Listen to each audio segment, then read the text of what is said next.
The fourth sermon, Burning Bush and Tree of Life. After having presented the awesome image of Abraxas to the dead, Jung Basilides proceeds to teach his reluctant pupils further mysteries regarding great dual spiritual powers, which, unlike Abraxas, do not represent the union of the opposites but rather their adversary and even warlike relationship. Gnostics were forever accused of dualism by their opponents, and were it not for Jung's lengthy and impressive description of Abraxas in the second and third sermons, a similar charge might be leveled against him on the basis of the fourth and fifth sermons. Duality and unity are in fact both vitally important and coexisting principles of the functioning of psychic nature and are thus treated in the sermons as well as in the later, scientific writings of the prophet of Kusnacht. The psychophysiological organism of the human being is a unity, but within it titanic and fearsome dual forces are forever struggling for supremacy. Locked in an aeonial wrestling posture of deathly combat, body and spirit, feeling and intellect, femininity and masculinity, instinct and civilization, are forever engaged in an Armageddon, at once necessary and futile. The German soul, to which J.W. von Goethe gave such eloquent expression, seems to have expressed this Faustian duality with much greater clarity and fervor than any national psyche since the passing of the ancient Greeks. The two souls which Goethe said lived in Faust's breast were given a clear recognition by the Greeks in the cosmic psychological figures which Jung makes reappear in the fourth sermon, i.e. the burning one and the growing one. The Greeks declared that two world spirits dwell in the fabric of cosmic and human life and that they stand in mortal combat one with another. This combat is of such power and magnitude that we can by no means foretell its outcome. The growing spirit is the spirit of civilization. It ever seeks to create forms wherein life may expand, may build, and make itself more secure. The burning one, on the other hand, seeks life in movement, change, adventure, battle, and at times even in conflict and violence. The growing one is peaceful, the burning one is warlike. Civilization is conserving and often conservative, while the opposing dynamism is revolutionary. Both forces are part of the natural order, a consideration which may be worth mentioning in view of the periodic eruptions of Rousseauesque sentimentalizations of things we are pleased to call natural. War and peace, conservation and destruction, constructive evolution and destructive revolution are all part of nature.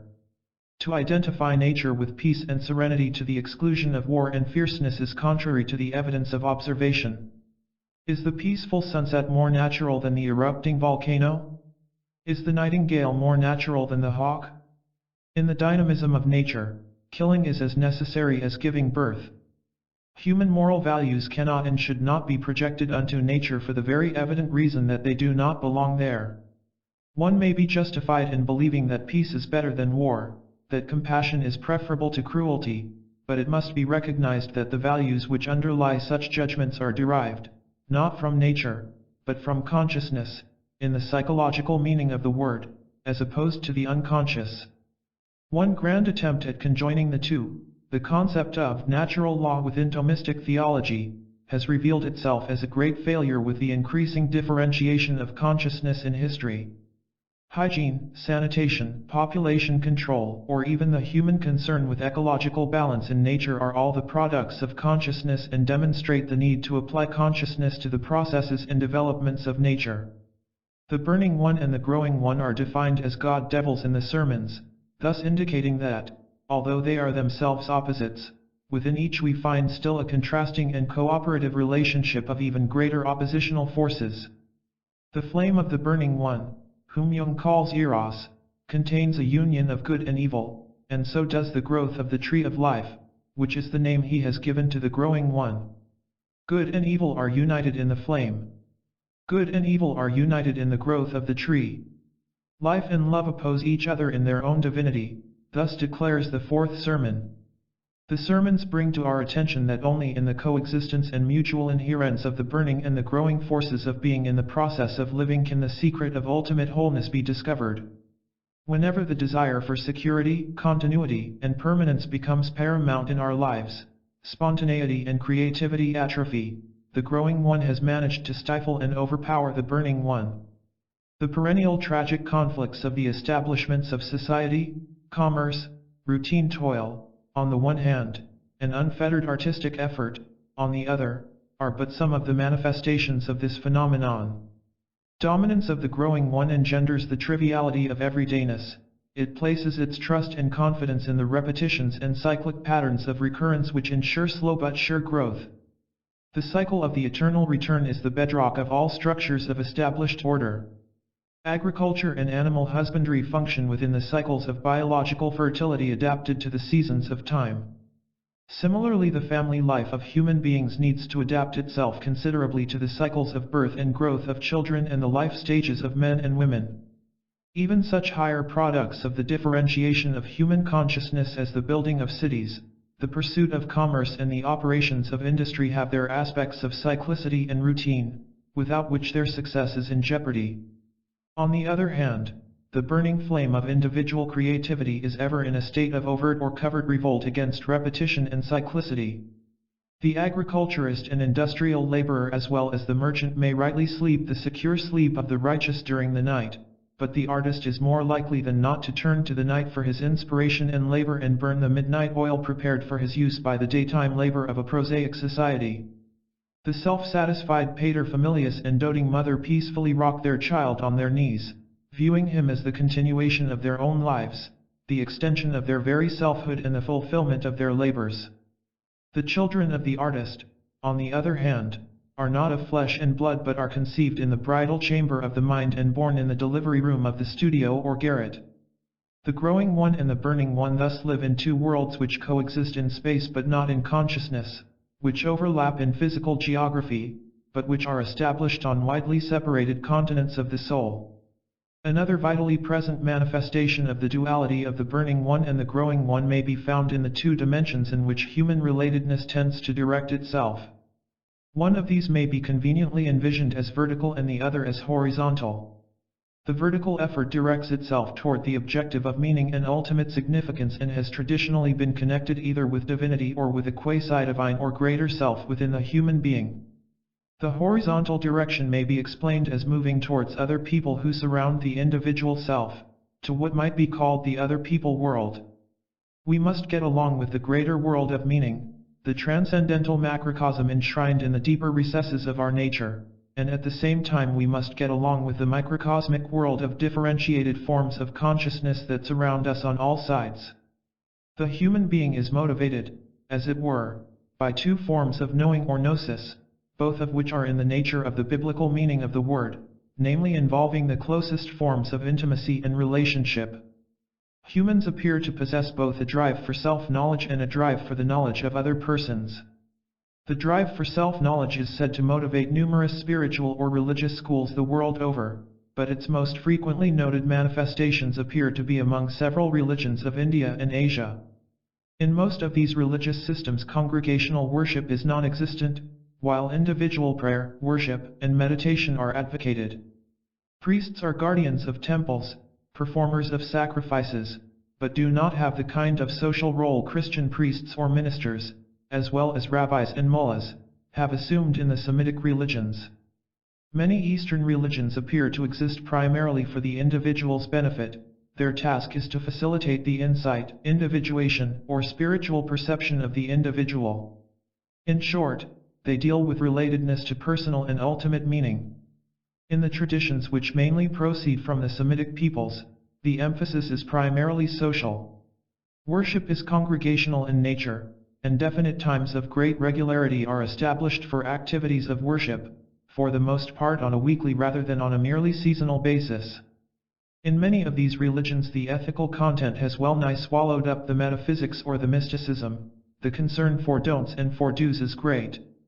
It has been said in a humorous vein that the Oriental religions are be-religions, that Judaism is a do religion, and Christianity a don't religion. The two orientations to spirituality both have their light and shadow sides. In the East, concern for the welfare of persons is regarded as relatively unimportant. The tendency of persons in India to shrug their shoulders in the face of human misery and suffering while taking umbrage under the concept of karma is considerable. The Buddhist attitude is much more compassionate, but in practice even in Buddhist countries one usually encounters a society with little social responsibility. On the other hand, the Western mind has been beset for centuries with the perplexities of both the theory and practice of social responsibility. Ever since Cain asked the portentous question whether he was in fact his brother's keeper, the matter of how far one must go in answering in the affirmative has been our deep concern. The Semitic religions without exception answered Cain's question affirmatively, but the practice of this affirmative precept has taken curious manifestations indeed. Some of the worst forms of economic exploitation, racial prejudice, and mechanized martial slaughter originated among the peoples whose spiritual roots go back to the Semitic religions, thus indicating that practice seldom, if ever, keeps pace with theory in the life of humanity. It takes little imagination to recognize that in the Semitic or Western forms of spiritual tradition the emphasis on the growing one is very prominent. The group, society, the people are, if not divine, at least chosen by God and thus very important in the spiritual scheme of things. The chosen people may at times appear to be a nation, as among the Jews, or a household of the faith, as in Christianity and Islam, but the specialness of the people as against the individual is forever asserted. It is of course true that Western culture, after a certain point in history, came to champion the dignity of human personhood and to embody much individualism. It is to be doubted, however, that these developments were in any significant way the result of principles within the Judeo-Christian tradition. All of these values made significant inroads only after the Renaissance, and later after the French Revolution, when rationalism and secularism as well as humanism came to replace the rule of religious establishments. The concern with being one's brother's keeper, of course, has done much harm along with good. Frequently we have become, not only our brother's keeper, but his jailer and oppressor as well, surrounding him with so many taboos and regulations that selfhood has withered. In our effort to create a perfect society, we have time and again subjected the individual to frightful and stifling abuses. The slaves of Rome and Greece, the serfs of the Christian Middle Ages, the tortured and executed religious and other minorities of Western society are frightful reminders of the collective horror. In all of these instances individuals were sacrificed to the alleged collective welfare of society. The burning one was extinguished so that the growing one might flourish. Curiously and significantly enough, none of these immense sacrifices offered to the Moloch of the perfect society have ever significantly improved society in either abstract or concrete terms. The distant utopia of the Civitas Dei, ruled by a benign imperial father and guided by a divinely inspired loving pope, remained as much of a mirage and a pipe dream as a thousand-year Reich and the workers' paradise. The worship of the growing one at the expense of the burning one has proven to be the cultus of a god that failed. Not that the emphasis on the growing one is without merit and usefulness. The instinct for self-preservation, which along with such other instincts as the drive for self-nourishment and propagation, represents one of the chief drives of the species and requires the creation of some form of society or group within which the protection of individuals against enemies may be safely accomplished. Much of civilization and culture really owes its existence to the instinct of self-preservation which forces individuals from very early and primitive times into groups. The sharing of the workload and the company of others stimulates and brings forth cultural forces from individuals which, left to their own devices, they would never have suspected as even existing within themselves. Efficiency, utility, social organization, and eventually aesthetics, beauty and fine culture are all more or less spawned by the necessity of individuals to band together in groups for self-protection. Life in society therefore has a powerful and civilizing influence upon individuals. Only societies have schools, artists' studios, libraries, music conservatories, churches and temples, theaters and opera. Individuals in total isolation cannot produce such creations of culture. Still, with civilization comes repression, which extends, not only to the individual expression of freedoms which in groups take on an antisocial character, but to many valuable and essential expressions of the human psyche as well. No wonder Eros, the burning one, who in the words of the sermon shines and devours, rebels against the restrictions of the growing one and bursts the bounds of order and tradition. Culture, like the tree of life named by Jung in the fourth sermon, grows slowly and reaches stately stature only after long periods of historical development. Group life and group consciousness not only serve the purposes of protection and of the release of the finer forces of refinement, but they also teach humans to tolerate one another and to curb their instinctive reactions. Human society teaches individuals impulse control. The growth of the human psyche is not accomplished by fiat, and thus the external disciplines of society are indeed often helpful to persons who have achieved little or no internal discipline. External discipline is always useful to those incapable of self-discipline. The ultimate aim of human consciousness is to derive meaning from its own essential selfhood, but when this selfhood is only minimally present in the personality, significance may be derived by one's presence within a group. At the present time, most persons in modern society find themselves in a psychological position wherein they are increasingly able to derive significance from their own interior being, but are not yet ready to dispense with the significance derived from groups. Many still need some of the support which the values of the group offer, although they have already outgrown it in some respects. Even though they are not wholly themselves as yet, they no longer identify completely with others. The individuational movement away from the collective steadily asserts itself in these persons, and they gradually begin to face the world alone. It is at this point that the growing one and the burning one, the collective impulse and the individual spirit, fight their greatest and most fateful battle. This is the time of life when men and women need to become heroes lest they perish. As Joseph Campbell so accurately stated in his conclusion to The Hero with 1,000 Faces, it is not society that is to guide and save the creative hero, but precisely the reverse. And so every one of us shares the supreme ordeal, carries the cross of the Redeemer, not in the bright moments of his tribe's great victories, but in the silences of his personal despair. It is thus that the human being must do what at first may appear to be very close to the impossible. He must overcome nature. He must outgrow the growing one. This is not to say that either Jung or the present author tend to favor the burning one over the growing one.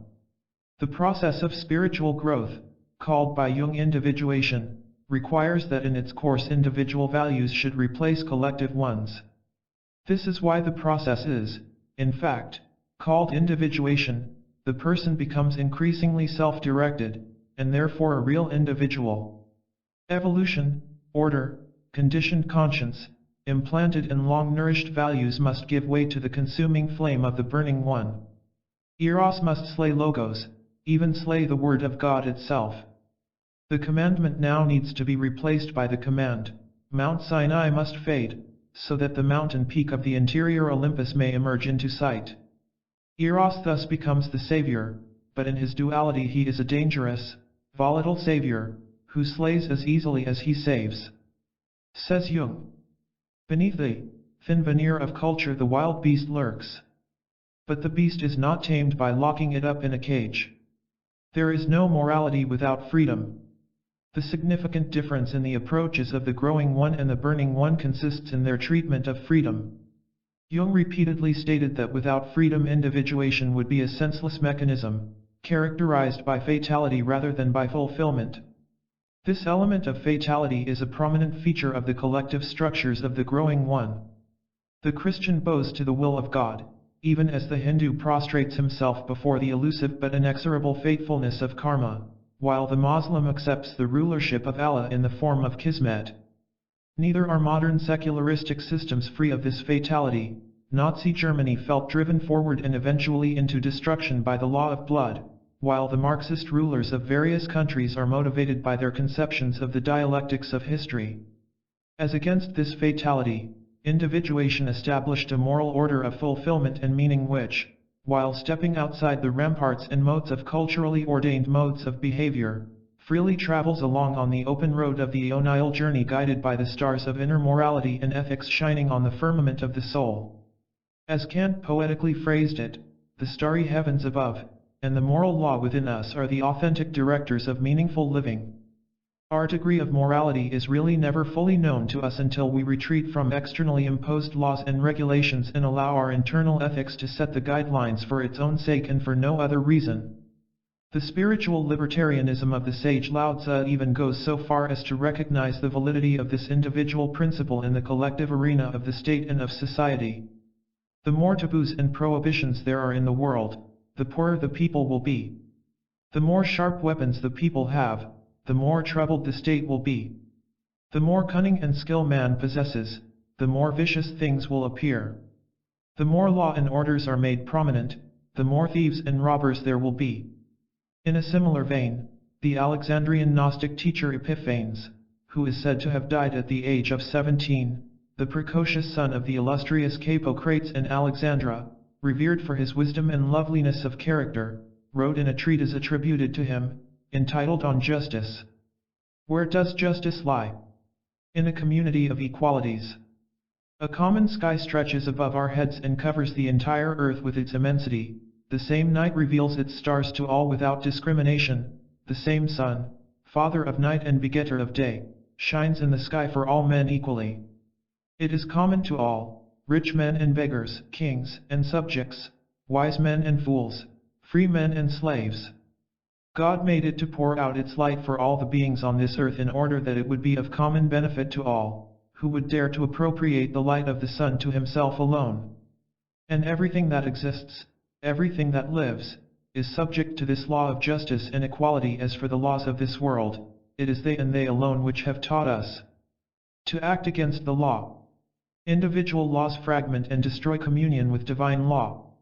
The prophet said, I had not known sin, but by the law, and how are we to interpret his meaning, if it be not that the words mine and thine have entered into this world through the laws, and that this made an end of all community?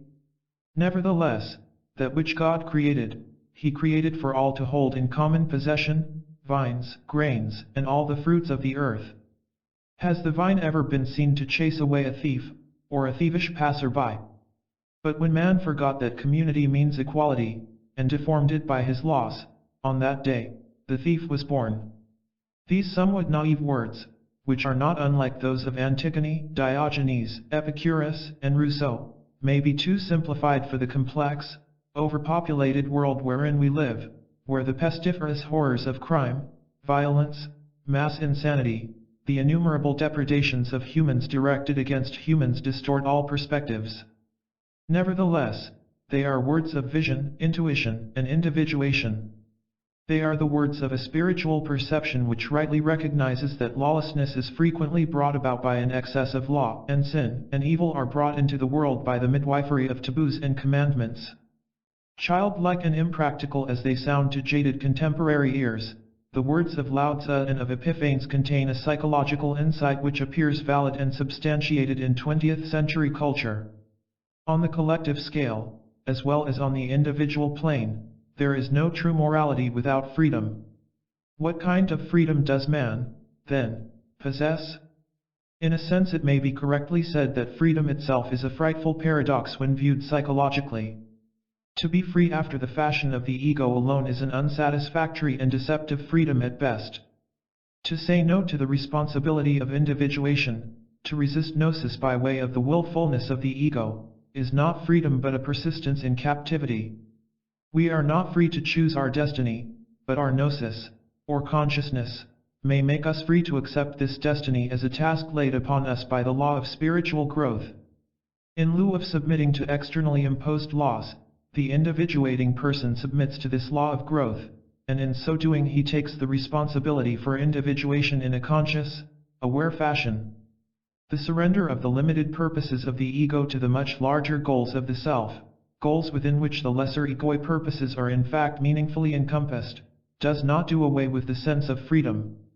On the contrary, only by subordinating the limitations of the ego to the self do we truly justify our freedom and do we meaningfully validate our responsibility for our actions and decisions. At some point in life every man and every woman must say yes to someone or something greater and more meaningful than family, husband, wife, child, society, career, country, and the other ego-involved shibboleths of mundane living. Only this yes will bring the truth that makes free. Only such as yes will bring the kind of inward greatness of which Jung wrote. The man who is inwardly great will know that the long-expected friend of his soul, the immortal one, has now really come, to lead captivity captive. A graphic and touchingly personal testimonial of this affirmation is given to us by Dag Hammarskjöld in his diary. I don't know who or what put the question, I don't know when it was put. I don't even remember answering.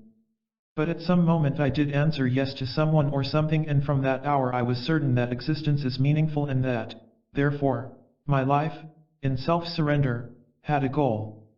The question of freedom, as is well known, occupies an important position in existentialist thought, and the student of Jung or of Gnosticism would be well advised to consider some of these views. The existentialist Protestant theologian Paul Tillich speaks of the inescapability of freedom, and states that this freedom causes a most profound unrest in the being of man, and that all of man's being is in fact threatened by this freedom.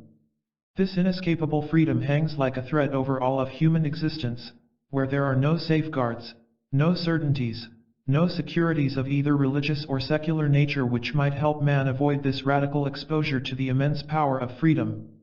Jean-Paul Sartre, the once supremely prestigious Pope of existentialism, referred to the human being as condemned to freedom. In Sartre's less than cheerful phrasing, freedom hangs over man like an undying doom, wherein, being his own master, he is condemned to create himself. In his play The Flies, Sartre makes his hero exclaim, "I am condemned to have no other law but my own." Only in one's insecurity and condemnation to utter freedom does one discover the direction of destiny. Tillich calls the courage for this freedom a courage of despair, which alone can lead to an ultimate conquest of the fear of life. Although this notion of existential fear and dread is the consequence of a negative worldview which considers being as blind, accidental, and meaningless, still it contains psychological truth. Yet the commendable emphasis of these existential thinkers on freedom is nevertheless suffering from an inadequate recognition of the transcendental selfhood of the human being. Tillich and Sartre do not consider that we may have anything beyond the ego to submit to derive our support from.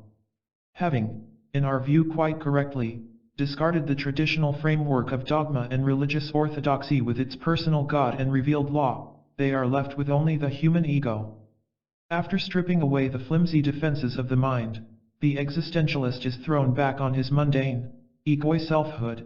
As an ego he faces the immensity of freedom, as an ego he creates himself. In contrast with these thinkers, Jung squarely stated, "It is not I who create myself, rather I happen to myself." 18 There is a hidden operator behind our lives, even though it may not be in accord with the view of conventional religion. The words of the Delphic oracle, incised over the doorway of Jung's house in Kusnacht, near Zurich, as well as on his family crypt, are of supreme importance here.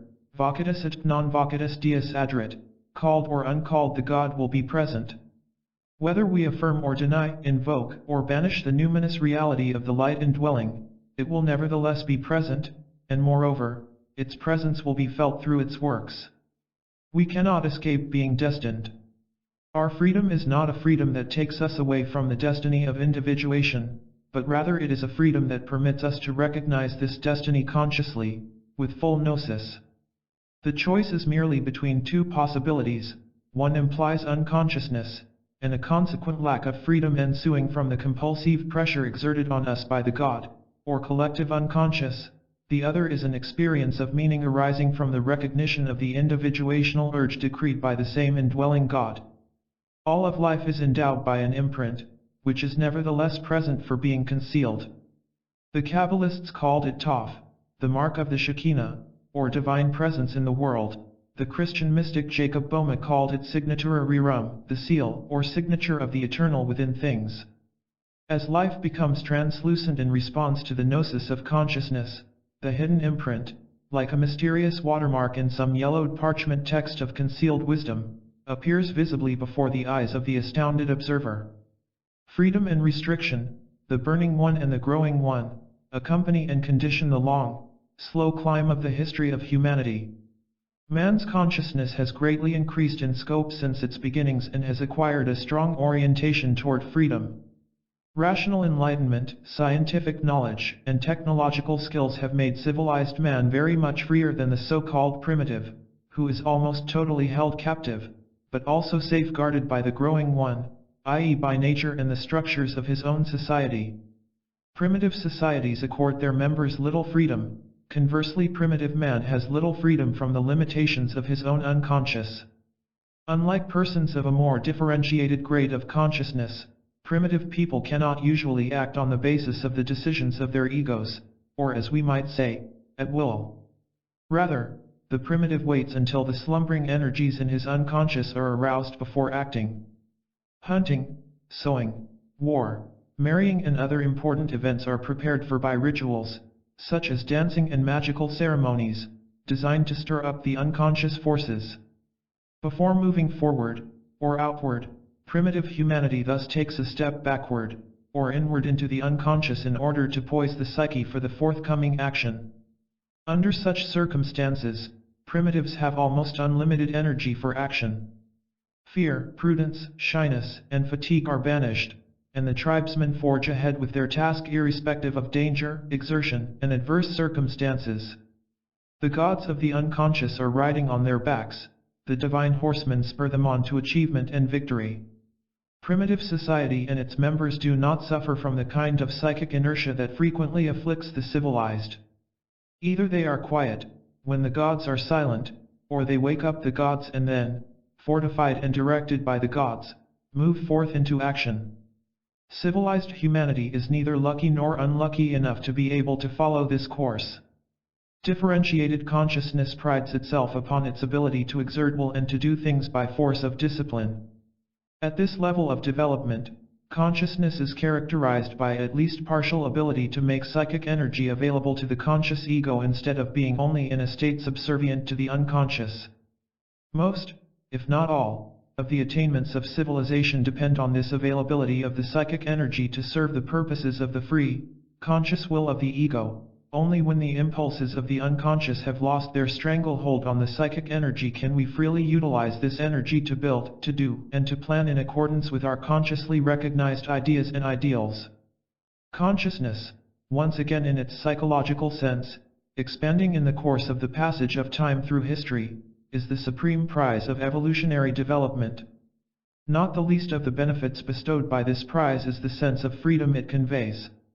Yet the price we pay is not small, for with the increase of self-awareness and sense of freedom the original security and trustworthiness of instinct disappears. An ever-growing dependence on politics, industry, technology, on media of communication, and on ever more powerful stimuli ranging from entertainment to drugs replace the archaic dependence on the forces of nature and on the deep powers of the unconscious.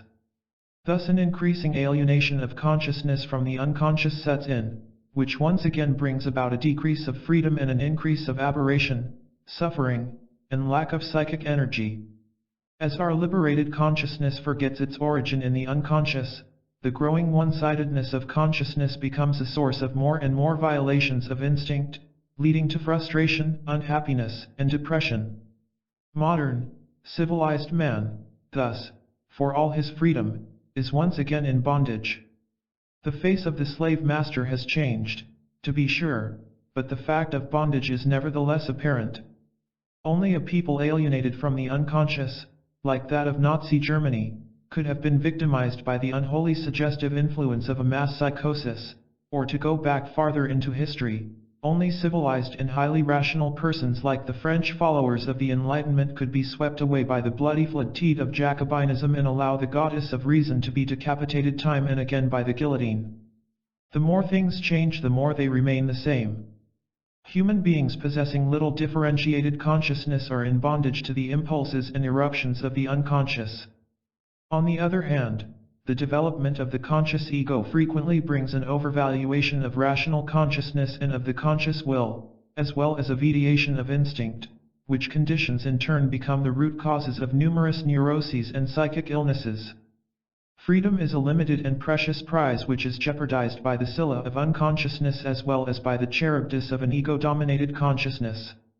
Yet it can be safely stated that the condition of humanity regarding freedom is by no means hopeless. We need to recognize that a conscious personality or ego is vitally important to us. This alone is the safeguard against primitivism and against the mass movements of modern society, which with their propaganda first insidiously undermine and later, with draconial force, wrest the precious freedoms from individuals. At the same time it must be recognized that the ego is not alone but that within it, or through it, the shape of a mysterious other, of a directive selfhood, can be discerned. This God, who is ever present even if not called, is the imprinter of the mark of destiny upon the ego. Ethical action, authentic morality, meaning, and above all individuation are only possible in that tenuous twilight zone, in that crack between the two worlds of the growing one and the burning one, between structure and life, endurance and change, continuity and spontaneity. The two great gods or world spirits envisioned by classical antiquity are thus rightfully brought to our attention by Jung in the mythos of the Seven Sermons. The tarot trump of the lovers in the charming design of Arthur Edward Waite and Pamela Coleman Smith may perhaps serve as a particularly helpful symbolization of the role these two forces play in human life. Both the man and woman represented on this card have a tree behind their persons. The male figure stands before a tree that emanates fiery flames from the extremities of its branches, while the female figure is poised before a tree which is loaded with fruit. These two trees may be rightly taken as the symbolizations of the growing one and of the burning one, both of which are vitally involved in the life of humanity. Life and love oppose each other in their own divinity, only to be united in humanity. In the embrace to come, representing the union of the opposites accomplished in the arena of human life, two lovers on the tarot trump will be united, the force of the growing tree and of the flaming tree reconciled. In his work The Psychology of the Transference, Jung dwelt extensively on the alchemical task of the conjunction of the opposites and stated that in their wholeness alone resides the goal of individuation. In ancient and hallowed Gnostic fashion, he referred to these opposites as the powers of the left and right, both of which belong to wholeness. The flame of Eros and the fruit of the tree of life are both given to man along with the gift of life. Their reconciliation and union, however, come to him only as the gift of consciousness of the total self, which is the fulfillment of life, the crown of existence. The fourth sermon does not stop with the enumeration of the two world spirits, Eros and the tree of life, but proceeds to make numerous statements regarding the powers of light and darkness in their relationship to each other. To these basilides Jung added certain general declarations about the unity and the multiplicity of the gods. The teacher describes the number of gods and devils as immeasurable, and he makes the remarkable observation that every star is a god, while every space occupied by a star is a devil. Here the existence of the fundamental principle of polarity is alluded to, whereby the bright, starry light of every bearer of consciousness is balanced and devoured by a corresponding abyss of darkness. The stars shine only while the demonic light swallower lurking behind them develops his appetite. Once his hunger has matured, the light of the star is gobbled up by the dragon of darkness. This alternating activity, denoting a tensional relationship between light and darkness, takes place within a vast, paradoxical fullness, which to earthly eyes appears as a void. This fullness is none other than the pleroma described in the first sermon. The ever-present dynamism of the whole, which supplies both the constructive light of the stars and the destructive force of dark space, is the fiery god of energy, Abraxas, who appears in the third sermon. In the next paragraph the teacher makes what appears to be a powerful plea for polytheism, and he castigates those who have substituted the oneness of God for the diversity, which cannot be resolved into the one. Both in this statement and in the foregoing description of the fourfold structure of the Godhead, which includes the Trinity as well as evil, Jung bravely and forcefully challenges two of the most dearly cherished dogmas of Christianity and Judaism. When he asserts that 4 is the number of the chief deities, because 4 is the number of the measurements of the world, he challenges the Christian dogma of the Trinity, as he was to do several times in his later works, notably in Ion and Answer to Job. In his affirmation of the truth of the multiplicity and diversity of the gods, he takes the entire Semitic family of religions to task, which with their emphasis on monotheism, have lost certain important psychological values. Jung has often given voice to his regard for the gods versus the one God, and his entire mythos throughout his life is far more affinitized to the God concept of classical antiquity, particularly as modified by Christian Gnosticism, than it is to the uncompromising monotheism of Judaism, Islam, or of Calvinistic Protestantism. Were it not for the God-man Christ, the angels, and the figure of the Virgin Mary, Jung would have had far less interest in Catholicism as well. These quasi-polytheistic elements appealed to his sense of the mythic, and also validated his recognitions regarding the collective unconscious or objective psyche, with its archetypal denizens resembling nothing as much as classical gods. His comment on the changing God concept is not without a note of sadness and nostalgia for the Olympian age. The gods at first lived in a superhuman power and beauty on the top of snow-clad mountains or in the darkness of caves and woods, and seas. Later on they drew together into one God, and then God became man.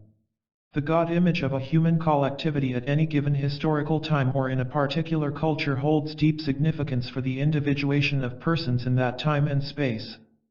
Personal individuation, according to Jung, is not separate from what might be called collective individuation, since the spirit of the age tends to express itself or live itself out in the individuals. Thus the God image of an age tends to be time-bound and of a specific character. It becomes constellated in the unconscious of persons as an image of psychic totality, the self. Jung regarded the sacred scriptures of the world, not as revelation in the orthodox sense, but, as he phrased it, repositories of the secrets of the soul, and this matchless knowledge is set forth in grand symbolic images 20. Jung was disposed toward a view wherein the God image of modern humanity appeared to be less affinitized to the image of Christ, as was the case in the earlier period of Christian history, but more closely approximating that of the Holy Spirit, who may be regarded as the final culmination and efflorescence of the Godhead in the Christian conception. Jung's psychological observations thus seem to validate the famous prophecies of the medieval Calabrian abbot Gioacchino da Fiore, who predicted the coming of the age of the Holy Spirit which was to succeed the age of the Son, which in turn was preceded by the age of the Father. It is assuredly difficult if not impossible for the ordinary believer in Orthodox Christianity, or for that matter in Judaism or Islam, to rethink dogmatic concepts that have been regarded as sacrosanct and unalterable for centuries without number. Jung often said that faith and psychology, while by no means incompatible, approach their object in diametrically opposite ways. What he wisely concealed most of the time, however, is the fact that faith is not the only avenue to spiritual truths, that in addition there also exists the way of Gnosis, which was in fact Jung's own way, for this way of Gnosis was the avenue which he employed under the figuration of psychology, mythology, alchemy, and other guises. At the same time it must be remembered that the 7 sermons, representing as they do one of the very few instances where Jung's Gnosticism was able to appear without the veil of allegory or the disguise of psychological terms, brings to us statements from Jung's personal Gnostic insight which are of great rarity and value. What sort of gods and devils is Jung referring to, then, when he claims in the 4th sermon that there are many more gods than men, and when he describes the gods as mighty beings who, like stars, stand in solitude and are separated by vast distances from each other, unlike humans who desperately desire company, shrinking in terror from the possibility of loneliness and isolation? What gods did this self-declared knower of the multiplicity and the diversity of the gods encounter? There are 2 answers one might offer in response to such questions, and both would appear to be quite accurate. The first answer would declare that Jung was referring to a psychological concept unheard of until his time, namely the concept of the archetypes. According to the official account, he developed the idea of the archetypes at a fairly early period of his career while still a staff physician in the Berghalsli Hospital. Here he noted the startling correspondences existing between the spontaneous imagery of some patients and the very similar imagery of ancient and distant myths and scriptures.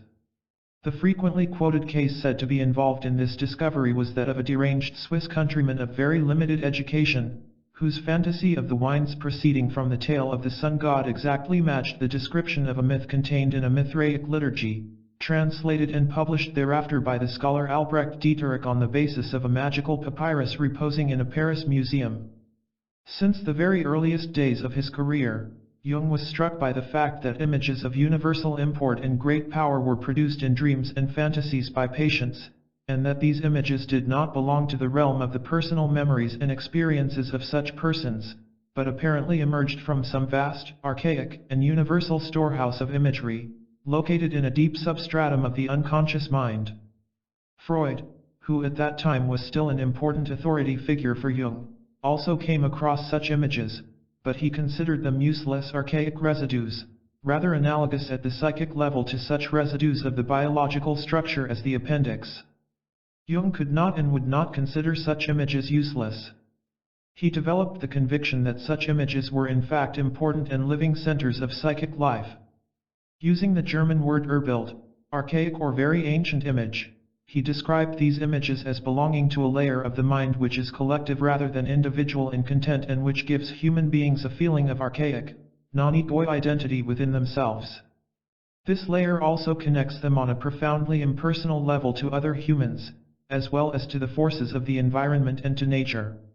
One of the striking and memorable characteristics of the archetypes is their numinosity, which term has been adapted by Jung, as well as Rudolf Otto, from classical descriptions of encounters with the gods and goddesses, and which is said to be the impact of the appearance of the immortal divinities upon the minds of mortals.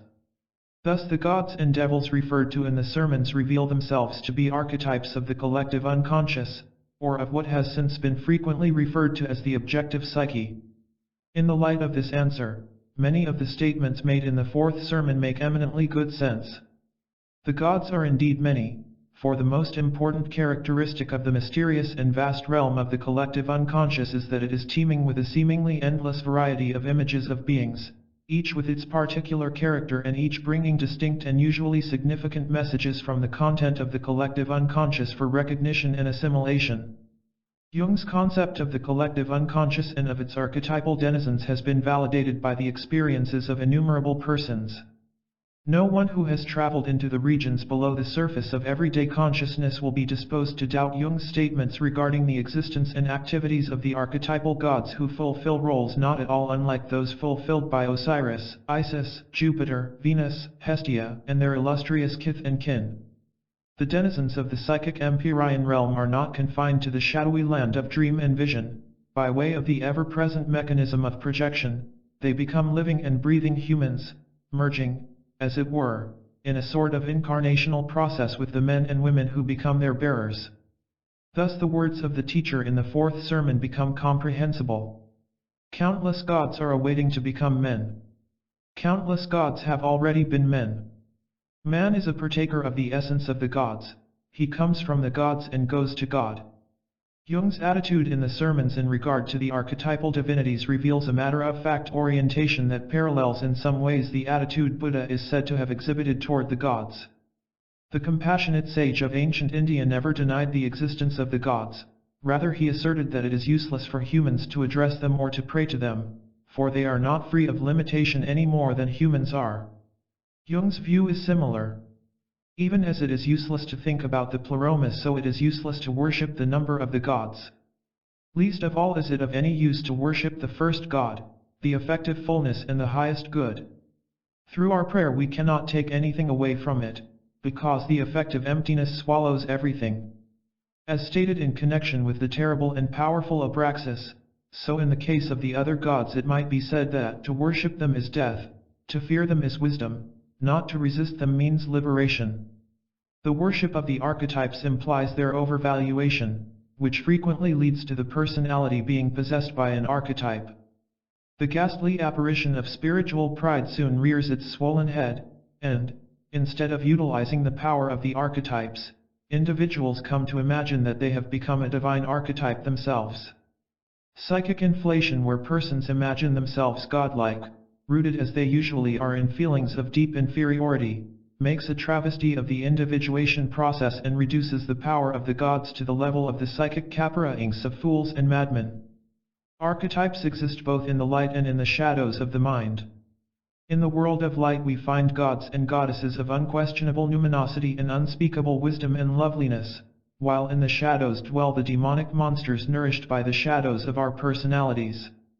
The fourth sermon speaks of a heavenly world where the gods of light dwell, which stretches into an infinity of expansiveness filled with light. In the same passage the dark gods are said to constitute the underworld, which, like its heavenly counterpart, is also without end. However, its openness is of the shrinking rather than of the expanding character, for within it beings shrink into a microcosmic infinity of smallness, even as they expand into ineffable greatness in heaven. The archetypes of the collective unconscious, however, are not the only model Jung possessed when describing gods and demons in the seven sermons. It is well known that the ancient Gnostics did not follow the example of the orthodox majority in discarding all, or even most, of the god images of the so-called pagans.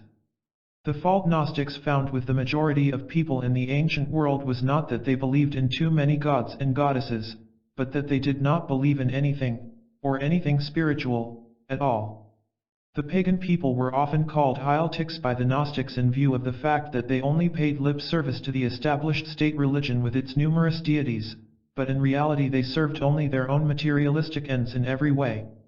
In contradistinction to these people, to whom religion was a mere useful public ritual demanded by the state, there were the followers of the mystery religions, among whom in fact the Gnostics could be numbered. The mysteries of Isis, Serapis, and other deities were based on the practice of recognizing the presence of the gods and goddesses within the mysts, or initiates themselves. Gnostics unabashedly utilized existing mystery systems within their esoteric Christian framework and carried statues of Serapis, Mithra, and Persephone in their processions at Christmas, Epiphany or on other holidays. Gnostic amulets bear the images, not only of Abraxas, but of Aphrodite, Isis, Janus, and Serapis, indicating that the gods and goddesses were not regarded as evil beings whereby demonic forces ensnared the unsuspecting pagans. Gnostics could speak of gods and of God in the same breath, recognizing that the two god images need not be contradictory but can supplement and complement each other well. The Gnostic model of the gods, therefore, is also important in the context of the seven sermons and represents a prefiguration or earlier and more numinous formulation of the psychological teaching of the archetypes. The Gnostic systems of the first 3 or 4 centuries contained a spiritual wealth of unconscious imagery unparalleled in later Christian history. The Gnostics were creators of myths, fashioners of gods and goddesses on an almost daily basis. The meaning of this should be evident to artists and psychologists alike. The Gnostic effort consists to a major extent in creating expressions and formulations for spiritual realities which spontaneously well up from the soul of the Gnostic, but which, without such images of expression, would be lost to consciousness.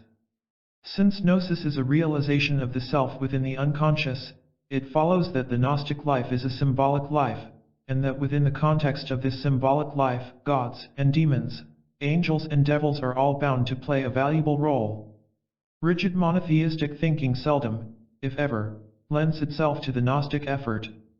It is interesting to note that in the Kabbalah, which has been aptly called Jewish Gnosticism, the unitary concept is amplified and modified by the image of the Kabbalistic tree of life with its 10 vessels, 22 paths, and countless hierarchies of angelic, planetary, zodiacal and other attributions. Similarly, Islamic mysticism, which has appropriated many features of the Kabbalah, takes on a symbolic dimension of complex imagery, totally different from the stark, unimaginative worship of the solitary, transcendental God Allah in Orthodox Muslim practice. Everywhere Gnosis appears, the many appear to supplement the one, even if not replacing it totally. Truth did not come into the world naked, but it came in the types and images. Thus declares one of the celebrated treatises of the Nag Hammadi collection, the Gospel of Philip. Images and images of images bring the light of the pleroma to earth for the enlightenment and healing of human souls. To believe is vastly inferior to perceiving the symbols whereby truth is revealed. The symbols of the Gnostics were not artificially created glyphs and disguises for dogmatic or philosophical preachments, rather they resembled Jung's own concept of true symbols, which regards a symbol, not as describing something outside of itself, but as containing the mystery within its own structure. No wonder Jung stated that the Gnostics gave a better symbolic expression to the spiritual and transformative content of the unconscious than their orthodox fellows and successors. Jung regarded Gnostic symbols as natural symbols, having an organic relationship to the archetypes of the collective unconscious and being spontaneous expressions of the interior realities of the soul, from whence the religious experience originates. Thus regarding the cross and the figure of Christ as found in Gnosticism, Jung explicitly stated, "The Gnostic cross had exactly the same function that the Atman or self has always had for the East. The Gnostic Christ figure and the cross are counterparts of the typical mandalas spontaneously produced by the unconscious. They are natural symbols and they differ fundamentally from the dogmatic figure of Christ in whom all darkness is expressly lacking. It is not an exaggeration to state, then, that the fourth sermon, with its important imagery of the great duality of the growing one and the burning one, as well as the challenging statements regarding the existence and character of the gods of light and of darkness, reveal this sermon as one of the most significant of the seven. This imagery holds a profound significance for the individuation, not only of persons, but of humanity. The Gnostic nature of the archetypes and their function reveal dimensions far beyond those ordinarily envisioned by psychologists or dreamed of by theologians, indicating a momentous religious as well as psychological reality. When speaking of these gods, one cannot help but repeat the words in which Jung himself paid tribute to the archetypes. I can only stand in deepest awe and admiration before the depths and heights of the soul whose world beyond space hides an immeasurable richness of images, which millions of years of living have stored up and condensed into organic material. My conscious mind is like an eye which perceives the furthermost spaces, but the psychic non-ego is that which fills this space in a sense beyond space. These images are not pale shadows, but powerful and effective conditions of the soul which we can only misunderstand but can never rob of their power by denying them. The fifth sermon, the two communities. Mother City and Father Fortress. At the beginning of the fifth sermon, the dead ask the sage with considerable sarcasm to teach them about church and holy community. It is significant that the questioning dead are described here as full of mocking. While in earlier sermons they are often characterized as shouting and at times even as grumbling and raving, only in the fifth sermon do they resort to a tone and attitude of open mockery. One cannot escape the feeling that their derisive hostility has a direct connection with the request they are making. Of all the teachings of transformative wisdom, none is as difficult to formulate and perilous to implement as a doctrine dealing with the social and communal implications of spiritual living. When Jung, by way of the dead, employs the term church, he does so in the ancient meaning of that term. The Greek word ecclesia once denoted the assembly of the electorate, or the voting constituency of citizens living in the city-states of the Peloponnesus and the Aegean Islands. The word church today tends to conjure up visions of massive stone buildings with spires, and secondly of awesome and remote religious organizations claiming divine institution and guidance and having a minimal responsiveness to their constituent membership. It is easy to recognize, therefore, that the concept of the church changed greatly from the times when it consisted of a community of free spiritual citizens called to govern themselves. Well may the dead mock when questioning their teacher on such a subject. Curiously and significantly, Jung Basilides begins his discourse on church and community with a description of a great pair of cosmic psychological opposites, which come to manifest themselves in the psychosexual differences that distinguish the feminine and masculine character. Not economics, nor the urge to power, nor any other much discussed social force is regarded as the truly fundamental one by Jung in the sermons. Society, or community, is made up of men and women, upon whose psychological constitution all the institutions of human living are based. Like the Gnostics and like the Taoists, to whose archetypal concepts he was also greatly attached, Jung conceived of the structure of being as consisting of a great network of interrelated syzygies, or dual powers, extending from the most subtle and transcendental to the most concrete and material planes of existence. In the Gnostic, as well as in the Taoist systems, the manifested worlds of mind, feeling, intuition, and materiality come into existence by polarization, or separation into pairs of opposites of an original wholeness. In Valentinian Gnosticism these primordial opposites are called depth, masculine, and silence, feminine, and in Taoism yang, masculine, and yin, feminine, which latter by rough translation may be named heavenly and earthly. It follows from this that all beings and things created or emanated come into existence through the attraction between these two poles.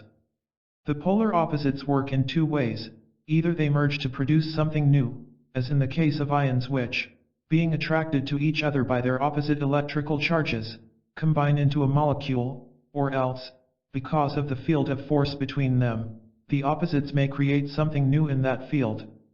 It would appear that some sort of analogy could be drawn between the interior and exterior sides of psychological processes and the aforementioned two processes.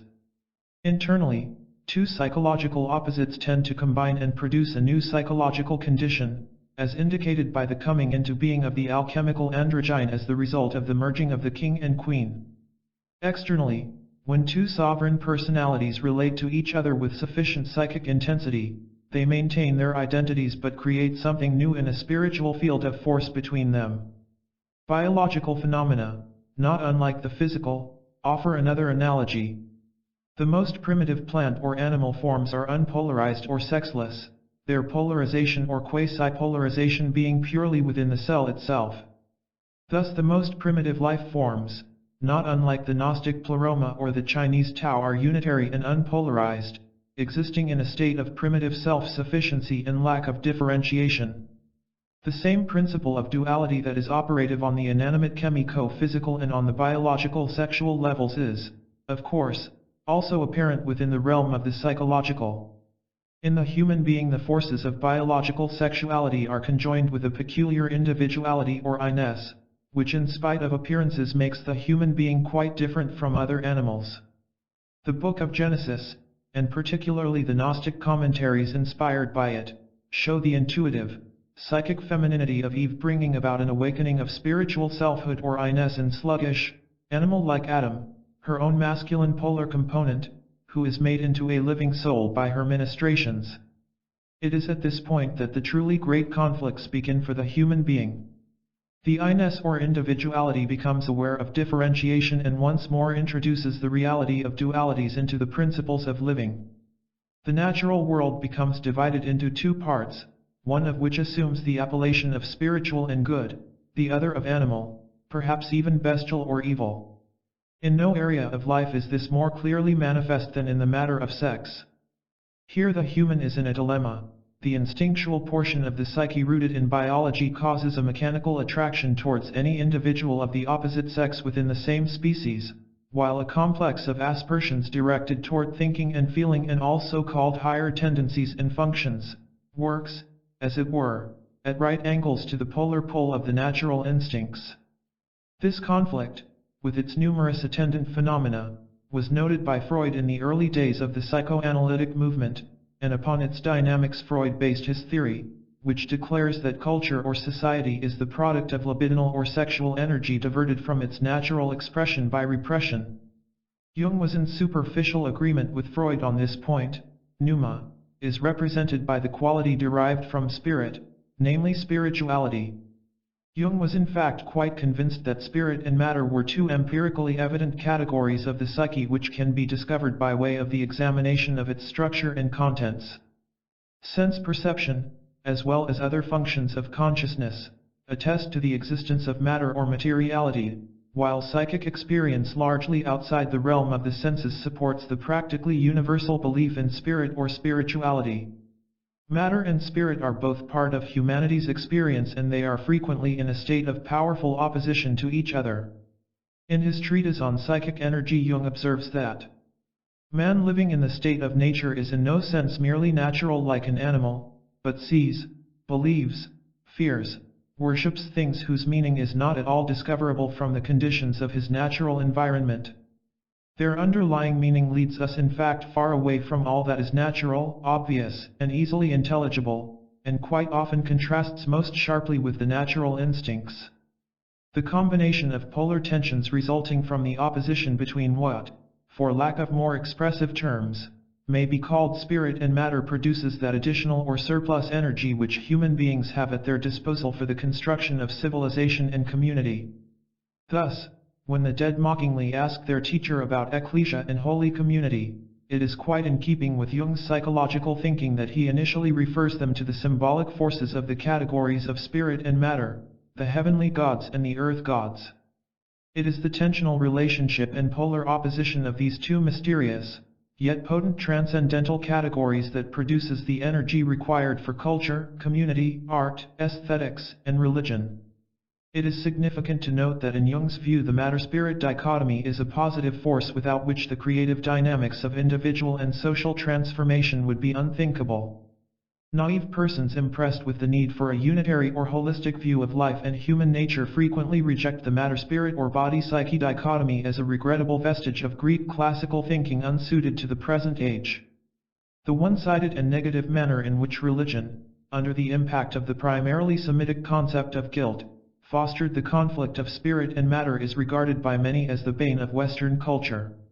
When the ancient Greeks gave expression to their belief in such polar opposites as Eros and Logos, Dionysius and Apollo, Aphrodite and Minerva, they did not advocate that humans should cleave to one of these to the exclusion of the other. Instructed by the archetypal patterns embodied in their majestic myths, they accepted the reality as well as the ultimate beneficence of conflict in the scheme of being, and consequently in the human psyche. The Greek, Roman, and before them the Egyptian, Persian and Babylonian religious structures all recognized the transformative value of conflict and had little or no desire to escape into a state beyond the polar action of the opposites. The Greek gods fought battles and seduced maidens in fierce and joyous celebration of the value of the polarities, while Upper and Lower Egypt were transfigured as the result of the Aeonial battle of Horus and Seth, while in the cosmos of Zarathustra, the host of light and darkness were battling for supremacy until the end when the world, purified by strife, is at last finally regenerated. The wisdom and magic of conflict radiates forth from every source and branch of the ancient Mediterranean wisdom. With the coming of so-called Orthodox Christianity as a dominant force of Western culture after the 3rd century, things changed radically. No longer was the conflict of light and dark, God and devil, spirit and flesh regarded as a troublesome but ultimately beneficent process. It was no longer acceptable and natural to follow sometimes the flesh and sometimes God, as one might expect in a world of polar dualities. Concession to the flesh became a sin against the spirit, and earthly delight became an insult to the austere majesty of heaven. The classical theurgists could readily converse with the high gods one day and with Pan and his satyrs and nymphs on another, but the medieval magician who conversed with goetic spirits from the Tartarian was regarded as a diabolist and burned at the stake. A somber pall of guilt for fleshly sin and fear of hellfire threw its shadow on the Western world, and under its oppressive and terrifying cover creativity, beauty, and human warmth of feeling found it difficult to flourish. For centuries man felt comfortable only when building churches, sculpting and painting chaste Madonnas of unearthly majesty, and singing psalms in austere Gregorian modes to the glory of God. Only with the partial rebirth of the spirit of antiquity by way of the Hermetic Gnosis of Giordano Bruno, Pico della Mirandola and their fellows during the Renaissance did the arts turn from heaven to the beauties of earth and endeavor to combine these once more with the raptures of heaven. Renaissance painters could joyously paint papal mistresses and aristocratic courtesans in the role of the Madonna, not because they had lost their religious devotion, but because they recovered a spiritual orientation which gloried in the convergence of the opposites, and celebrated the intersection of time and eternity in human nature. Regrettably, this relatively brief burst of gnosis during the Renaissance gave way to long centuries of increasing materialism and the trivialization of life, which led to the confusion and despair of contemporary humanity. Although religious preachments, as well as rationalist dogma, have lost some of their earlier influence in today's world, their principal products, namely guilt and despair, remain as prominent as ever. While the pious Christian or Jew may have felt guilty for his sins of the flesh because of the commandments of a God who was all spirit, the rationalist continued to be tormented by a very similar guilt, which resulted from yielding to desires arising from instinct, which he conceived as a sin against reason. Sigmund Freud, the rationalist, brought forth a message not unlike the one his archetypal antagonist Moses is said to have brought from Sinai. Moses and Freud are both prophets of a lonely and bitter God who recognizes no equal and therefore cannot experience the delights and dejections, the agony and the ecstasy of the opposites. Monotheistic orthodoxy and atheistic rationalism are brothers under the skin. The all-spiritual God and the all-logical deity of reason are both blind, like Saklaus, the blind and foolish demiurge of the Gnostics. Neither can behold the desperate need to accept his polar opposite and to relate to it in creative conflict. Both have fostered a dreary and burdensome condition of mind which is characterized by Judeo-Christian guilt augmented by Freudian neurotic hopelessness. One way which has increasingly beckoned to Western man in recent decades has been the spirituality of the East, or more precisely of Asia, which offers several alternatives to Western one-sidedness. Some of these alternatives, such as Taoism, for which, as noted before, Jung possessed a considerable fondness, and the Hindu and Buddhist tantric schools, have a deep appreciation of the principle of the opposites and of their creative conflictual relationship, which is symbolized both under the figure of battle and struggle on the one hand, and ritualized and sanctified sexuality on the other. In contradistinction to these movements, most of the classical Hindu schools of Vedanta philosophy and of yoga are intent upon the overcoming of the opposites by way of various meditative yoga exercises, which are said to elevate the mind to a condition which is conceived of as non-dual and utterly beyond the categories of the opposites. These teachings, which have had a far greater popularity in the West than either Taoism or the Tantras, appear to be if anything counterproductive rather than helpful in the quest after spiritual creativity and its concomitant, the interaction of the opposites in a process of alchemical transformation. Jung characterized these and related Eastern approaches as specialists in the introversion of the psyche, which may produce relief from but not a solution to the grave psychological ailment of our culture. While being skeptical of the promised miraculous results of yoga, Jung was of the opinion that the alienation and conflicts of Western humanity itself would bring it to the threshold of a spiritual awakening.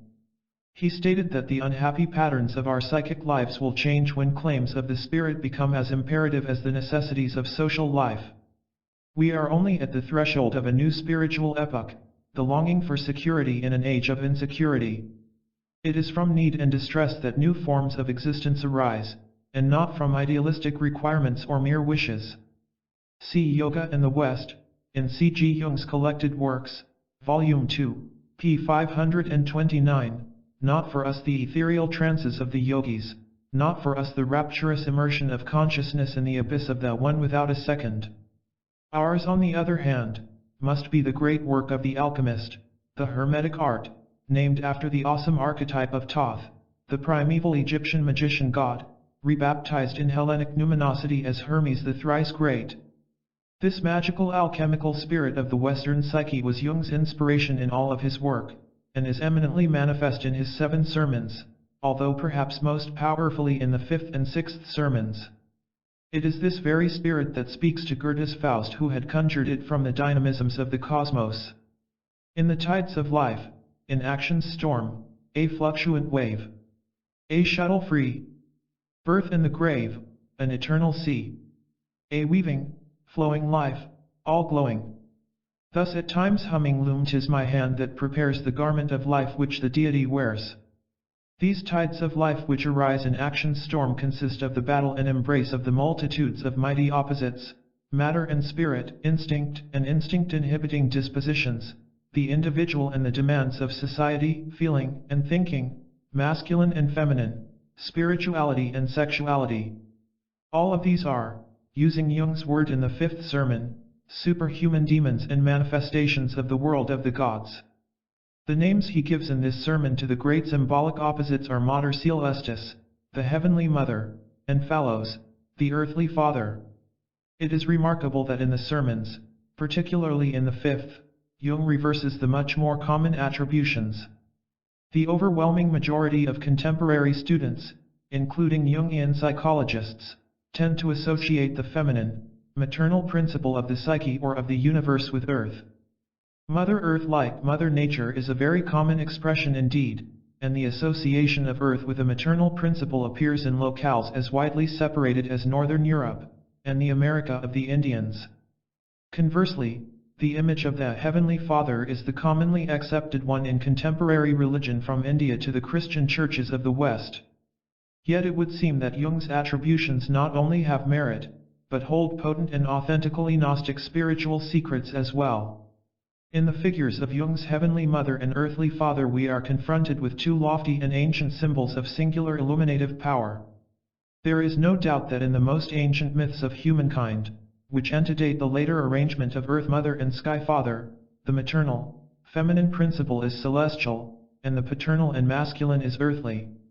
Robert Graves in his work The Greek Myths gives a vivid account of what is perhaps one of the oldest creation myths of the world, second in antiquity, in all likelihood, only to the Babylonian myth of Ishtar. In this, the so-called Pelasgian myth, are to be found two of the clearest prototypes of Jung's two deities in the fifth and sixth sermons. The fable, which is named after Pelasgus, the first man, whose descent it recounts, tells us of the mother of heavenly chaos, Eurynome, who appeared naked from the original no-thing. She separated the sea and sky, and performed her solitary dance upon the waves. In the course of her great and presumably most seductive dance, out of the north wind, which she rubbed between her hands, there arose a great serpent by the name of Ophion. Ophion was enchanted with Eurynome's dancing, and he coiled himself about her limbs and had sexual congress with her. Eurynome, having become pregnant of the serpent, changed herself into a dove, hovering over the sea. The analogy of the image of the Holy Spirit of Christianity, hovering over the waters of Jordan at the baptism of Jesus in the form of a dove, is to be remembered here.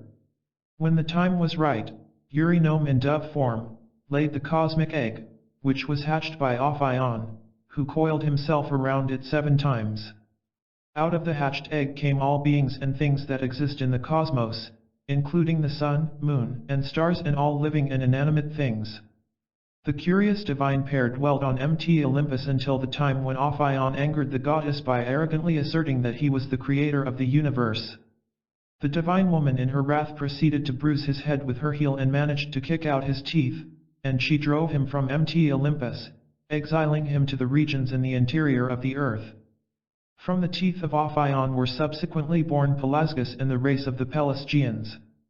In a Gnostic context, it is also important to note that Eurynome also created the 7 planets, over each of which she set a syzygy of a Titan and a Titaness, so that each planet is ruled by both a male and female.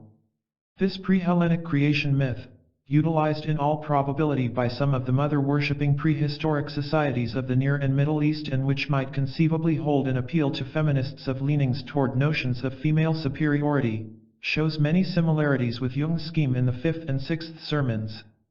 In the sixth sermon, the earthly father, Phallos, is said to come to the soul like a serpent, while the heavenly mother comes as a white dove.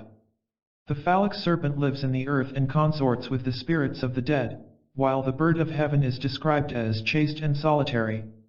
In the fifth sermon they are described by the German words Geistigkeit, which somewhat inadequately may be described as spirituality, and Geschlechtlichkeit, which is rather adequately rendered into English as sexuality. Geistigkeit is defined by Jung as a power that receives and comprehends, and in this sense, because of its receptivity, is described as feminine. Geschlechtlichkeit or sexuality is the giving and generating principle and is thus symbolically conceived as masculine.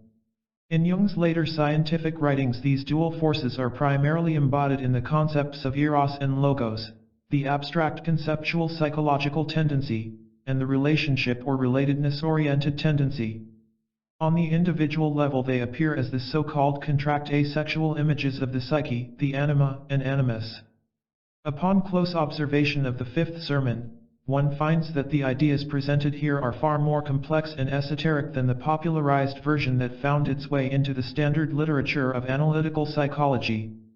While the later Jungian literature, and to some extent even some of Jung's own statements, seem intended to veil the complexities and obscurities of this mystery of the human syzygies, the picture given us in the fifth sermon is replete with curious overtones of great profundity.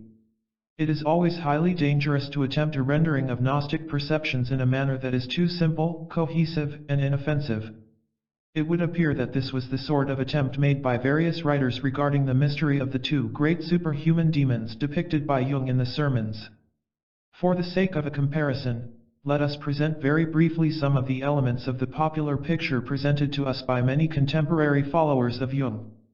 According to the usual account, women are characterized by the principle of eros, an ability to make connections, while men are oriented toward logos, the function of analytical thought. This would make it appear that the 2 sexes are not only generally tending toward or vaguely characterized by these psychological principles, but are in some way confined by them. Some of the most highly regarded Jungian writers in fact quite emphatically suggest such a confinement. Dr. Jolande Jacobi, in her classic work The Psychology of C.G. Jung, flatly states that, just as the male by his very nature is uncertain in the realm of eros, so the woman will always be unsure in the realm of logos. One does not have to be a feminist to be uncomfortably affected by such dogmatic certitude. To be sure, Jung himself was far more tentative and mysterious when writing about either eros and logos or anima and animus, as evidenced by his following statement. Woman is compensated by a masculine element and therefore her unconscious has, so to speak, a masculine imprint. This results in a considerable difference between men and women, and accordingly, I have called the projection-making factor in women the animus, which means mind or spirit. The animus corresponds to the paternal logos just as the anima corresponds to the maternal eros. But I do not wish to give these two intuitive concepts too specific a definition. At another place Jung, while asserting that these concepts were found to be valid and operative empirically, still cautions his readers about the tentative character of his findings. Long and varied experience was needed in order to grasp the nature of anima and animus empirically. Whatever we have to say about these archetypes, therefore, is either directly verifiable or at least rendered probable by facts. At the same time, I am fully aware that we are discussing pioneer work which by its very nature can only be provisional. It is suggested by the above that Jung was in a sense holding back on this vital issue. He knew more but was reluctant to reveal it. It may be argued that a considerable portion of Jung's corpus of writings bears a similar characteristic. At another place in the present volume we have described Jung's work as a science born of mystery. Jung was both blessed and cursed with this mystery which reposed at the source of his teachings, a mystery that could not be stated once and for all in clear terms but had to be adapted time and again to the changing forms of receptivity and understanding, which alone are capable of revealing ever deeper layers of the fabric of reality. The fifth and sixth sermons reveal a model of male-female polarities in which certain fundamental qualitative differences exist between the psyches of men and women. Sexual differentiation is not merely a matter of biology but of psychology as well. There is such a thing as a feminine psyche and a masculine psyche, according to the 7 sermons just as much as according to the later Jungian writers. Still, the sermons depict a situation which complicates the issue and makes simple, rational conclusions difficult. There are 2 fundamental powers, as described earlier. One is spirituality, Geistigkeit, feminine in tone, which receives and comprehends, affinitized to heaven, and sexuality, Geschlechtlichkeit, masculine in tone, which generates and creates and is akin to earth. The deceptively easy explanation is that these are the masculine logos and feminine eros. Yet, the evidence is contrary to such an exposition. In this sermon the masculine principle possesses all the characteristics of eros, it is described as sexuality, it is procreative, earthly, and microcosmic in direction. Yet it is masculine, and called by the unmistakable name phallos. On the other hand, the feminine principle in the sermon is none other than logos, it is receptive and more importantly comprehending. There can be little doubt, if any, the sermons present us with a masculine eros and a feminine logos. When bringing these categories down to a personal level, another novel picture presents itself. Both the Heavenly Mother and the phallos are present in both men and women. There is no clear implication that either of these forces is permanently at the unconscious level, rather both seem to be operative in particular spheres of activity. Thus, the sermon states, the sexuality of the man is more earthly, while the sexuality of woman is more heavenly. The spirituality of man is more heavenly, for it moves in the direction of the greater. On the other hand, the spirituality of woman is more earthly, for it moves in the direction of the smaller. Clearly we are confronted here with a constellation of spiritual forces that is substantially different from the one commonly accepted by analytical psychologists. Also, it is evident that the fourfold model here presented possesses portentous implications in the sphere of culture and community, which is the subject raised by the questioning dead in the first instance. The 2 great principles of Mater Celestis and phallos act directly upon the spiritual principles and indirectly upon the sexual principles of the masculine and the feminine psyche respectively. Logos governs the spiritual in man and the sexual in woman, while eros in turn governs the spiritual in woman and the sexual in man. This leaves each sex with one logos and one eros-oriented principle, thus affirming that there is a duality in each sex. Let us now look at the practical psychological implications of this arrangement. The masculine mentality is directly acted upon by the feminine mater celestis, the goddess Logos. The principle of phallos, the god Eros, tends to act upon the masculine psyche from the unconscious level.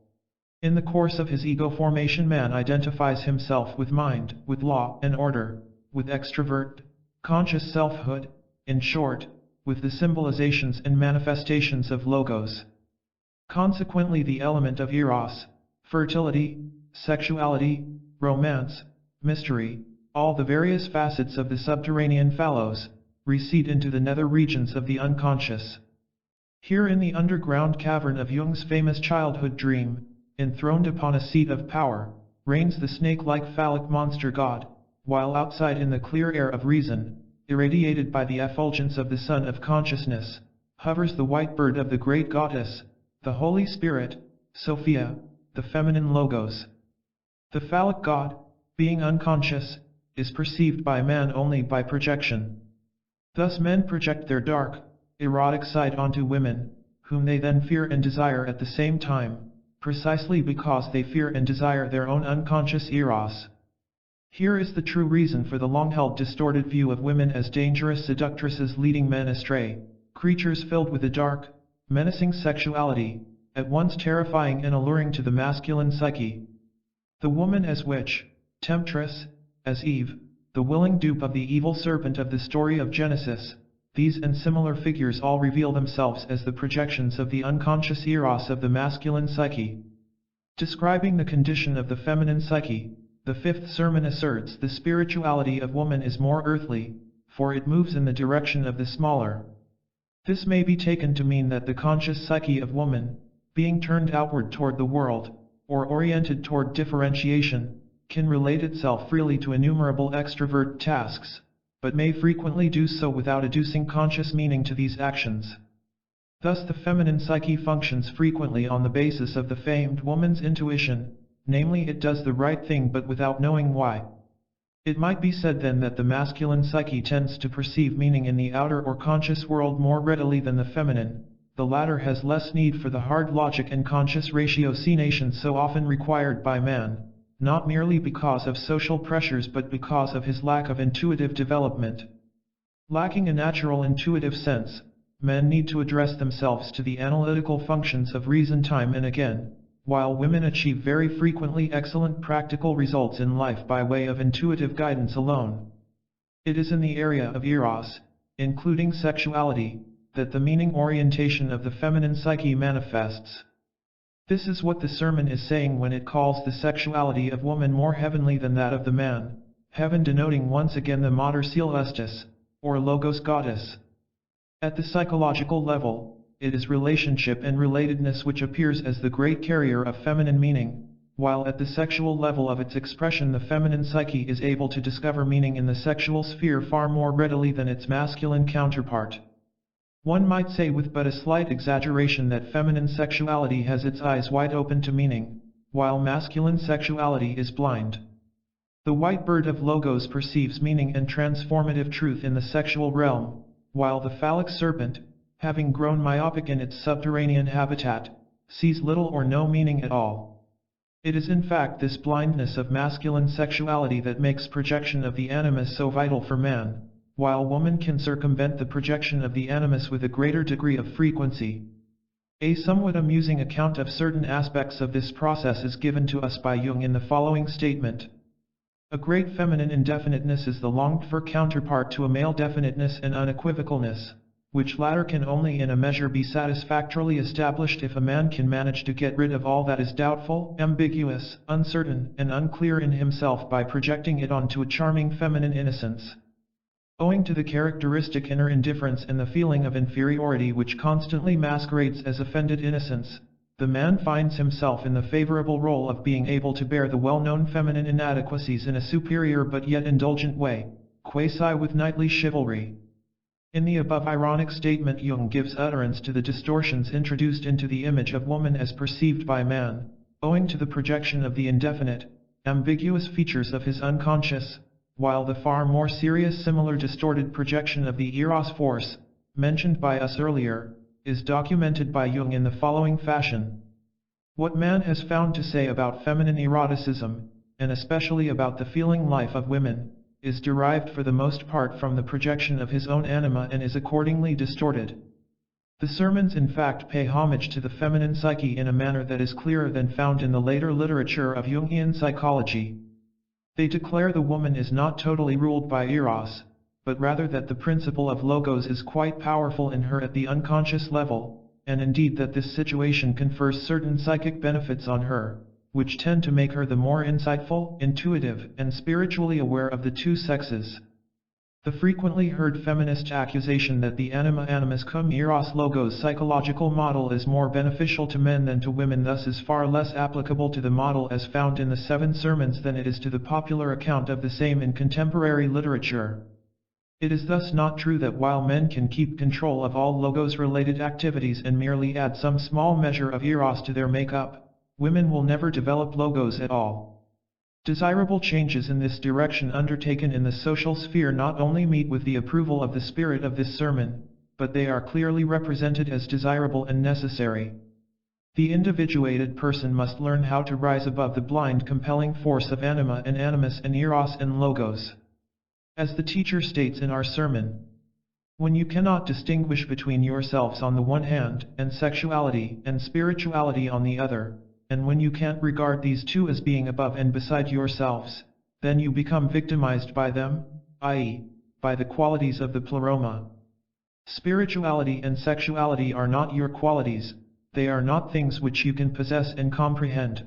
On the contrary, these are mighty demons, manifestations of the gods, and therefore they tower above you, and they exist in themselves.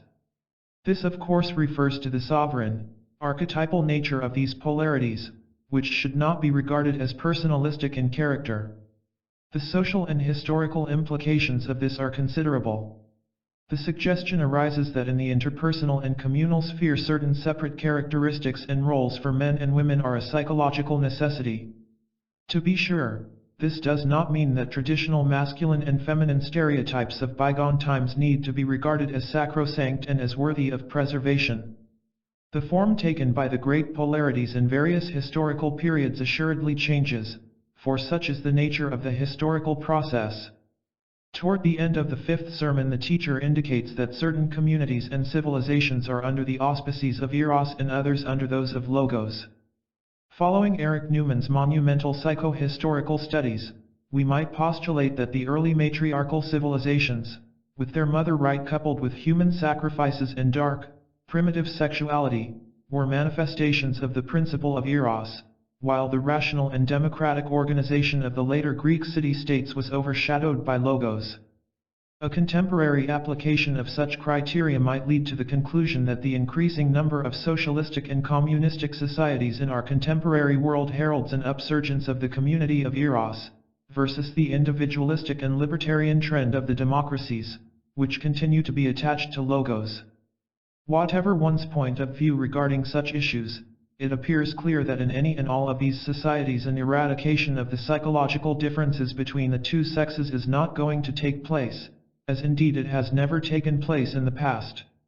A total integration of the sexes at the external level of human society is undeniably contrary to the Jungian model, both as represented in the 7 sermons and as found in the psychological writings of Jung and of his followers and commentators.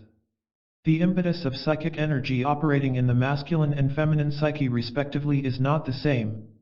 It was Freud, not Jung, who came close to postulating a sort of psychological unisexual model when he held up the curious task of the repudiation of femininity as an objective within the analytical process for both men and women. There is not just one basic psychic drive, but two, which in turn manifest in a number of contrasting ways on the various levels. From these considerations it follows that current movements directed toward the revision of the status of women, or indeed of both sexes, are doomed to failure to the extent that their avowed objectives are in the nature of an integration of the sexes according to a unisexual model. Not unisex but androgyny is the true goal of the transformation of the psyche, but this androgyny, rare and precious indeed, is to be found only in the highest flowering of the soul and consequently of humanity. Unisex is a distorted and unrealistic substitute for androgyny, rather like a misshapen goat with only one horn that is paraded as a unicorn. The way to androgyny, which in an earlier period was disguised under the ciphers of alchemy, has been adequately indicated by Jung in his classic commentaries on the alchemical work Rosarium Philosophorum, to which he gave the prosaic name The Psychology of the Transference. Whether an androgenation of culture is a real possibility or not is a most difficult question to answer. Such a process could not be produced by political or social fiat but could arise only as the result of the individuation and consequent androgenation of a sufficiently large number of persons within a given society, who then could make their mark, as it were, on their community and its consciousness. The way to the ultimate pneumatic heights of androgyny is a long and arduous path of transformation that is trod amidst much travail and suffering. Esther Harding in her monumental work Psychic Energy outlines 4 stages of this process which are experienced alike by individuals and by evolving societies. The first condition is that of the identification of the ego with the demon of sexuality, with the Geschlechtlichkeit mentioned in the 5th sermon. It is an autoerotic and narcissistic state wherein the libido is essentially self-gratifying and non-productive. This condition is attendant upon the close identification of the ego with the unconscious. The second stage brings the force of emotion and the personalization of the love object into play. Sexuality now is always linked with emotion which attaches itself to the whole person rather than to the sexual characteristics alone. An intensification, particularly in terms of projection, brings about the next and third stage, which has often been called romantic love. In this stage of the transformation of sexuality, the love object is a distinct and differentiated personality in the eyes of the lover, but in addition the personality of the beloved becomes now greatly colored by values projected upon it from the unconscious of the lover. The object now becomes increasingly the secret psychic one of self-knowledge, accomplished by way of the projections imposed upon the partner. The portion of the man and woman ordinarily consigned to the shadowland of the unconscious emerges in perceptible form, mingled with the personality of a living human personality. The fourth and last stage is the mystic marriage, known often under its classical name of hieros gamos. This thoroughly Gnostic development, which according to all indications constituted the essence of the forgotten rite of the Valentinian Gnostics, referred to in various writings as the mystery of the bride chamber, still utilizes the presence of living personalities as partners. However, by way of intricate processes of modifications and transformations to which the projections are subjected, the mystic marriage brings about an internalization of the love relationship. This ultimately results in the total transformation of the partners into spiritual androgynes in whom the opposites have been united by the alchemy of love, or to use the words of the Gnostic Gospel of Thomas, the male and the female have become a single one. Such is one of the more meaningful depictions of the long process leading to androgyny. It is quite evident that this Gnostic process has little in common with the hasty and ill-conceived politicized visions of an instant unisex society. The individuation of humankind thus reaches on the one side into the heavens where the supernal receptive Divine Mother of Eternal Mind, the Mater Celestis, waits to receive us, while on the other it is rooted in the subterranean power of the phallic Eros, Phallos, the earthly father, whose strength and elemental energy furnishes the force whereby we might ascend. The phallus, like a living tree, grows from the dark and moist recesses of the instinctual soil and reaches up into the limitless void of space, into the womb of the Mater Celestis, the ethereal mother enthroned among the stars. The semen of the earthly phallus, the sap of the Etz Chaim, the tree of life of the Kabbalah, projected into the womb of the Sky Mother causes the fertilization of the psychological cosmic egg, out of which the new cosmos of consciousness is destined to come forth. It is thus that, as the result of the aeonial game of the dancing and battling opposites, the final union of heaven and earth begets and brings forth the androgynous anthropos, the new man, the Christ of the Gnostics, who is the paradigm of the transformed and individuated ego of every individual and of all humanity. Out of the great tribulations of the eons, from the fiery alchemical furnace of cosmic life, the opposites have brought into existence that which represents their union and yet is more than either of them could ever be. The dialectics of the soul has produced the living synthesis which, beyond the past categories of thesis and antithesis, points toward the future. By recognizing the celestial beloved of the eternal feminine, the sermons join in Goethe's great ultimate vision of the Mater Celestis in Faust. All that is past of us was but reflected. All that was lost in us here is corrected. All indescribables here we descry, eternal womanhead leads us on high. And in the midst of this ecstatic aspiration, the gaze of the soul is not deflected from earth, for as Jung has cogently reminded us in his Psychology and Alchemy, no noble, well-grown tree has ever disowned its own dark roots, for it grows not only upward but downward as well. The sixth sermon, the serpent and the dove. In the sixth sermon the teacher elaborates the theme of sexuality and spirituality with special emphasis on the manifestations of these principles within the sphere of archetypal imagery in the form of the serpent and the white bird.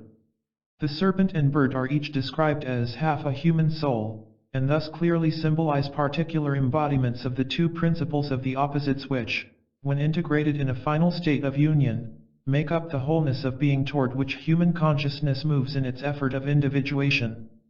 The serpent and bird in turn are themselves made up of a duality which is formed of the two opposites of desire and thought, the former being called thought-desire, and the latter desire-thought. This enigmatic description may be taken to indicate that the serpent of sexuality has its main principle of motivation in desire, and that its thoughts are thus ever rooted in desire.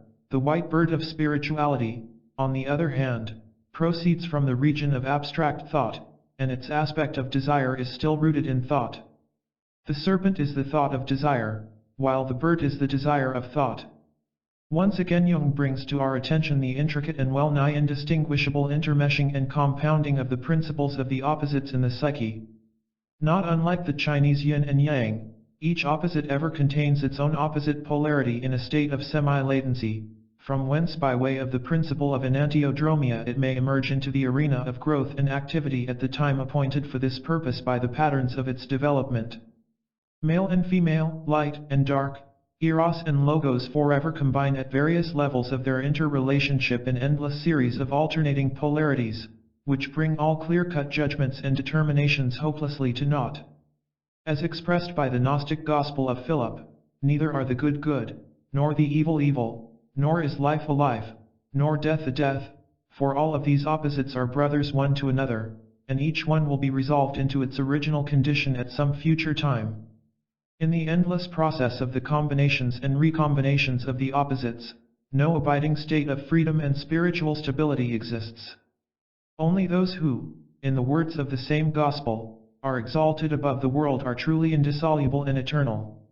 The mystery of the opposites is clearly not a matter that is subject to the discerning judgment of the human intellect. It might be said that it is not a problem to be solved but a predicament to be surmounted by Gnosis. It is thus that all Gnostic systems, whether of the 3rd century or of the 20th, reveal themselves to be psychological in character.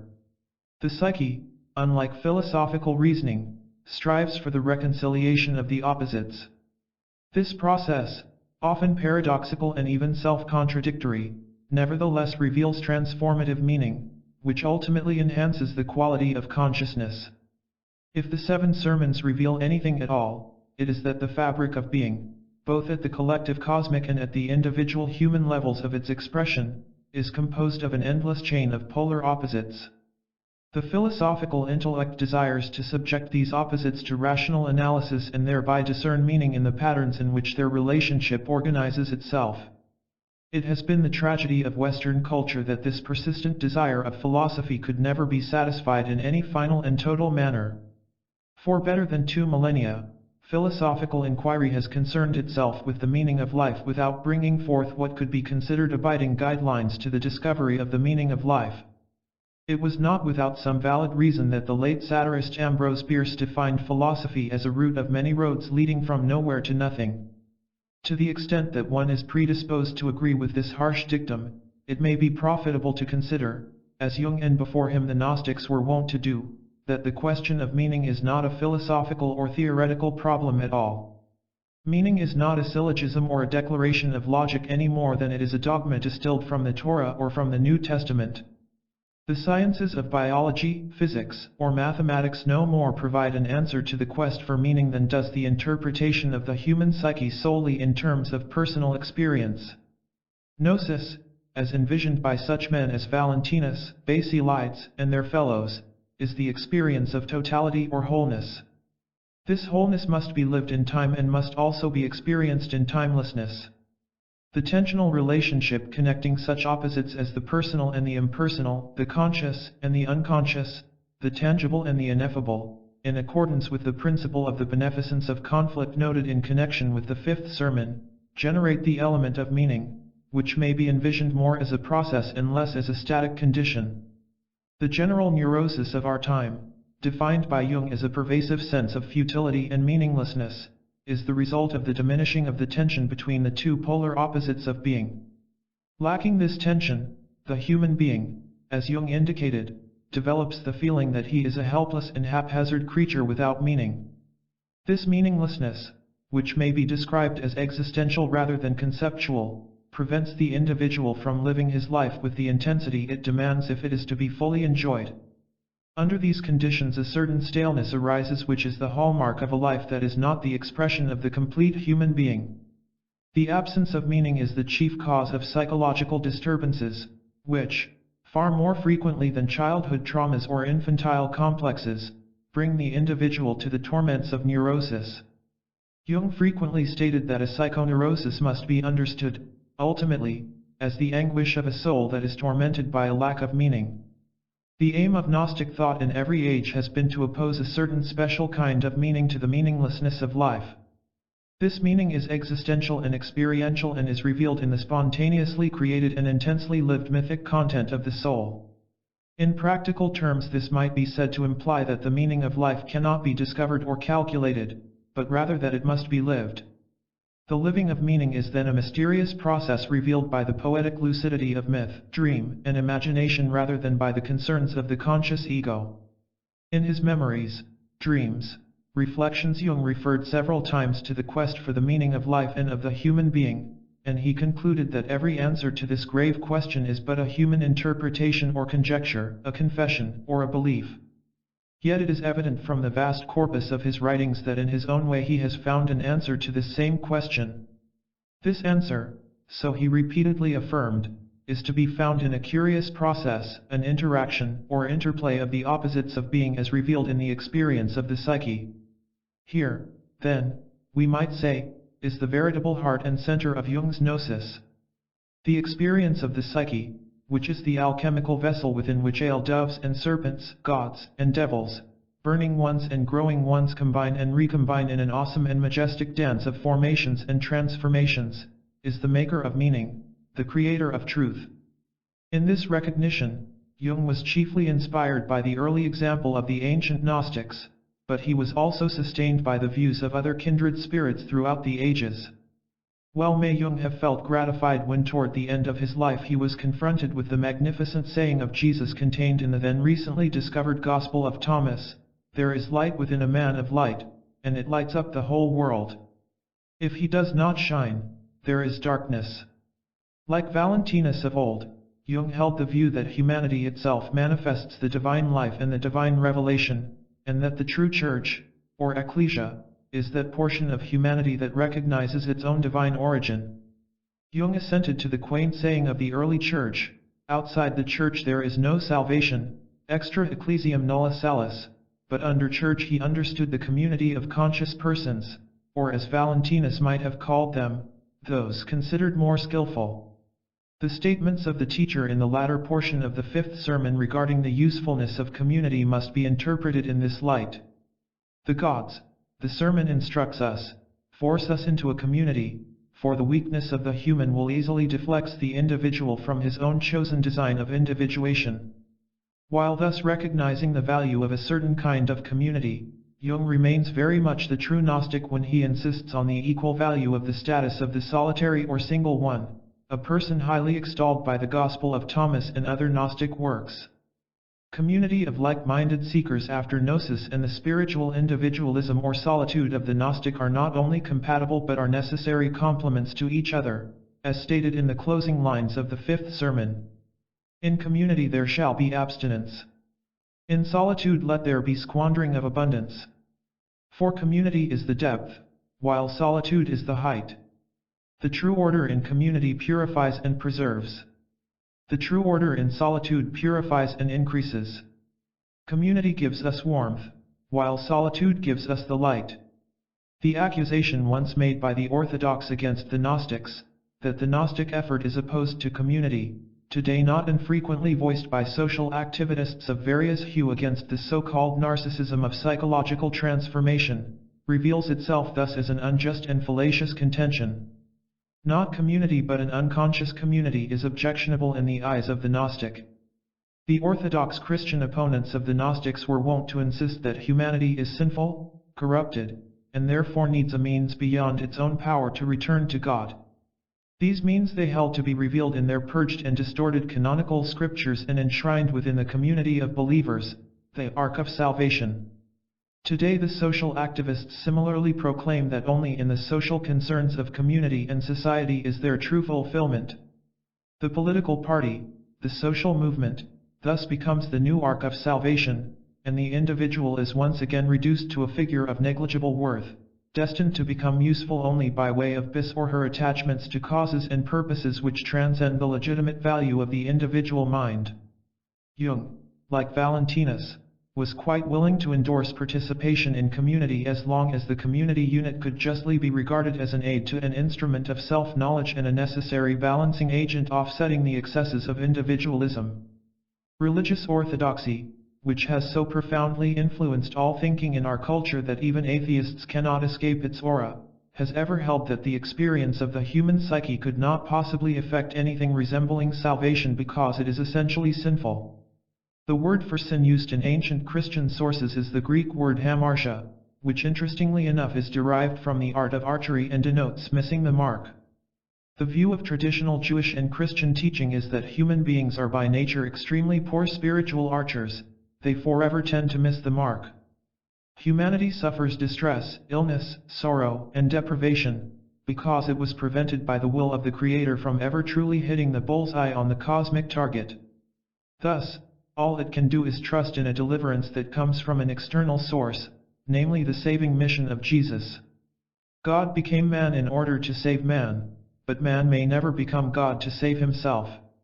It is not only dissimilarity that separates the divine from the human, but the terrible burden of human sin. Jung was the last person on earth to disagree with the contention that in a certain sense human beings may truly be regarded as sinful. Neuroses and other psychological troubles are to some extent in the nature of moral failings. To live up to the soul's higher potential is an inbuilt moral goal of human life, and when we fail to achieve this fundamental moral goal we do suffer. The gods visit retributions on those who stop growing in spirit. Achieving consciousness from the unconscious is to some extent a moral goal, and our failure to achieve it is a moral failing. Yet, these moral categories of failure and psychological disturbance are in turn rooted in something deeper that may be defined as a gnosis or ignorance. The sublime Valentinian Gospel of Truth of Nag Hammadi fame depicts this psychological fact in poetic terms when it says that ignorance brought about anguish and terror, and that anguish in turn solidified into a fog-like substance which prevented everyone from seeing. The same Gospel defined this kind of life, caused by ignorance, as a nightmare in which the soul experiences terror and confusion and instability, along with doubt and division. Unlike the orthodox, the Jungian and Gnostic model of reality envisions a time and an occasion for the human being when it may cast aside this benumbing and bewildering fog of ignorance, and in the words of the Gospel of Truth, it may leave the works of this ignorance behind like a dream in the night. The kinship of these mythological statements regarding ignorance with depth psychological views is perfectly obvious and has been duly noted by some interpreters of the Gnostic scriptures, notably by Elaine Pagels, the Gnostic Gospels. When humans are lacking in psychological insight, they are tyrannized by the impulses of the unconscious, and their ignorance brings upon them failures of diverse kinds, emotional, physical and moral. When a healthy degree of self-knowledge is achieved, the quality of contact with the unconscious in turn and proportionately enhances the quality of consciousness, and with it the life of the entire person. To quote once again, the Gospel of Thomas. If you bring forth what is within you, what you bring forth will save you. If you do not bring forth what is within you, what you do not bring forth will destroy you. Jung has shown that the greatest help for humanity in its state of spiritual distress, its condition of forlornness, is to be found in interior spiritual experience. By way of this kind of experience, the individual not only acquires various grades of gnosis, insight, consciousness, awareness of the true realities of being, but also receives pistis, trust, experiential faith, which alone ensures the survival and continuity of the effort of individuation. Jung described the acquisition of this quality of pistis in the following manner. This kind of experience cannot be disputed. You can only say that you have never had such an experience, whereupon your opponent will reply, "Sorry, I have." And there your discussion will come to an end. No matter what the world thinks about this kind of experience, the one who has it possesses a great treasure, a thing that has become for him a source of life, meaning, and beauty, and has given a new splendor to the world and to mankind. He has pistis and peace. Where is the criterion by which you could say that such a life is not legitimate, that such an experience is not valid, and that such pistis is mere illusion? Is there, as a matter of fact, any better truth about the ultimate things than the one that helps you to live?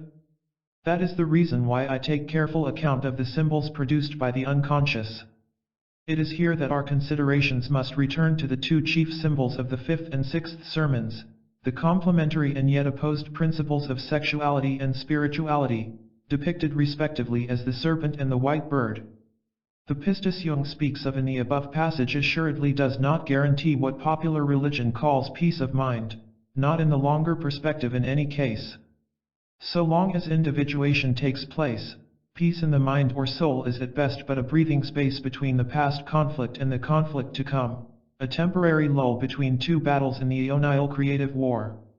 No matter how greatly one's life has been enriched by one or several encounters with the unconscious, the psychic fact still remains that only conflict leads to meaning, and only more conflict brings yet greater meaning.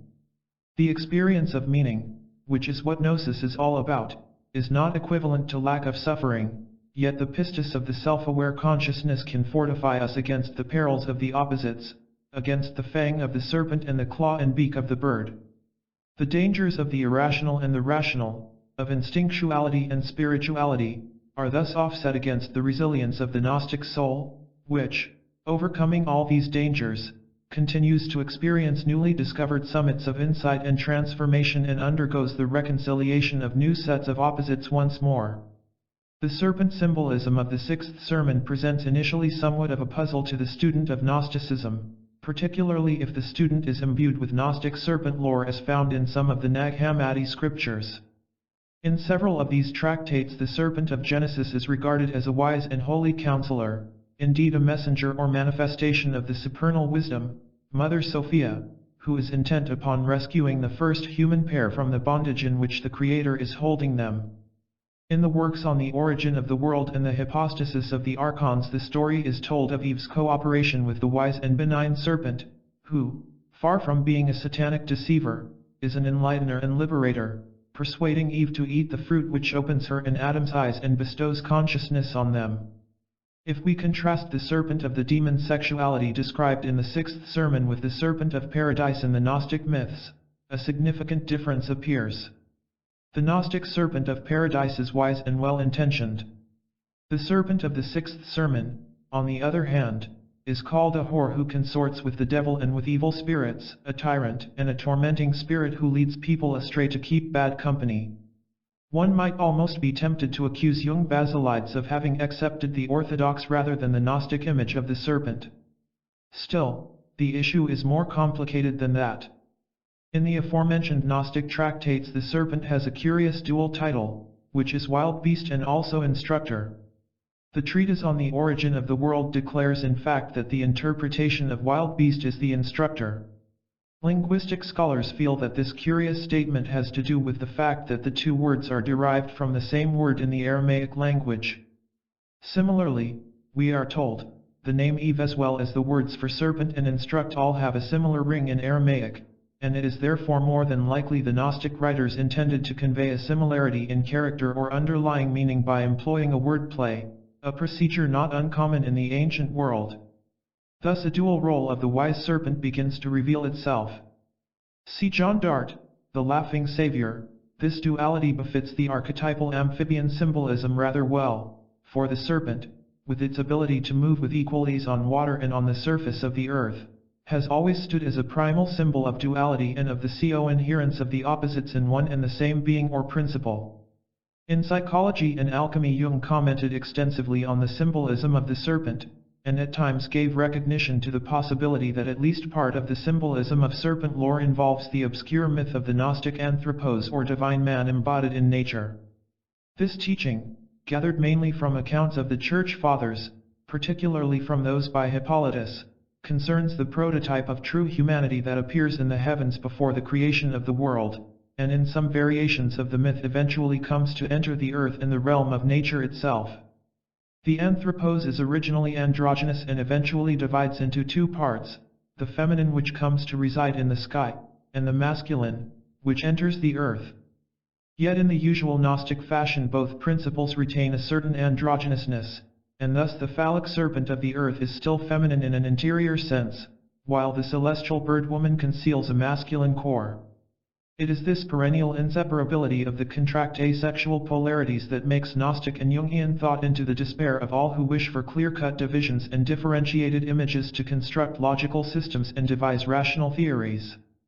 The masculine earth god Phallos thus manifests at a lower level as the serpent, which in spite of its phallic symbolism is also feminine in character. It appears that the so-called Ophite Gnostic mythology of which Hippolytus speaks described a being very similar to the phallic serpent of the sixth sermon. This being, often likened to the winged phallus of Hermes, or the phallus of the mutilated god Pharaoh Osiris emerging from the water, where it was cast by the dismembering hand of Set, is the primal divine man concealed in the earth and waiting to rise from this terrestrial concealment. The other portion of the anthropos, allied to the heavenly mother, even as the first one is associated with the earthly father, has ascended into the heavens. This is none other than the white bird of the sixth sermon. The two anthropoi, one of the earth, the other of heaven, were very important to Jung's personal myth. Jung seems to have discovered an echo of this mystery in the statement of St. Paul's first letter to the Corinthians, the Latin version of which he appropriated for his tombstone: Primus homo de terra terrenus, secundus homo de caelo celestis. The first man is of the earth, earthly, the second man is heavenly and from heaven. 1 Corinthians 15:47. Thus we come to the recognition that according to Jung's Gnosis, and certainly not without a precedent in the ancient Gnosis, one needs to recognize that there are two aspects of the primordial anthropos which meet in the human soul. One of these is a serpent, outwardly phallic but inwardly feminine, permeating all nature and embodying, as it were, the hidden or underground divinity concealed in the recesses of physical nature and in the instinctual forces of the human psyche itself. This is the phallic god whom Jung met as a small boy in a visionary dream, the monstrous chthonic worm enthroned on his subterranean royal seat, the god whose image marked his spiritual outlook for the rest of his life. In his memories, dreams, reflections he described this Gnostic anthropos permeating nature as a symbol of a peculiar conjunction of the opposites which takes place in the natural world and which with singular insight he characterized as the union of spiritually alive and physically dead matter. Once again Jung's intuitive insight revealed an aspect of Gnosis that for the most part remained concealed from the scholars. The official picture given us of the Gnostic view of nature has ever been one of contempt and disgust, whereby, according to the biased interpreters, Gnostics approached the world of external nature. However, in the early part of the 20th century in the so-called Oxyrhynchos papyrus a fragment of the Gospel of Thomas came to the attention of the interested readers which declared in the words of Jesus, "Raise the stone and thou shalt find me, cleave the wood and I am there." Still few were wont to recognize that the Gnostics did not condemn nature, but rather they condemned only the cosmos or system imposed on both human and external nature by the demiurge. Jung, on the other hand, following the directive received in the vision of his childhood, perceived the phallic serpentine anthropos enthroned on the wisdom seat of nature. In his above-quoted autobiographical reflections, Jung reveals himself time and again as a sincere lover and admirer of nature. Speaking with the nostalgic wisdom of old age, he exclaims, "Yet is so much that fills me, plants, animals, clouds, day and night, and the eternal in man. The more uncertain I have felt about myself, the more there has grown up in me a kinship with all things." Jung had also stated, in a comment to Barbara Hanna, that a regard for nature was one of the qualities so regrettably repressed in our culture by the Christian religion, some of the other great repressions being sexuality and the creative imagination. Jung the Gnostic, like other persons of Gnostic orientation before him, loved nature, but not for the conventional reasons which have usually appeared in humanity. Pantheistic paganism loved and still loves nature for its own unconscious reasons.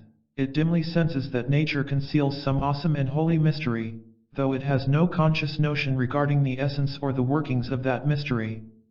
Judeo-Christian orthodoxy also professes a certain regard for the world, although more seldom for nature, and calls it God's world, holding that an extracosmic and supernatural creator made the world and it is his and therefore good. One wonders whether by this reasoning hell might be considered good also, since the same good creator is responsible for its existence. Of all attitudes toward nature, the Gnostic one is perhaps the most intriguing, for it is not rooted in the mere vague intuition of primitive unconsciousness, and even less in the regard for the creator demiurge of Genesis. This attitude, which impelled the alchemists to speak of the light of nature and impelled Goethe to use the term God-nature, loves nature not because of its external appearance or its creator, but because of an overwhelming, mysterious, unknowable, and yet ever-present divinity that resides concealed in nature itself. While to the Orthodox Christian this is God's world in the sense that it has been fashioned and is now owned by the God of the Bible, to the Gnostic, the alchemist and the magician, and of course to Jung, this is God's world, because God lives in it. This indwelling God is none other than the Anthropos, the primordial God-man, now inhabiting the earth and at some future time rising from its depths in a gloriously cosmic resurrection. There is a hidden spirit in the world, in nature, in rocks, caves and waters. It slithers in the dark passages of the subterranean realm, and it swims in the streams and lakes which nourish the earth. It rises serpent-like in the cells of the plants and it animates, i.e. ensouls, the moving creatures, who by virtue of its animating influence are known as animals. It is not generally known, although quite undeniable, that the recognition of this mysterious, hidden presence in the natural world was kept alive by the Pansophic or alternative reality tradition, and that it was at least in part through this tradition, the fount and origin of which is in Gnosticism, that Jung received his great interest in alchemy and kindred disciplines, which are all founded on the belief in the light of nature, the lumen naturae. It is curious to note how even medieval Christianity, with its loss of Gnosis, did not abandon the notion of the light of nature, but tended to retain it as an auxiliary source of spiritual illumination, existing side by side with divine revelation. Nourished by the convictions of magicians and alchemists like Albertus Magnus, Agrippa von Nettesheim and Paracelsus, the churchly scholastics and monastics continued to recognize that the world of beasts and birds, of fields and streams held potent spiritual secrets, even gleams of prophecy, as Agrippa called them. The verdict of medieval and Renaissance thinking was well summed up by Paracelsus when he wrote, "Moreover, the light of nature is a light that is lit from the Holy Spirit and goeth not out, for it is well lit." In the human being, this earthly anthropos or indwelling light of nature is embodied in the portion of the unconscious that is associated with the instincts. It goes without saying that in Western culture, but in almost all other cultures as well, this instinctual unconscious is to a great extent dominated by sexuality. It is for this reason that Jung connects the serpent of earth with the phallus, or the demon of sexuality. It is significant in this respect that Jung made his clearest and most convincing statement regarding the anthropos in his book The Psychology of the Transference, a work dealing specifically with the alchemy of love. We could do no better than to quote his own words from this source. This lower spirit is the primordial man, hermaphroditic by nature and of Iranian origin, who was imprisoned in physis. He is the spherical, i.e. perfect, man who appears at the beginning and end of time and is man's own beginning and end. He is man's totality, which is beyond the division of the sexes and can only be reached when male and female come together in one. The revelation of this higher meaning solves the problem created by the sinister contact and produces from the chaotic darkness the lumen quod superat omnia lumina, the light which rises above all lights. The revelation of the anthropos is associated with no ordinary religious emotion. It signifies much the same thing as the vision of Christ for the believing Christian. Nevertheless, it does not appear ex opere divino, as the result of a divine act, but ex opere naturae, not from above but from the transformation of a shade from Hades, akin to evil itself and bearing the name of the pagan god of revelation. Understandably, Jung also recognized the lower anthropos as embodied in the enigmatic but transformative figure of Mephistopheles in Goethe's Faust, who with the power of the instincts, particularly of sexuality, draws the hero from his alienated intellectual pursuits and into the arena of transformation in the real world of the opposites. It is perhaps easier for us at this point to recognize why Jung states in this sermon that the serpent consorts with the devil and tempts people to keep what might be called bad company. Fear, desire, the projection of inner powers onto material objects, the tyranny and torment of transformation, all of these are brought to us by the anthropos in his terrestrial aspect. As indicated before, individuation has little in common with serene quietude or the absence of suffering. The serpent provides us with conflict, and conflict makes for the relatedness and the reconciliation of the opposites. Jung also states in our sermon that the serpent descends into the deep and there either paralyzes or stimulates the phallic demon. Here we find the two necessary extremes of ascesis, or transformative skill, as they appear in Gnostic practice, at least as this practice reveals itself to us in the available sources. The instinctual forces of the psyche need to be brought into a condition of extraordinary stimulation in order to be utilized for purposes of intense transformation. Ascesis, spiritual skill, is distinct from its caricature, asceticism, for it strives for the extraordinary as against the ordinary activity of psychic energy. When the force of the serpent expresses itself according to the ordinary, trivial patterns of everyday living, the results are not transformative. Only when either by rigid control or extraordinary activity the libidinal forces become activated to the point of ecstasy will the opus contra naturam, the work against ordinary natural patterns, be accomplished. Similarly, Jung tells us in the sermon that the serpent, by eluding our grasp and by stimulating us to pursuit, shows us hidden ways which with our limited wit we would never discover. Mephistopheles, the wise devil of psychic energy, thus ever tempts and guides Faust to avenues and modalities of individuational activity which would never have been available to the unimaginative scholar of Goethe's dramatic vision.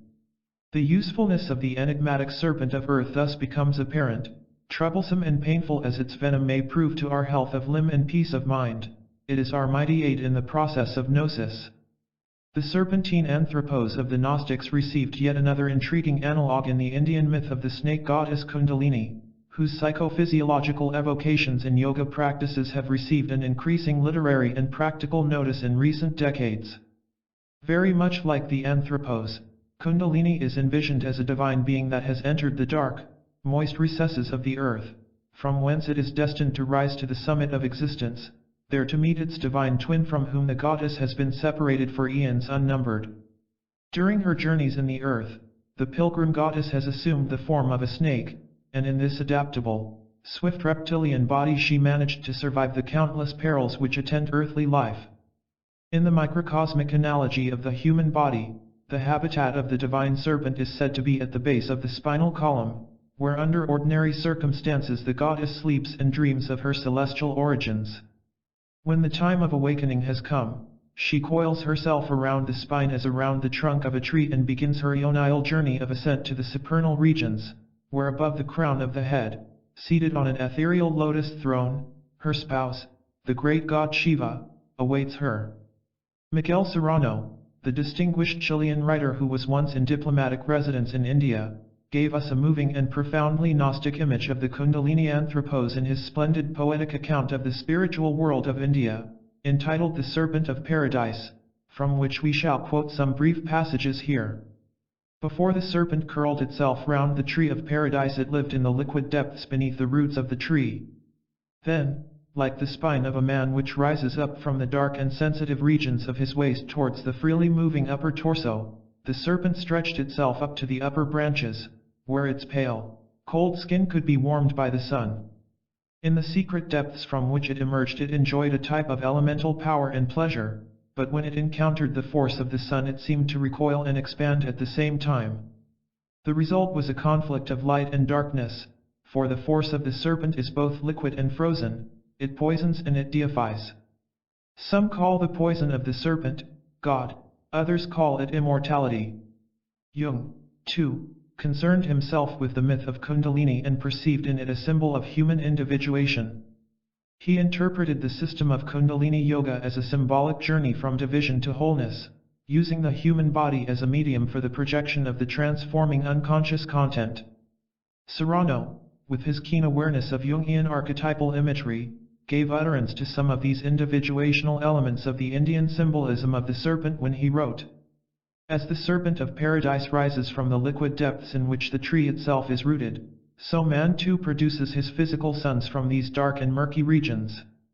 These sons of the flesh are destined to die, but the sons of the spirit which are born during man's maturity are capable of reaching eternity by becoming the sons of death.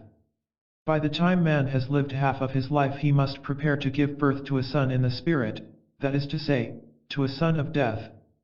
This son can be born only by marrying the serpent or by playing Shiva's phallus and Krishna's flute. And he alone can carry us over the sea of death. He will give us passage on his phosphorescent barge or will allow us to rest on the wings of the plumed serpent. A man who has married this serpent has a strange, otherworldly appearance. His face has the repose of one who has taken pleasure in being poisoned, and he reflects the calmness of death. He appears to be immersed in dreamy waters, where he swims with the fish of God. His eyes, though closed, emanate an indescribable joy, and there is the shadow of a smile on his lips, for it has been his privilege to descend to the dark roots of pleasure and to be able to return to a spiritual union. In the palace that rests on the top of the tree of paradise he has met someone for whom he has been waiting for a long time, and the joy of this encounter has made tears stream down his cheeks. The fruits formed from those tears are at one liquid and ice-like, and when they fall they make a noise like that of tinkling bells. Such is the process of individuation and the character of the successfully individuating person as poetically described by Serrano. The images thus evoked for our contemplation can be said to have a profound relationship to Gnosticism in both its ancient and its modern, i.e. Jungian, manifestations. Opponents of the Gnostics have made much of the hatred the Gnostics are said to have felt for the process of birth and the procreation of children. The recent discoveries have for the most part helped to dispel some of the confusion regarding this subject by demonstrating that the Gnostics were not opposed to marriage or the bearing of children as such, but that they had certain psychological views regarding these matters which closely parallel those voiced above by Serrano.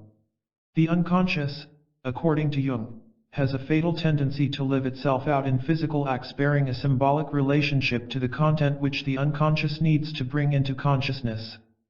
Within the context of the individuation process, it becomes imperative for persons to give birth to themselves as new and regenerated beings. It is obvious that the process of physical birth is the grand symbol of this interior birth. Therefore the Gnostics warned people, particularly women, that they should not mistake this biological event for the greater psychological reality which lies concealed in its symbolism. Already the canonical Gospel of Luke contains two passages, 11:27-28 and 23:29, which indicate that Jesus appears opposed to the unconscious attitude of women towards themselves as mere givers of birth to physical children. In the Gnostic Gospel of Thomas this theme appears with even greater clarity and within a somewhat more unified context. A woman from the multitude said to him, "Blessed is the womb which bore thee, and the breasts which nourished thee." He said, "Blessed are those who have heard the word of the Father, and have kept it in truth. For there will be days when you will say, Blessed is the womb which has not conceived, and the breasts which have not suckled." While the archetype of birth obviously would have a special role in the life of women, the psychological problem of individuation versus the unconscious living out of spiritual patterns of growth affects the lives of both sexes.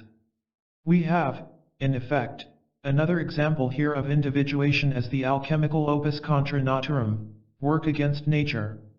Nature, the anthropos as the serpent of earth, injects into us the venom that may either paralyze or awaken.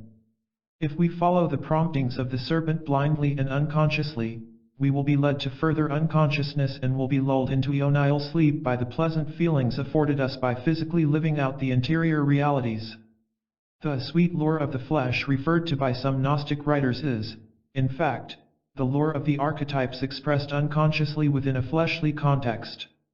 The sons of the flesh are destined to die, as Serrano wisely states in the passage quoted above, which means that physical acts which consist of the unconscious expression of archetypal realities are like abortions which have no spiritual promise of growing to real maturity. On the other hand, when one gives birth to a son in the spirit, such a son ensures the immortality of the spiritual parent. The son in the spirit, which is the new self, born usually in the second half of life, becomes the carrier of the life of the spirit. He who discovers the meaning of the words of the Logos will not taste death, says the Gospel of Thomas. If we discover the meaning of life, then and then only are we worthy of life and will be able to escape the death of unconsciousness. From these psychologically valid considerations, the reductionist minds of some persons have drawn the erroneous conclusion that the physical expression of interior, transformative forces in itself is evil, and that the flesh must be mortified in order to release the spirit from its deadly embrace. The Gnostic scriptures, like Jung's sermons, teach that the physical expression of spiritual realities alone, without the presence of consciousness, is counterproductive, or at best useless. They never intended to declare that life should be lived only in mind and that the body and its experiences should be declared as evil. Still, all who taught the development of consciousness felt it necessary to warn against the tendency of the nether anthropos to lure consciousness into the dark depths of terrestrial sleep, where the dead dwell, and where the malign spirits of unredeemed psychic energy roam.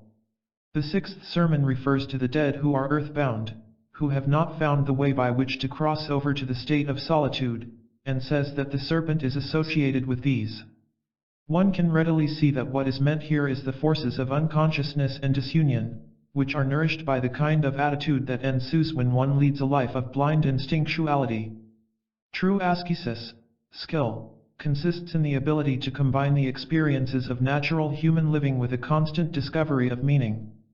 When this becomes possible, then the physical acts prompted by instinctuality no longer stand opposed to the realities which seek their expression through them. It is at this time that life becomes increasingly a ritualized expression of the consciously performed drama of individuation. Asceticism in the sense of a hostile denial of the value of the forces of the instinctual nature is thus a perversion and a crude reductionism. The figure of the earthly serpent in the sixth sermon demonstrates this. Somewhat more remote from our everyday experience is the other principle of the dual anthropos as represented in the sixth sermon. This is the white bird from heaven, which almost inevitably conjures up the image of the Holy Spirit in the form of a dove. As the serpent embodies the lower, or feminine of the elements, i.e. earth and water, so the dove or white bird is the expression of the element of air through which it flies, and of the solar fire which is the luminary of the heavens from whence it descends. As the serpent symbolizes instinct, sexuality, procreation, and the light hidden in nature, so the bird stands for thought, spirit, transcendence. The one dwells in the earth and slithers about within its holes, the other flies high above the earth, looking down upon it, as one might be inclined to imagine, with a mixture of bewilderment and bemused contempt. The cold-blooded serpent, with its fierce power to strike without the least sign of warning, and the warm-blooded, frail, and gentle bird of the air together make up the strange dual aspect of the redeeming power of the anthropos. The principium individuationis, the creative urge toward psychic redemption, is embodied in these two curiously different, yet complementary figures. As Hippolytus noted when writing of the Gnostic anthropos, this saving principle is most closely related to the divinity, whom the Greeks and Romans knew as Hermes and Mercurius respectively. From the point of view of the symbolism of the sermons, it is interesting to note that this god, while flying in the air with wings attached to his helmet and sandals, also bears the staff of two serpents, which in turn is surmounted by a winged globe. In his previously noted psychological commentary on the alchemical work Rosarium Philosophorum, to which he attached the prosaic title The Psychology of the Transference, Jung gives us a splendid description of the ambivalent and yet subtly exciting figure of the swift-winged and light-footed divinity, whom the alchemists recognized as the great facilitator of the conjunction of the opposites. The alchemists aptly personified it as the wily god of revelation, Hermes, or Mercurius, and though they lament over the way he hoodwinks them, they still give him the highest names, which bring him very near to deity. Yet it would be an altogether unjustifiable suppression of the truth were I to confine myself to the negative description of Mercurius, impish drolleries, his inexhaustible invention, his insinuations, his intriguing ideas and schemes, his ambivalence and, often, his unmistakable malice. He is also capable of the exact opposite, and I can well understand why the alchemists endowed their Mercurius with the highest spiritual qualities, although these stand in flagrant contrast to his exceedingly shady character. The contents of the unconscious are indeed of the greatest importance, for the unconscious can be most dangerously deceptive on account of its numinous nature. Involuntarily one thinks of the devils mentioned by Saint Athanasius in his Life of Saint Anthony, who talk very piously, sing psalms, read the holy books, and, worst of all, speak the truth. The difficulties of our psychotherapeutic work teach us to take truth, goodness, and beauty where we find them. They are not always found where we look for them, often they are hidden in the dirt or are in the keeping of the dragon. The white bird of heaven represents the spiritual and respectable portion of Mercury, even as the serpent of earth, the phallic caduceus, symbolizes his dangerous and mischievous side. Both together, however, stand for the creative and redemptive wisdom, which reconciles heaven and earth and brings about the transformation of the substances within the vessel of the alchemist. As indicated earlier, the serpent in the sermon is described as feminine, though messenger of the subterranean god Phallos, while the bird is masculine but proceeds from the celestial mother, Mater Celestis. It is interesting to note that in Gnostic sources references can be found to the Holy Spirit as a feminine being. Jung was fascinated by the figure of wisdom as it appears in such Hebrew writings as Proverbs, Ecclesiasticus, and particularly in the Book of the Wisdom of Solomon. In his answer to Job he referred to the content of all of these books in considerable detail, and saw in them an earlier manifestation of the New Jerusalem, the heavenly city which in the Apocalypse of St. John appears as the bride of the Lamb. Jung unhesitatingly identified this figure with the feminine aspect of the Gnostic anthropos. She is the feminine anthropos, the counterpart of the masculine principle, so he wrote in answer to Job, and indicated that it is this principle which needs to be brought into the view of the soul in order to effect the reconciliation of matter with spirit. At another place in the same work he called her the feminine numen of the metropolis, the mother beloved, a reflection of Ishtar. The word numen means deity, and the heavenly mother thus is revealed as the goddess of the great city in the heavens, which is in itself a most interesting archetype to contemplate. We may recall that in the fifth sermon it is stated that human communities are necessary because of man's weakness, and that if they are not in the sign of the mother, then they appear in the sign of the Phallos. When communal life is governed by primitive needs and instinctuality, which appears largely true of traditional and archaic rural village life, it serves as a natural arena for the living out of the patterns of the unconscious. Villagers are happy to the extent that they are supported by the great, underlying patterns of collectivity as manifest in outer nature and in their community life. Like the cosmic and nature-worshipping forms of religion, so the rural community life can be happy and comforting, but is lacking in creative and transformative forces of growth. The rural individual is by nature conservative and shuns the novelty of unaccustomed ideas and experiences. The Latin word paganus, freely translated, means a backward country bumpkin, and its English equivalent, heathen, similarly means a dweller in the outlying backwashes of civilization. Such persons, the ancients already believed, have little attraction to heroic consciousness, which involves adjusting to new experiences. It was thus that, in contradistinction to rural unconscious patterns, they developed and spiritually exalted the archetype of the polis or metropolis, the image of consciousness making known as the city.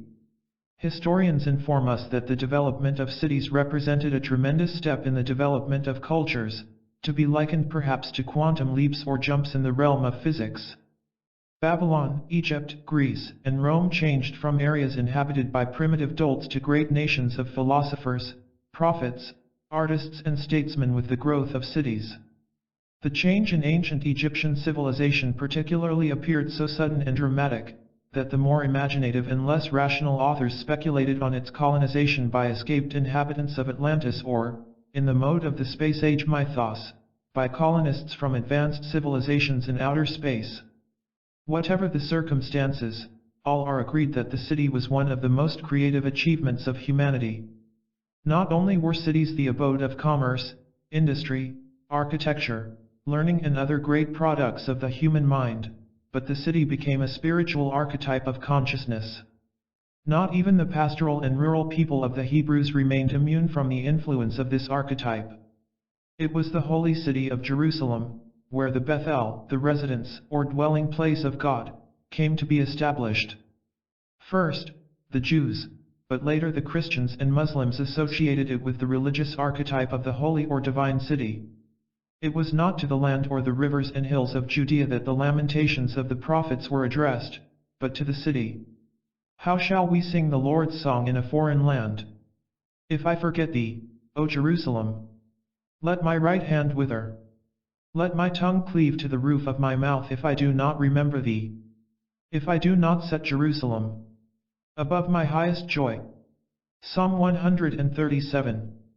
By the time of the Gnostically influenced Apocalypse of John, the holy city had clearly revealed itself as a celestial archetype, part woman, who acts as the bride to the Lamb, and part mandala, made of precious stones, like a jasper, clear as crystal. Revelation 21:10-111. This is the city from whence, as from the mother, the white bird flies to humanity. The winged messenger of the goddess, of Sophia, Barbelo, Ishtar, of Mary the Virgin, brings messages from the holy ones who have gone before, who have attained to citizenship in the heavenly metropolis. Conversely, the bird carries the words of humanity up to the mother. The messenger carries not only her blessing but our supplications as well. It is interesting to note in this respect that Jung's preoccupation with the feminine city mandala was a profound and lifelong one. Like his Gnostic forebears, he looked upon the city as the archetype of consciousness, of the divine thought and manifestation. Like Alexandria of old, the crucible of ancient Gnostic, Hermetic, and Neoplatonic thought, see chapter dealing with the preamble of the sermons, so the archetype of the city remained to Jung the abode of wisdom, spirituality, and creative consciousness. He considered the city an aspect of the wisdom woman Sophia, of whom he said, who was with God before time began, and at the end of time will be reunited with God through the sacred marriage. Toward the end of his life Jung perceived a sign of the times of great significance in the declaration of the Assumption of the Virgin Mary made by Pope Pius XII. At the same time when Protestant theologians, and even some Catholic ecumenicists, threw up their hands in horror because of this new evidence of old papal Mariolatry, Jung hailed the Pope's apostolic constitution, Munificentissimus Deus, as an evidence of the long-delayed recognition on the part of Christendom of the celestiality, if not outright divinity, of the feminine. In answer to Job he went on record, writing that this recognition was welling, or pushing upwards from the depths of humanity's unconscious and that it could have a deeply beneficial effect on human affairs in terms of world peace. The elevation of the Virgin, he said, was an evidence of a very real yearning for peace which stirs deep down in the soul, and it would act as a needed compensation to the threatening tension between the opposites. The sixth sermon says that the mother intercedes and warns but has no power against the gods.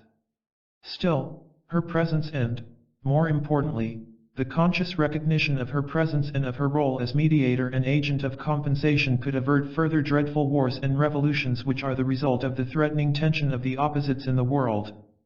The celestial maternal mandala expresses itself in many forms.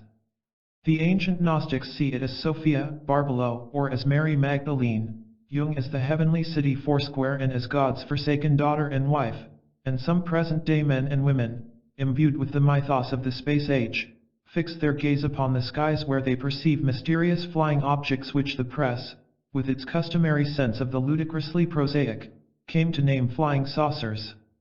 In Flying Saucers, a modern myth, Jung recognized that these objects are usually of round shape and that tasks of worldwide beneficial significance are ascribed to them.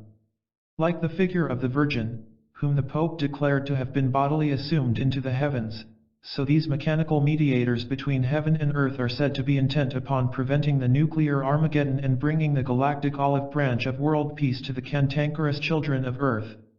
As the teacher said in the sixth sermon, the bird brings messages from the distance, from those who have gone before, those who are perfected. A curious variant of the myth, proclaimed largely after Jung's time, has the saucers swarming forth from secret openings in the earth and appropriately threatening humankind with destruction, thus compensating our minds for the imbalance of beneficent saucer lore. It is not impossible that in our own days the two great constituent parts of the ultimate mandala of wholeness are once again approaching union. The serpent of earth, released from chthonic concealment, raises his crowned basilisk head toward the sky.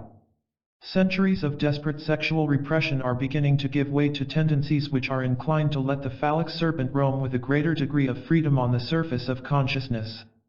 The long-suppressed feminine nature of the serpent is demanding its due also. The fact of feminine sexuality, along with all of its manifestations, is receiving attention and acceptance from men and women alike. As above, so below, the white bird of heaven moves closer to the range of our vision, while the ruddy serpent of earth raises mightily from the depths. The serpent in the psyche is matched also by the serpent of matter itself.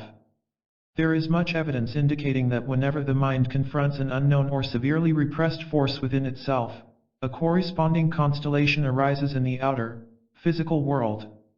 Thus the phallic serpent of the psychic ground calls to the fiery snake of the nucleus of the atom, and the unleashing of the libido in the collective soul is compensated by the rising of the mushroom cloud over Hiroshima. The terrible basilisk has risen in all its awesome fury and beauty, and no human force will compel it to retire into its former underground recesses. Well may the earth tremble, for the conquering serpent has come. There is one more grand design, one final alchemical vessel in which the two opposites, the dove and serpent, must meet. It is the human being, the new and the eternal anthropos. In the starry height, in the seventh region of heaven, the archetype and prototype of the anthropos rides in his solar chariot. The head of the bird joined to serpent feet by a human torso and arms reveals the figure of Abraxas as the union of sky and earth, of the bird and the snake. In this world, say the sermons, man is Abraxas. From the gnosis of humanity a new Abraxas is born. It is perhaps no mere coincidence but an evidence of synchronicity that the cherub of the Ion of Aquarius has the form of a man. In his work Ion, Jung gave a psychological endorsement of the theory of the zodiacal age, or Ion of Aquarius.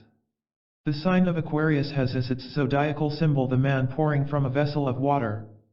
This figure is equated by medieval and Kabbalistic lore with the cherubic emblem of the element of air, which is the exalted man.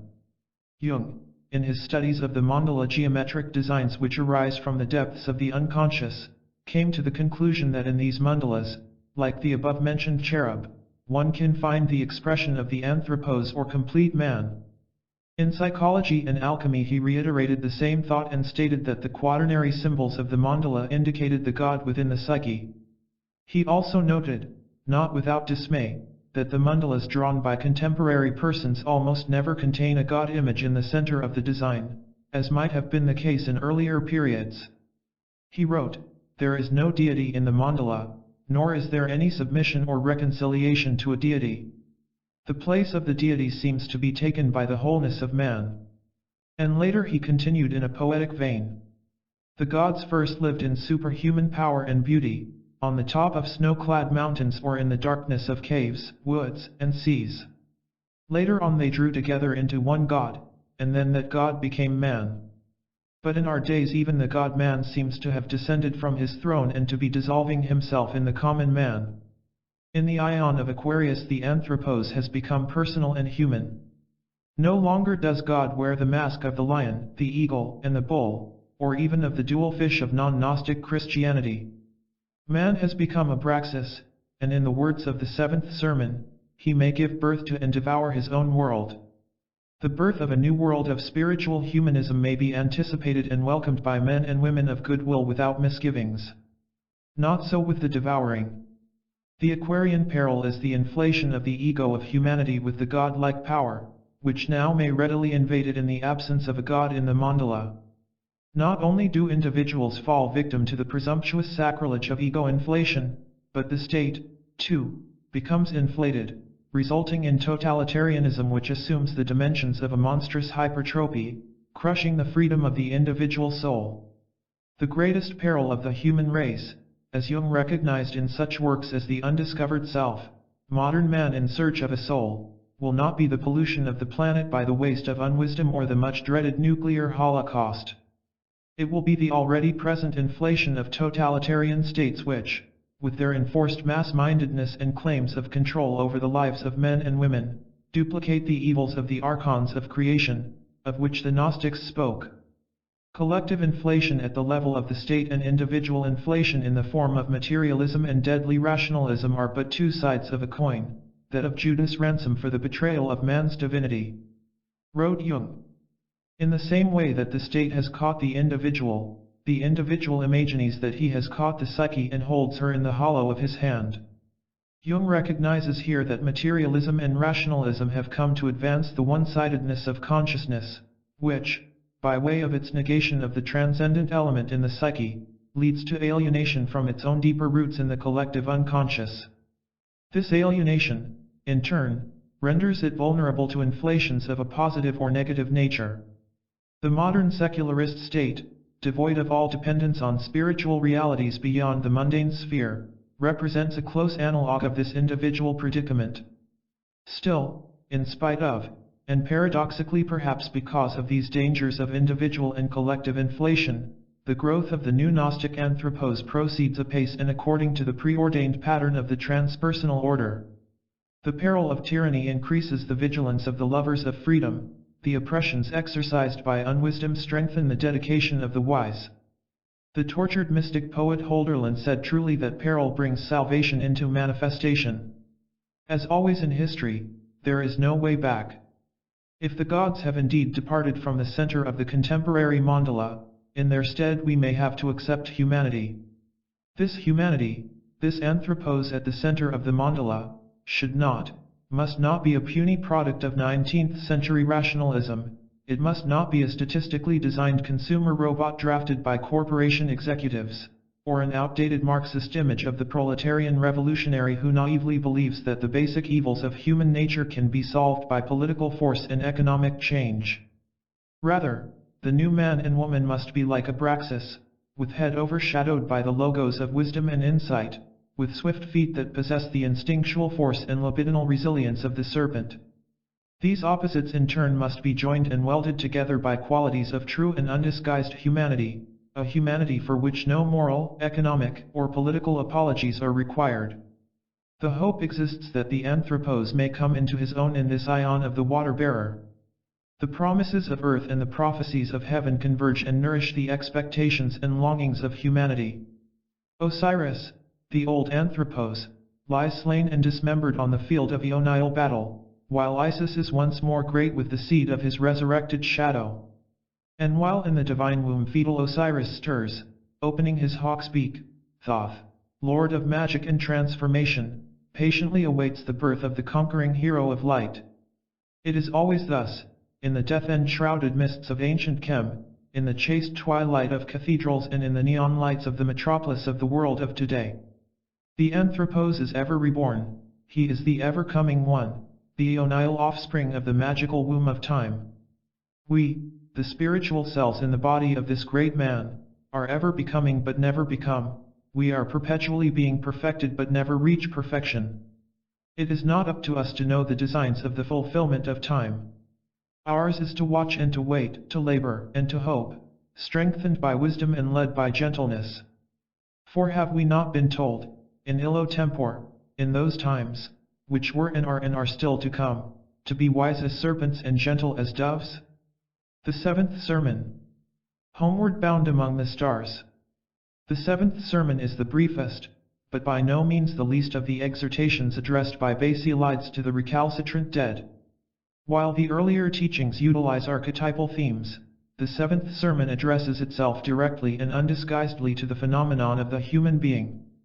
It is of course true that all of the sermons deal with man, that pleroma, God, and demon, abraxas, and all the other great symbolic motifs are in reality within the individual.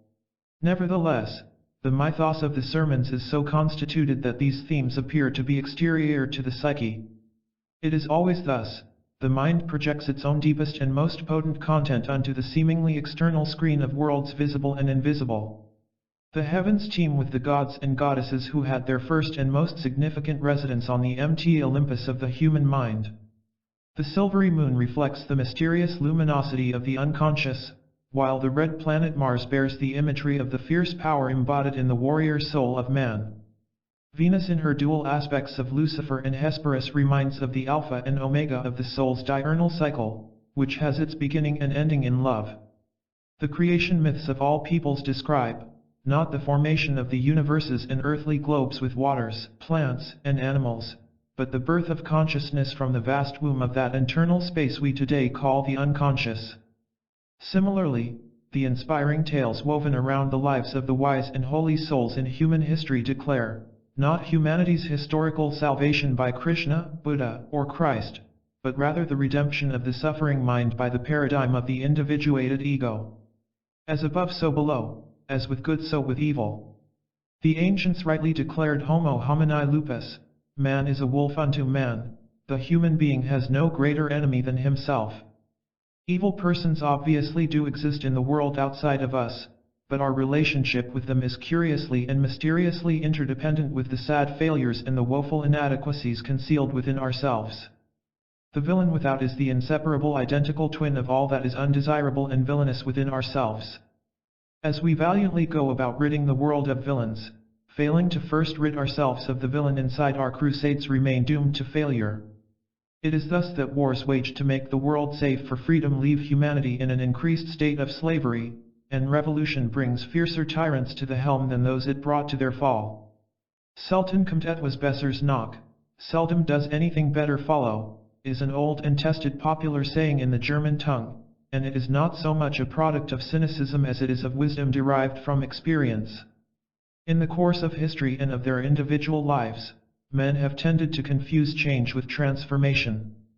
This confusion brings disaster in its wake, for to change without being transformed is an exercise in futility.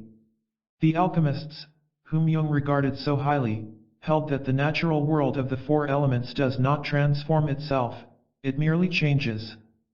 Following the hints given by the pre-Socratics, particularly Heraclitus, they said that the elements forever war with each other but remain essentially the same in the midst of their battles.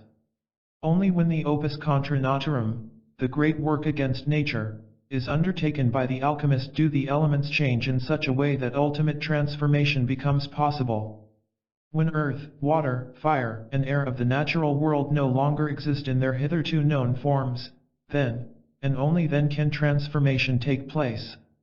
Thus the world of change needs to be replaced by the world of transformation, and the work of nature must be turned into the work against nature.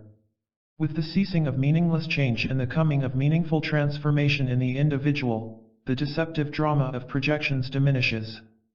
The human mind no longer need contemplate itself in the paradoxes of the pleroma, or in the awesome dualities of gods, devils, burning ones, and growing ones, or even in the serpentine sexuality of earth and the winged spirituality of heaven. With the transformation of the magical cosmos within the retort of the alchemist, the fiery spectacle of Abraxas loses its power over consciousness. As man becomes a living philosopher's stone, he becomes prepared to face the light of his own inner nature without the reflected lights of its projected images. The human self returns unto itself and can at last recognize itself as the only existential reality of being, the quintessence of all that was and is and ever shall be. The light of the pleroma has descended through the seven spheres and has come to rest in the human psyche itself. The seven sermons lead us, according to this preordained and profoundly archetypal pattern of the septenaries, from the abstract to the existential, from the image and the image of the image to the image maker, ourselves. The figure of man as given in the seventh and last sermon is a curious and paradoxical one. In perfect accord with the statements of the Hermetic and Gnostic sources, Jung first describes man as a unique link between the macrocosm and the microcosm. These two worlds, one called the great and the other the little, have occupied an extremely significant position in the symbol system of the alternative reality tradition throughout its long history. Beginning with that highly revered document known as the Emerald Tablet, which speaks of heaven above and heaven below and stars above and stars below, to the grimoires of the ceremonial magicians revived in Victorian and Edwardian times by various secret fraternities, the greater and the lesser cosmos has played an important role. The pentagram or five-pointed star, so popular in heraldry both ancient and modern, served since times immemorial as the symbol of the lesser, or microcosm. Its 5 points were related to innumerable symbolic analogies, from the 5 extremities of the human body to the 5 wounds on the body of Christ. It is interesting to note that the two great antagonists of our world, the United States and the Soviet Union, both employ the 5-pointed, microcosmic star as their heraldic emblem, the former in typical pluralistic fashion by representing each one of its states by such a star on the flag of its union, the latter by placing a single star next to the hammer and sickle on its blood-red banner. In contrast to the microcosm or lesser world, there was always recognition given to the greater world or macrocosm, to which the 6-pointed star or hexagram was assigned. It was often said that the hexagram symbolizes a balanced structure of pleromic perfection, while the pentagram, as an unbalanced design, stands for the growing and transforming aspect of the lesser world. The 7th sermon defines the human being as a portal through which the outer and inner or greater and lesser worlds are connected. It is interesting to note that the microcosm and macrocosm are defined here as two eternities, one inner and the other outer. Small and insignificant is man, one leaves him soon behind, and thus one enters once more into infinite space, into the microcosm, into the inner eternity. The implications of this statement are many, and only some can be alluded to in the following brief expositions. It is helpful to keep in mind that the terms macrocosm and microcosm, both in Jung's writings and in Hermetic literature in general, sometimes denote the world outside of man and the world inside man. At other times they refer to the world of transcendental being and of the lower sphere of personal experience. The mystery of the two eternities of microcosm and macrocosm which meet in the human psyche is closely related to what Jung in his later works came to call synchronicity, a concept with more extensive implications than is commonly assumed. There was a time when the principle of causality was regarded as absolutely valid in scientific thought, and the possibility of an acausal principle connecting events in time would have appeared a total impossibility. As long as the operational sphere of scientific endeavors was largely restricted to the Earth, or at most to the solar system, the causality principle was not seriously challenged. As soon as empirical, scientific inquiry began to extend into the cosmic realm of space and into the subatomic realm of matter, the absolute validity of causality began to break down. It was not philosophy or religion or even psychology, but rather the physical sciences themselves that shattered the absolutism of the causal principle. Once these sciences had accepted the statistical validity of natural laws, the exceptions to these laws which were brought to light by the statistical method demanded notice. Exceptions with regard to cosmic space on the one hand and the subatomic realm on the other, multiplied to such a degree that the absolute validity of causality, as hitherto held, collapsed before them. It is most significant to note for our purposes, however, that the post-Newtonian restructuring of reality had come about primarily because of the thrust of observation in the realms of the infinitely great and the infinitely small. Here, then, are at least two manifestations of what the 7th sermon calls the inner eternity and the outer eternity. What Einstein and his fellows accomplished in the physical sciences, notably in theoretical physics, Jung brought into focus in the realm of psychology. The functioning of human life contains a large number of phenomena, so Jung came to recognize, which are conditioned not only by consciousness but also by the unconscious. These phenomena, like the observations of Einstein, need a principle other than ordinary causality for their explanation. There are some events which are not caused, or, as Jung himself wrote, the connection of events may in certain circumstances be other than causal, and requires another principle of explanation. Synchronicity, an acausal connecting principle, in C.G. Jung's collected works, Volume 8. In the above work, Jung tells of an experience in synchronicity. At the very moment a patient was telling him a dream about a golden scarab, a scarab-like insect, called a rose chafer, tapped gently against the window. Thus two distinct events, i.e., a dream of a scarab and the appearance of the rose chafer, were connected together by a similarity of meaning, though, of course, causally without any connection at all. The inner event, the dream, was fortified and brought into meaningful focus by the outer event, the insect on the window. Jung called this other principle that supplements and in some cases replaces causality by the name of synchronicity, and he defined it as a coincidence in time of two or more causally unrelated events which have the same or similar meaning. The latter statement is of crucial significance, for it points to the all-important human factor of meaning, which we have encountered time and again in our considerations of the sermons, and which is ever present in the corpus of Jung's scientific writings as well. In Jung's model of reality, man is the maker of meaning. Human consciousness is of enormous importance in history and in psychology because it is the giver of meaning, the bestower of meaningful light upon the darkness of the material and psychic worlds. Meaning is, as stated earlier on in our commentaries on the sermons, not some sort of objective, measurable commodity but partakes of profoundly subjective valuations at all times. The very concept of synchronicity as enunciated by Jung is subject to frequent misunderstandings just because of this subjective factor, which is often neglected by those who scrutinize synchronistic phenomena. When Jung spoke of coincidence in time, he did not mean thereby a mere simultaneity dependent on mechanical clock time. The kind of simultaneity he referred to is relative or subjective simultaneity, which is far more subtle and meaningful. Time and space are relativized in certain experiences of the psyche, which implies that their subjective reality is altered in accordance with meaning. The meaningful part of a synchronistic experience is never the mere connection of events in objective astronomical time, but rather in the power of meaning residing in the subjective image in the psyche, which relates itself dynamically to an outer event. Aniela Jaff, one of Jung's closest collaborators in the later portion of his life, explains this vital fact in the following manner. It is a relative simultaneity, to be understood as the subjective experience of an inner image coinciding with an outer event. Only in this experience is the time difference abolished, since the event, whether in the past or future, is immediately present. It may happen that an inner image and outer event are connected together by an objective, clock-time simultaneity, for which reason Jung chose the term synchronistic rather than synchronous, and spoke of synchronicity and not synchronism. There is little doubt that Jung regarded the principle of synchronicity as of great importance. Yet by the same token he exercised great caution and restraint in making it public.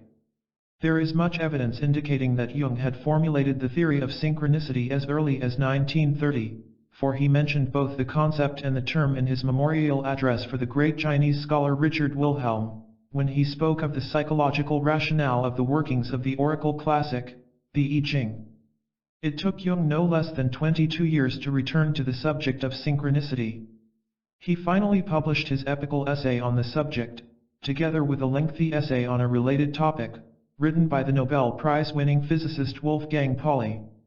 It is this work and Jung's association with Pauli which brought to the fore certain considerations significantly related to the cryptic foreshadowings of these later theories, which we find also in the sermons, particularly in the seventh sermon. The seventh sermon declares that man is a portal through which one enters from the outer world of the gods, demons, and souls, into the inner world, from the greater world into the smaller world.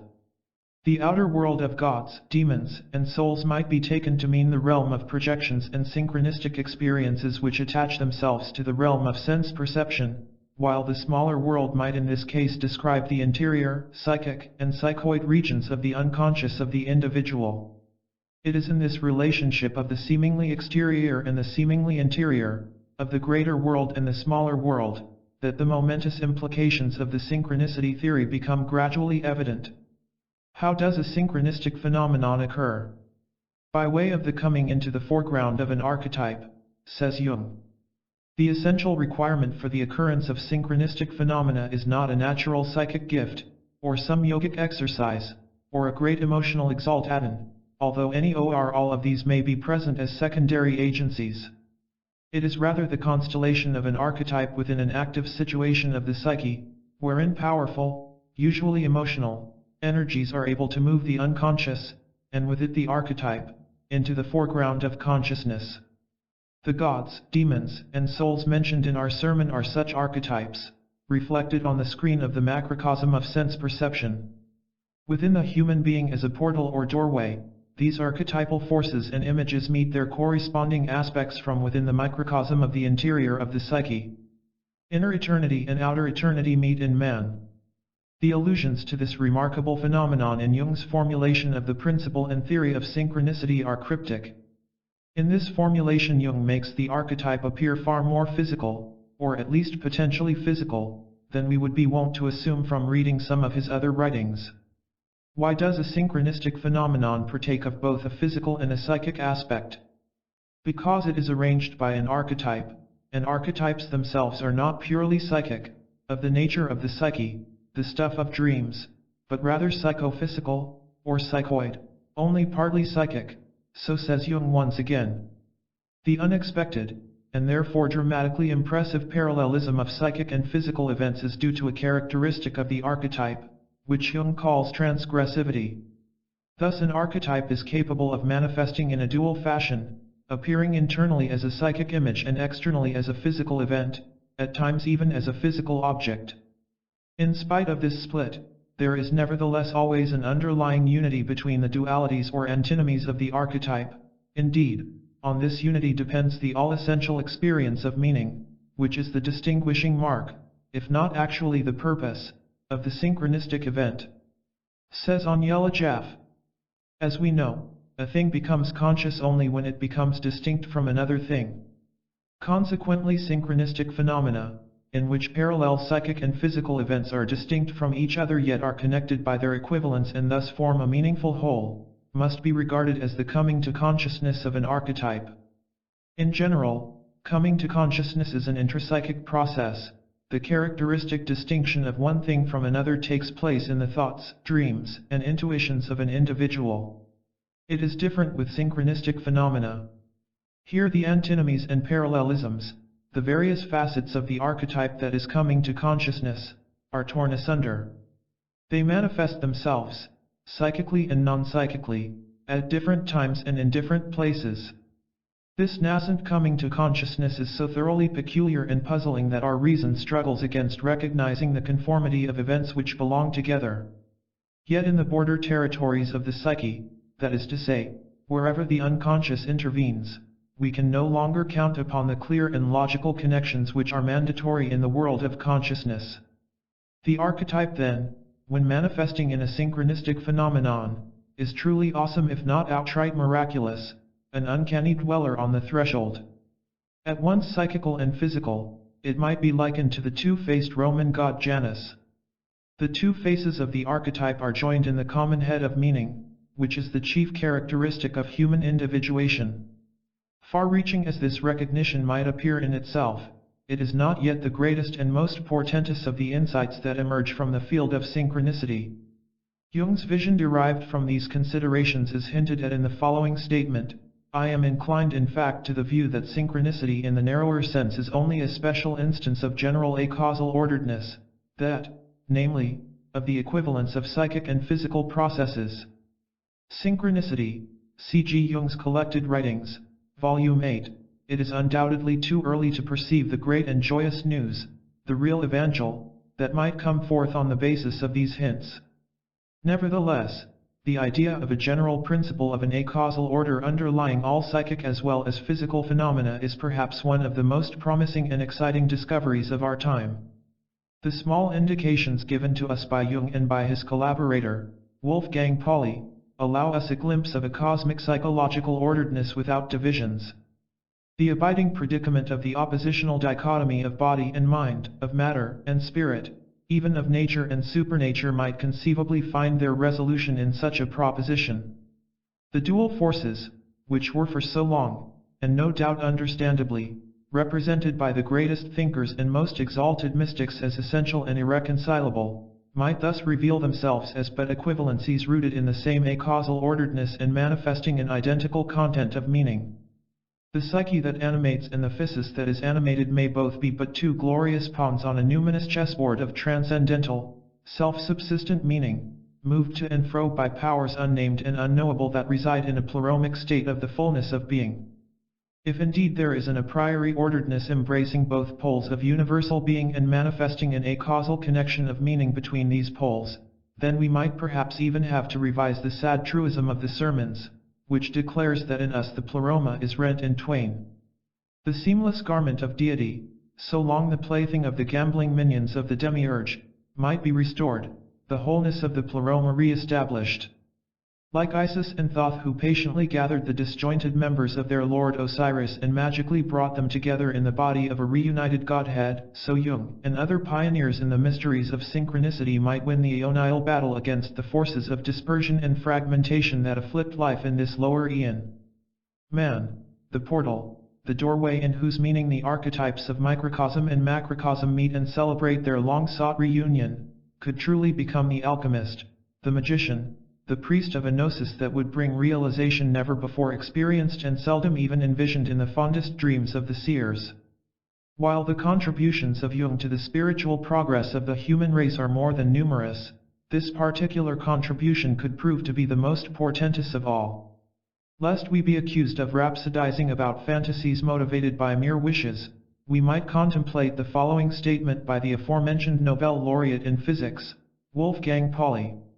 Although in physics there is no talk of self-reproducing archetypes but of statistical natural laws with primary probabilities, both formulations meet in the tendency to expand the old, narrower idea of causality, determinism, into a more general form of connections in nature. The psychophysical problem, i.e., of synchronistic phenomena, also points in this direction.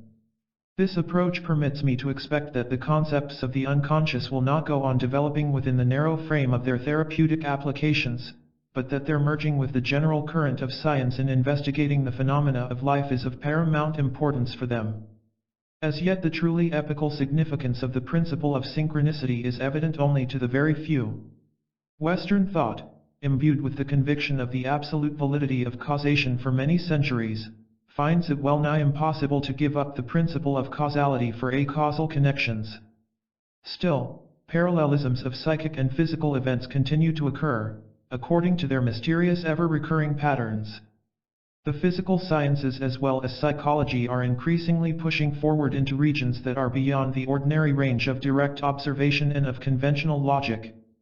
From the vastness of macrocosmic space and from the minute infinity of microcosmic atoms and subatomic structures, there arises the vision of an autonomous order behind the physical phenomena. In the psychological macrocosm of projections as well as in the corresponding microcosm of psychoid archetypal forces, we find revealed a reality behind the phenomena of the psyche analogous to that revealed in the realm of physics. As Jung stated in Ion, sooner or later nuclear physics and the psychology of the unconscious will draw closer together as both of them, independently of one another and from opposite directions, push forward into transcendental territory, the one with the concept of the atom, the other with that of the archetype. It is not given to us to perceive the future development of the theory and the principle of synchronicity. It is fairly apparent, however, that the existence of synchronistic phenomena gives us powerful indications of a possible psychophysical unity underlying the traditionally separate categories of being, which were named matter and spirit, or body and mind. Jung gave us a clear and prophetic indication of a new and unitary model of reality, in which causal and acausal connections are reconciled along with spirit and matter. Since psyche and matter are contained in one and the same world, and moreover are in continuous contact with one another and ultimately rest on irrepresentable, transcendental factors, it is not only possible but fairly probable, even, that psyche and matter are two different aspects of one and the same thing. The long-lost unity of the world is thus gradually brought within the reach of humanity. The disunion and the dichotomies of contemporary living, the fragmentation of the once valid but no longer viable reality models may be on the verge of a unitary synthesis. The significance of the synchronicity principle thus can be seen to extend far beyond psychology and physics. it may in fact herald the dawn of a creative and unitive answer to one of the greatest philosophical and religious questions ever posed by the human mind. Even as Jung intimates in the seventh sermon that the two eternities might be reconciled and later presents us with the implications of his principle of synchronicity, so he also draws our attention in the same sermon to the greatest and most ancient predicament of the spiritual life, man's relationship to God, the great question which still remains. The sermon gives expression to this in the lyrically exquisite sentence, "In immeasurable distance there glimmers a solitary star on the highest point of heaven. This is the only God of this lonely one. This is his world, his pleroma, his divinity." And later, after an allusion to the Abraxas-like creative and destructive role of the human being, the teacher continues with the description of the relationship of God and man. This star is man's God and goal. It is his guiding divinity, in it man finds repose. To it goes the long journey of the soul after death, in it shine all things which otherwise might keep man from the greater world with the brilliance of a great light. The idea of a personal God is a great stumbling block for many contemporary persons, who approach Jung. The one-sidedness of the overwhelming mass of Judeo-Christian Islamic religion, with its rigid interpretation of the concept of the monotheistic deity ruling man and his world, has created an abiding suspicion in many minds against the very idea of God.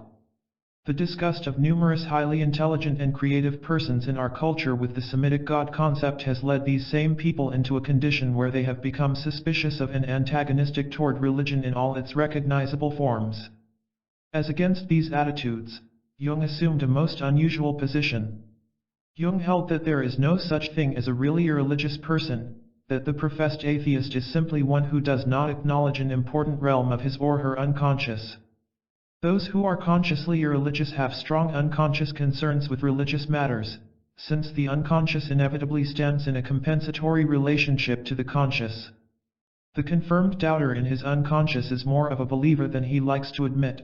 A conscious agnostic attitude evokes responses of a truly Gnostic character from the unconscious.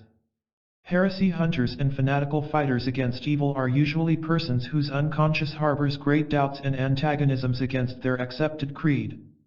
Similarly, dreams and fantasies of the atheist usually reveal religious images and transcendental manifestations. Yet with all of these views Jung combined once again an attitude which may be described as profoundly Gnostic in the classical sense. Jung said in essence that human beings have a religious need, but that this need is not for religious belief but rather for religious experience. Religious experience is a psychic event which tends toward the integration of the soul, and thus represents the functioning of the psyche as a whole. Religion is the acknowledgement of the higher realities that consciousness fails to recognize, and if carried to its full psychological fruition, it brings about the inner unity and wholeness of the human being. This objective, which Jung's spiritual forebears in the early Christian centuries called Gnosis, is never accomplished by beliefs in ideas but only by realization in the form of experience. It is evident from these considerations that when Jung spoke of God in a positive sense he did not speak of an idea. Jung's God was not thought, believed in or contrived, nor apprehended or explained by ideas. His God was experienced. Only what man experiences of the divine is alive. What he believes about it is dead. In lieu of a God to believe in, Jung presented us with an existential reality we may experience. He called this reality the God image, imago Dei, and at times also the God symbol. Like the Gnostics of old, Jung rejected the God of faith as a metaphorical and intellectual representation of God, and chose the reality of an image or symbol of abiding psychological vitality. Instead of the much abused concept of faith, Jung advocated the use of the power of the imagination as a means to gnosis, or the knowledge of God.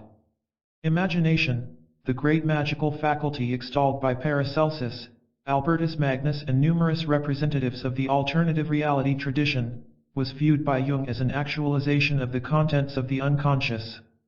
The individual who uses the power of the imagination participates in the life of the images, fantasies, of the unconscious, but at the same time continues to employ certain conscious controls. The active imagination, or active participation in imagination, requires that the content of the unconscious brought into the light be taken absolutely seriously, while at the same time realizing that the images made to rise in this fashion are not true in the conventional sense of truth but are symbolic expressions of the underlying movements of the psyche.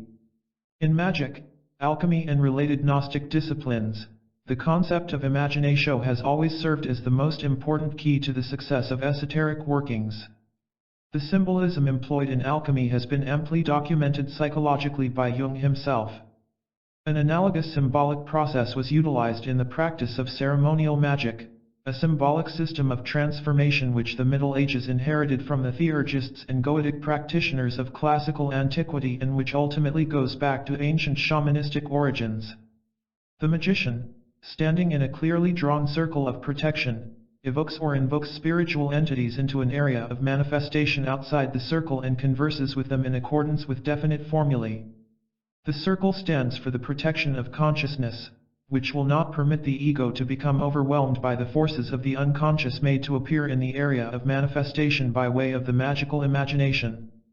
Unlike trance conditions, in magical evocations and invocations the magician never relinquishes contact with consciousness and utilizes the available controls of the conscious will. Never is the mind of the magician permitted to fall under the spell of the manifesting spirits, but maintaining his own conscious sovereignty, he discourses from a position of conscious power with the entities he has conjured. Such exercises of the imagination, archaic though they may appear from a contemporary point of view, have been known to whiten the personality, reduce the dominating force of the unconscious, and to bring about generally beneficial modifications of the ego. Alchemical and magical operations are some of the clearest examples of the systematized projections of psychic content. They are powerful psychic happenings whereby the imagination activates and projects important aspects of the psyche. It must be remembered that ceremonial magic once included the practice of theurgy, which translates as the working of divinities, or the bringing into manifestation of the gods. Theurgists, such as Iamblichus, Proclus, and many others, were wont to make the gods of their religions appear before their eyes in visible form by way of their trained magical imagination. When Jung brought forward the terms God image and God symbol, he was following once again in the footsteps of the ageless magico-mystical tradition, to which he gave modern psychological formulations. According to Jung, all persons are in reality theurgists of sorts, for they all make God images for themselves through their imagination. The God image thus created is not the result of perceiving or contacting someone or something external to the human being, but rather it may be said to be the expression of a psychic fact, the imaginative formulation of a spiritual actuality which the mind has to exteriorize in order to grasp. The conventional-minded religionist or occultist would, of course, revolt against this view. Jung has been repeatedly accused by persons in both of these camps of the charge of psychologism. Yet, the fair-minded among his critics were ever bound to admit that his point of view held undeniable practical advantages in existential and empirical terms. In order to dispel some of the more justified misgivings, we may mention at least two important factors. First, we must be aware that Jung does not imply that the God image arising in the psyche is the creation of personal whim. Such an image comes into being in a realm far beyond the caprice of any individual or even any human collectivity. God images are not made, they become. The second consideration is that Jung did not intend to limit the extent of any spiritual principle by declaring it psychic. When he called the God image a psychic fact, he was not saying that it is merely or only psychic. When he was asked whether with his alleged psychologisms he has deified the psyche, he very gravely replied that he had done no such thing, but that the Creator himself had deified it. It is not to be supposed that the conscious, or even the unconscious, of the individual creates God. It may be stated, however, that certain suprapersonal functions of the psyche are creating the God image. Whenever people consciously contrive to create God images for others to follow, they are, in fact, guilty of the worst sort of idolatry. In contemporary times such graven images tend to appear more often than not in secular and often political guise. Some examples are the welfare of the race and nation, as in German National Socialism, or the interests of the proletariat, the achievement of the classless society, in Marxism. The true God image, as distinct from such substitute God images, is never the outcome of a conscious act of will. Humans can experience the God image, they cannot determine the form in which it will manifest or the course it may take. What, or who, is God from the point of view of Jung? The seventh sermon defines God as a star which glimmers in immeasurable distance above, but nevertheless represents the individual's goal, guidance, repose, and even the destination of his journey after physical death. In his scientific writings, Jung has represented this same God or God image as an autonomous complex of great strength and intensity which is ultimately the expression of the intensity and strength of life itself. The power of this God image is far greater than that of the conscious, personal will, for it, unlike the will, partakes of the objective psyche or collective unconscious, which has access to the boundless collective resources of being. As the seventh sermon states, this is his world, his pleroma, his divinity. Rooted in the fullness of being, within the objective psyche, the God image partakes of what conventional religion has so often defined as omnipotence. It is here that the next passage of the sermon assumes a significant meaning. To this one, man ought to pray. Such a prayer increases the light of the star. Such a prayer builds a bridge over death. It increases the life of the microcosm. When the outer world grows cold, this star still shines. It is an undeniable truism of contemporary life that the more individuals rely on themselves as egos, instead of on a power that transcends their personal selfhood, the more they are condemned to misery and alienation. No human ego is strong enough, wise enough, and good enough to live life by its own lights alone. The reality of God, not as an idea but as an experience, represents the most potent solution to the predicament brought about by the insufficiency of the human ego. These are curious words to be written in the wake of the declaration that God is an autonomous complex. Few persons today take literally the metaphor that God is in heaven, but even fewer contemplate that God might be in the soul. Jung, quite logically, said just that, but virtually in the same breath he also affirmed that in experiencing God the human being partakes of the divine creative power. Rightfully may one ask, how can this be? The answer to the apparent dilemma lies in the contention that psychic or soul reality is indeed real. We need to disabuse ourselves of the fateful notion, implanted into our culture primarily by non-Gnostic Christianity, that everything psychic is merely psychic and therefore inferior. Whatever exists in the psyche exists, and this psychic existence is just as real as physical reality. This being the case, the God image is no less potent for existing within us rather than outside us. The more we trust it, rely on it, submit to its wisdom, while maintaining our conscious judgment, which rightly has been called God-given, the more we will partake of the effortless creativity of the objective psyche. My yoke is easy, and my burden light, speaks the God image in the soul.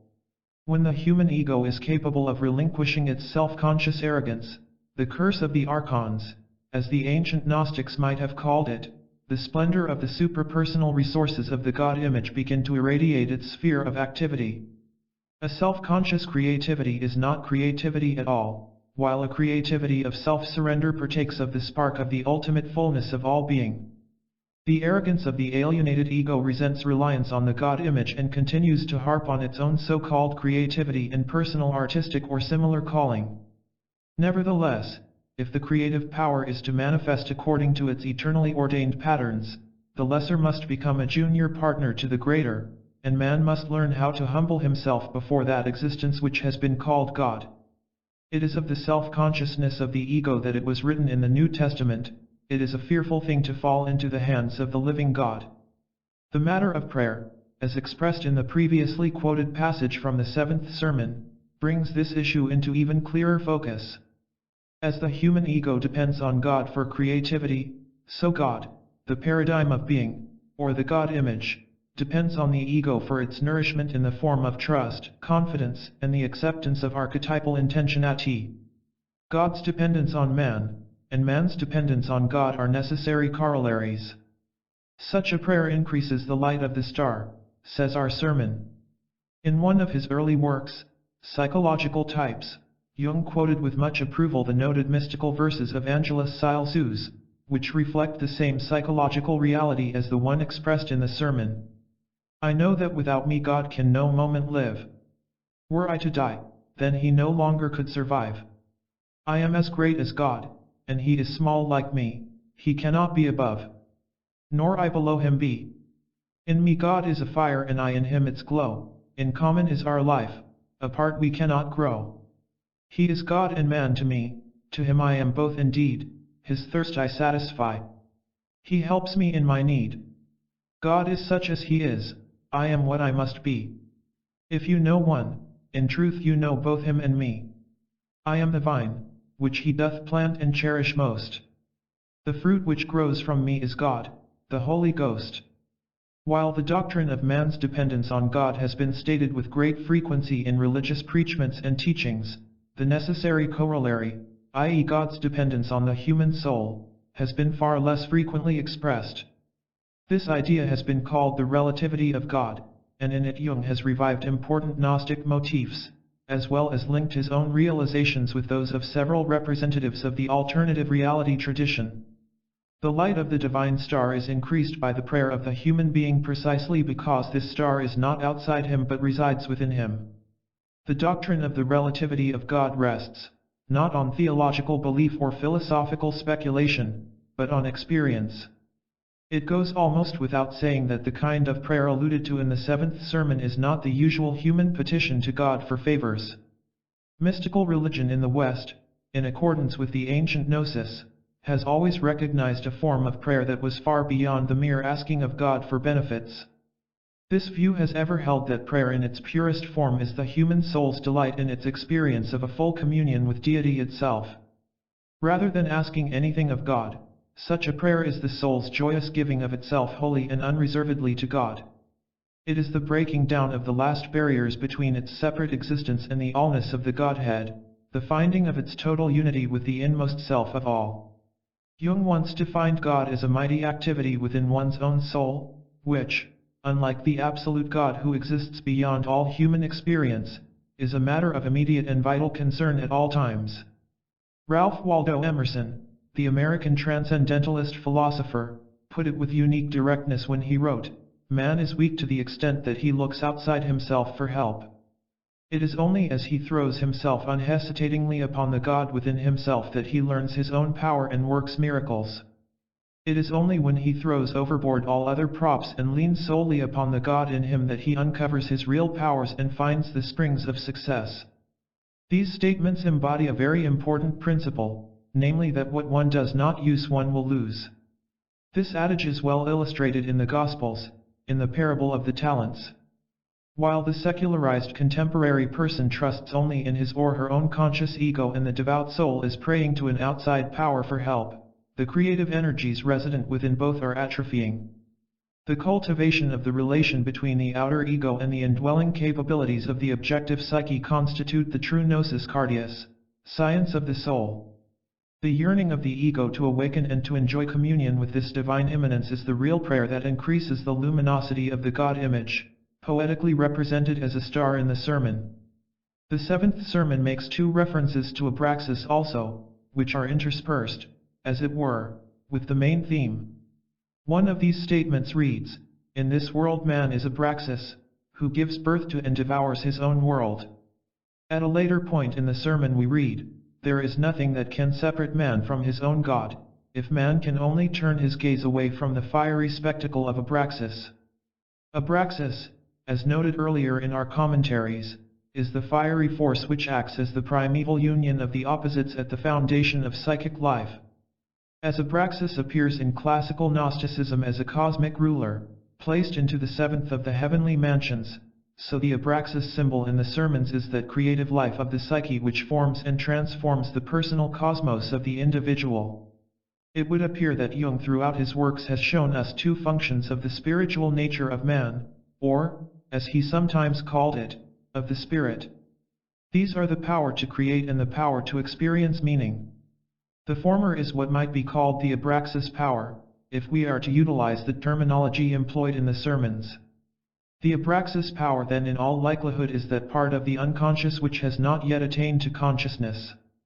In contrast with this, the power to experience meaning might be considered to be in that portion of the unconscious which is above consciousness.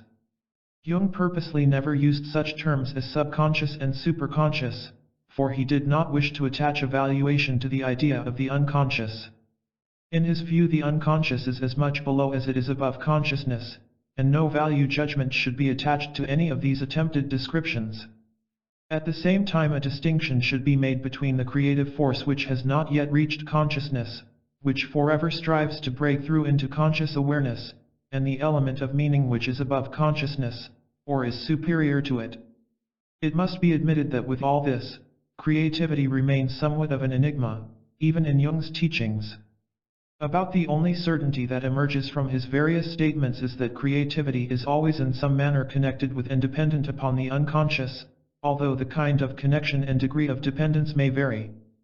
Jungian textbooks frequently use an image to illustrate the nature of the individual's consciousness, that of an island emerging from the unconscious as if from an ocean that surrounds it. In the light of our present considerations, we might suggest this image might be viewed in such a way that the rising of the island from the ocean might be ascribed to two forces. The upward movement of the island is first caused by the force of abraxas, which drives the landmass upward from below, and secondly by a gravitational force which draws from above, that of the shining star of divine meaning as symbolized in the God image. The former gives natural energy or raw psychological force, while the second bestows guidance, confidence, and ultimate significance. Thus, speaking figuratively, we might see the human being functioning between the natural ground of his being which has not yet attained consciousness and the celestial crown of his being which is already above consciousness. These two poles of the psyche, which remind one of the two extremities of the Kabbalistic tree of life, i.e. Makath, the lowest Sephira, and Kether, the highest, both affect consciousness, but in different ways. One creates and recreates, the other sanctifies with meaning. Perhaps they might be called the naturalistic psyche and the spiritual psyche, which are interdependent yet different in quality. The subpersonal and the suprapersonal, nature and supernature, are destined to achieve a cooperative union, but this union can only be effected when they are not in a state of rivalry with each other.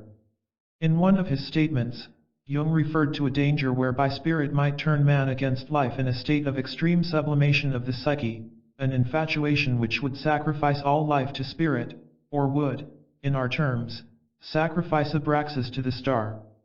Life is the criterion of the spirit's truth. A spirit that carries man beyond the bare possibility of life and seeks fulfillment only in itself is a false spirit.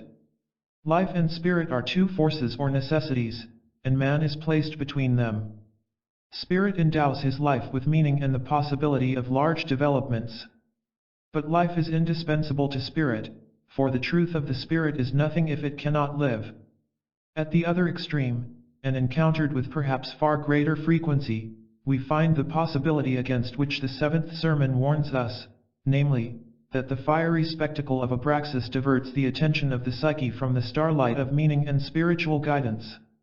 The fiery spectacle mentioned can take many forms, all of which are in the nature of a danger to the meaning of the soul.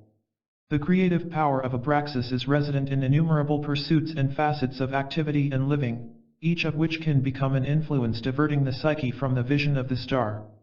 Not only the ordinary features of so-called worldliness, materialism, sensuality, attachment to personalistic and egotistical motives and endeavors, but many more subtle influences can be counted in this category.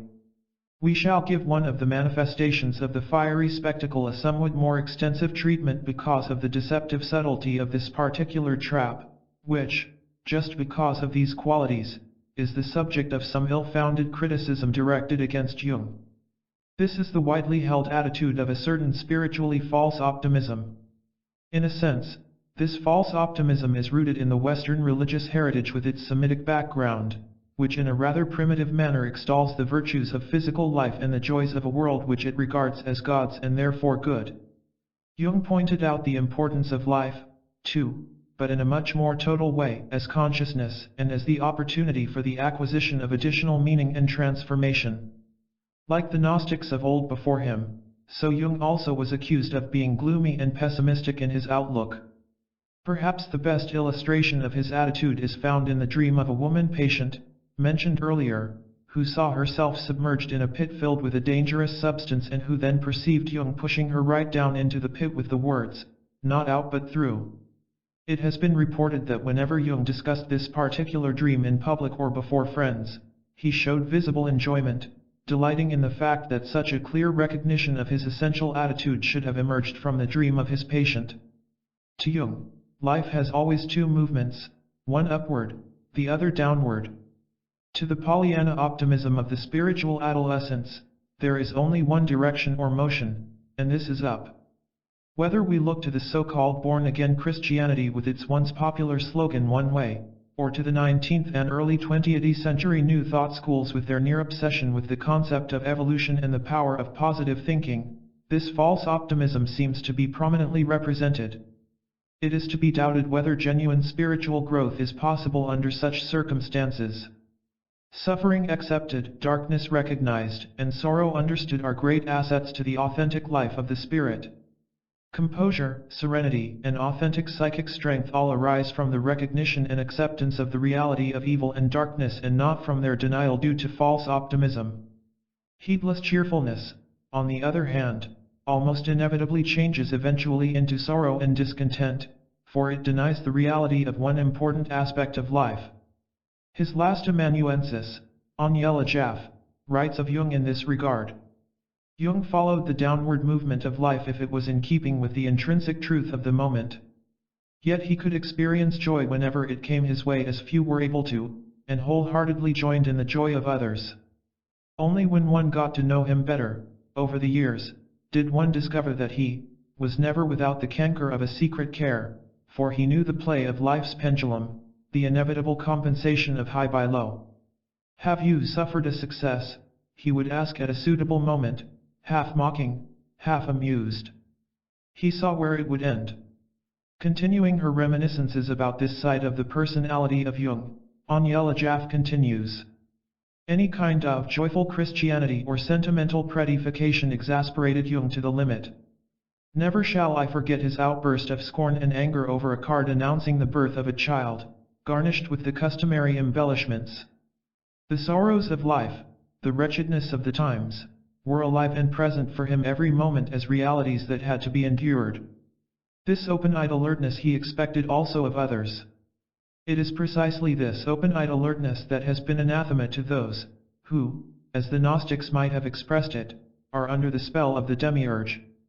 For is it not to the advantage of these intermediate powers, who, like malicious cosmic psychological complexes, vampirize the misplaced optimism and enthusiasm of souls, that the harsh realities of being should be ignored? Has it not ever been the custom of the demiurge, so asks the Gnostic, to confine humans in a fool's paradise where childish naivete masquerades as childlike innocence and confidence? It is therefore absolutely understandable why the seventh sermon considers it necessary that man should turn his gaze away from the fiery spectacle of Abraxas in order not to be separated from the guidance of the indwelling star. All sorts of objections may be raised against this view, but none will stand up to the valid scrutiny of an informed comparison with the utterances of the seers and wise men of history. The Buddha, who declared that the child is wise when it weeps upon its entry into the world, the Gnostics, the Neoplatonists, the greatest of Christian mystics and many more, all knew that the naturalistic psyche, although it may serve to supply the creative energy of life, must not be allowed to usurp the meaning-bestowing function and the guiding action of the spirit. The contrast between the human ego and the spiritual God image is poetically brought to our attention by Jung in the final portion of the seventh sermon, man here, God there. Weakness and insignificance here, eternal creative power there. Here is but darkness and damp cold. There all is sunshine. God as a psychological fact is not the same as God as an adjunct of the ego. Whether theologically defined or psychologically intimated, God is both near and far from us at the same time. Nah ist und schwer sehr fassen der Gott, near but difficult to grasp is God, said the German poet Hölderlin. Although within the reach of our own spiritual experience, the God image, along with other numinous powers of the psyche, belongs to that mysterious category of being which we may experience but with which we may not directly identify ourselves save at very great peril. The experience of the indwelling Godhead, therefore, is a process whose significance transcends personality and all the purposes of the ego. As Jung very clearly stated in his most Gnostic book Answer to Job, from these recognitions it is but a short step to the view that in man God is in fact accomplishing his own transformation. The vicissitudes of life, the anguish of alienation, the sorrows and the joys of the transformative journey are in the last resort nothing less than the manifestations of the growth of God.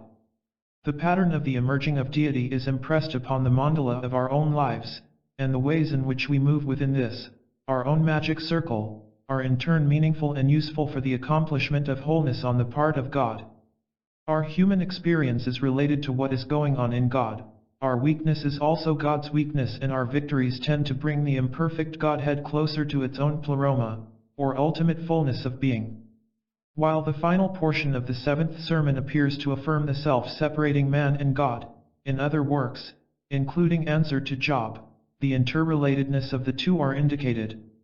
To Jung, God is never a theological or philosophical postulate, but a psychological reality, not an essence, but an experience. Thus it is only natural that this God may be experienced as remote and at the same time be also intimately involved both as subject and object in human transformation.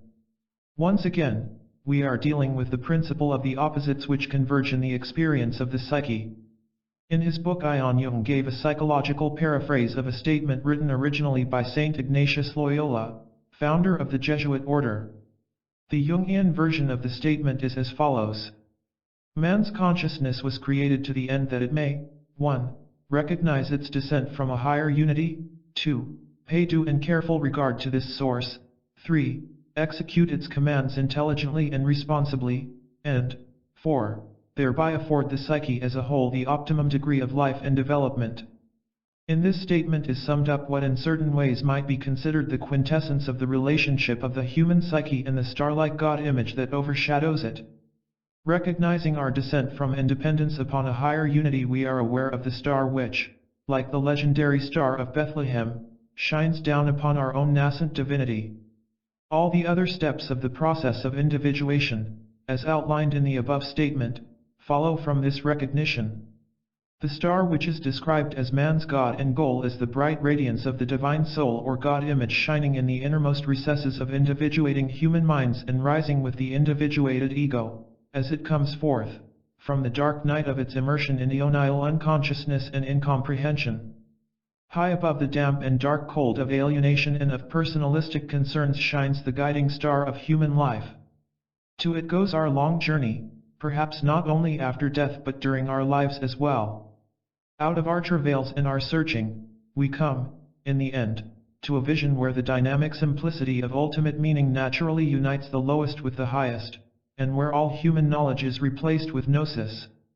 Nothing remains for us but to marvel at the sublime.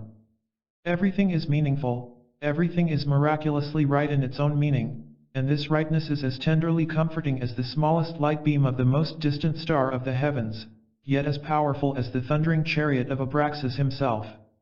If we can experience a measure of this rightness which flows from the essence of ultimate meaning, we will gradually come to a life of trust and deep confidence in the wisdom of psychic events and purposes occurring beyond consciousness. We will find that our pilgrimage through the spaces of mind and spirit is taking us to the fullness of being and to the realization that in darkness and in light, in joy and in sorrow, in sunshine and in damp cold, still all is well. And as in celebration of this essential rightness where both heaven and earth unite in joyous recognition, the soul's wordless voice rises to exclaim, O star, who shinest, serene, in the crystal ether of heaven, who like a fish swimmest, bright, in an ocean of peace. Let me journey, serene, and swift, pressing breast against windstorm guided, and nourished, and blessed with the gift of thyself. Epilogue. The once and future Gnosis. Contemplating the mysterious panorama of the seven sermons, one is reminded of a saying of the philosopher Bacon, Animus ad amplitudinem mysteriorum pro modulo suo dilatatur, non mysteria ad angustias animi constringentur. Let the mind, so far as it can, be open to the fullness of the mysteries, let not the mysteries be constrained to fit the narrower confines of the mind. It is, perhaps, more than befitting that Jung should close the sermons with an incomprehensible anagram, never to be deciphered by any reader. It may well be that this was his way of conveying a quality of mysterious infinitude, of a curiously suggestive open-endedness to this treatise. No matter how open our minds may fancy themselves to be to the mysteries contained in the sermons, these same mysteries can never be contained by the confines of the conscious mind. Like all genuine manifestations of the Gnosis, the contents of the sermons may be likened to the ocean, wherein a child can cool his feet in the shallows, while at the same time bold navigators may attempt to explore its expanse, and skilled deep-sea divers may plunge into its watery depth in search of sunken treasure. Contrary to the assertions of many orthodox critics, Gnosticism was never guilty of seeking to subject the mystery to the comprehension of the human ego, and of diverting the transcendental power of the greater for the service and aggrandizement of the lesser.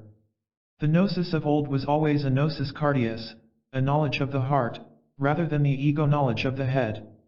Similarly, Jung's present-day approach to the gnosis was never content with anything short of a knowledge of the heart when it came to the mysterium tremendum et fascinans, the awesome and bewitching mystery, of the unconscious. Not for him the simplistic, conscious approach of the growth psychologies, the humanistic and holistic trends which in more recent times so frequently avail themselves of Jung's name and of his concepts. These inhabitants of the spiritual halfway houses toward gnosis overemphasize personalistic feelings and the expansion of consciousness, inward turned to what Goethe would have called the realm of the mothers, away from the practical realities of the dull, everyday world. Some of this school claim that the way to enlightenment consists in holding dialogues with the archetypes, fantasy figures of the objective psyche, surrounding yourself with the personified projections of your mind in the form of higher selves and inner guides.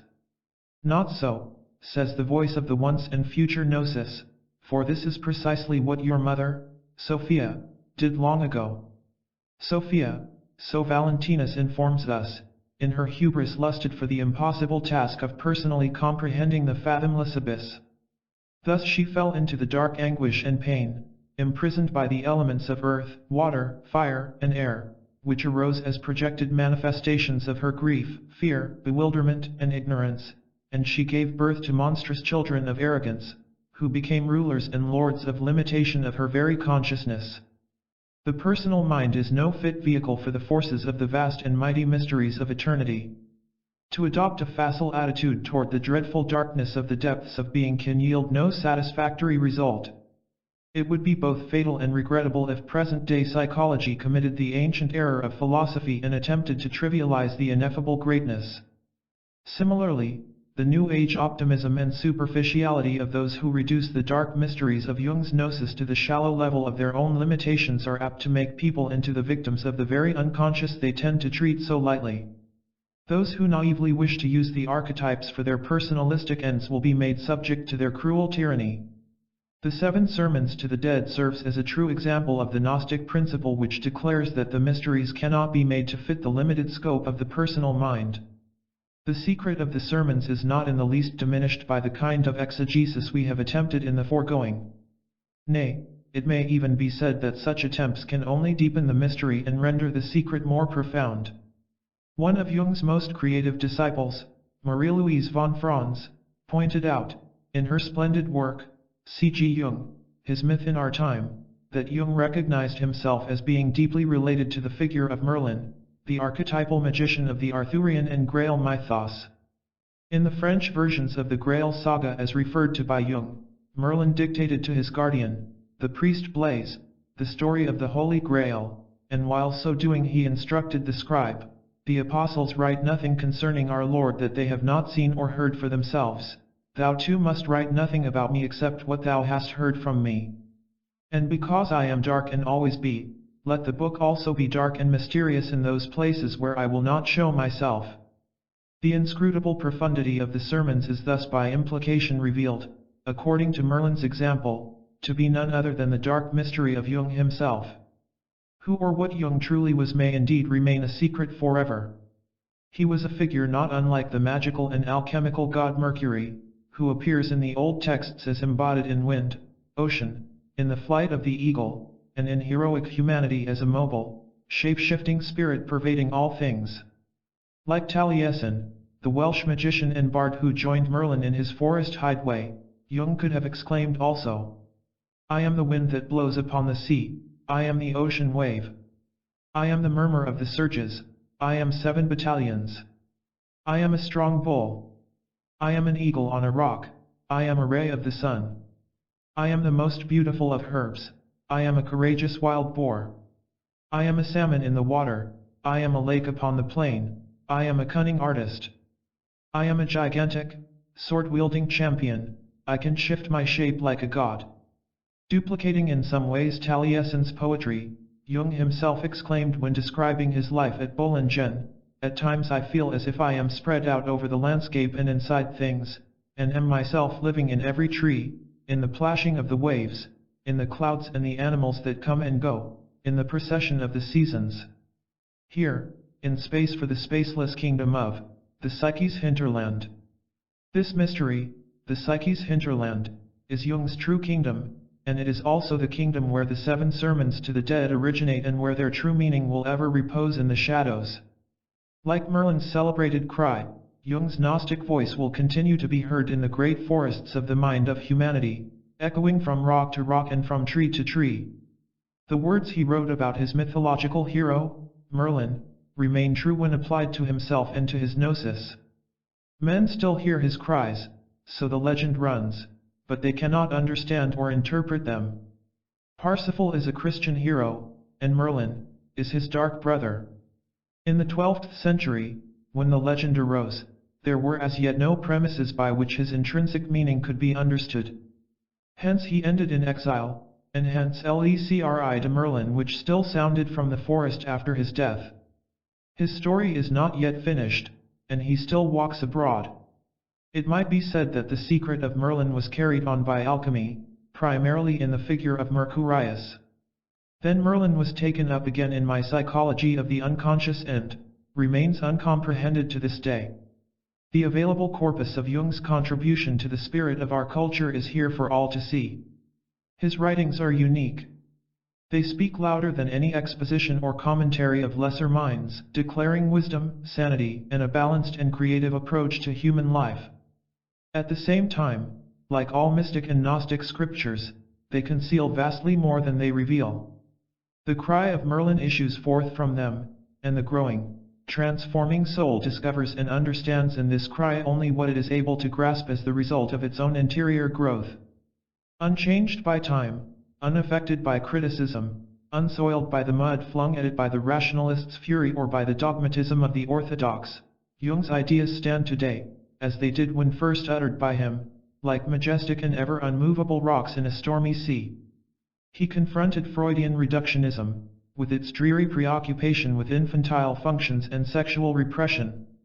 He challenged political ideologies of both left and right which arrogated to themselves permission to dwarf the individual within the behemoth structures of state and government. His teachings brought the light of imagination, the renewing power of creativity, of romance, and existential courage and joy to numberless weary and heart-hungry men and women seeking meaning. The impact of his message burst the constricting shell of the theologies which had lost their own former gnosis, showed as lifeless the empty wranglings of academic philosophers, enmeshed in fruitless cerebrations over logical equations and linguistic analysis, and counterbalanced the triumphal march of soulless materialism disguised as science. Still, with all of this and much more to his outer credit, Jung continues to be involved in an inward mystery from which only his Merlin-like cry echoes forth in eerie cadences. It has always been thus. When we observe within a historical perspective those whom the world calls great, we find 2 principal categories of persons. The first includes individuals who were regarded as great in their own lifetimes, but whose stature tends to steadily diminish after their death. This temporary greatness may be said to result from the fact that such persons lived and acted chiefly from the level of their conscious or temporal selves, and once this self passed out of sight, their greatness was destined to vanish along with it. On the other hand, those in the other category of human greatness seem to be placed ahead of us in time, as it were, rather than in the past. There have always been outstanding persons whose greatness became increasingly clear with the passage of time, whose stature increased after their physical passing from history.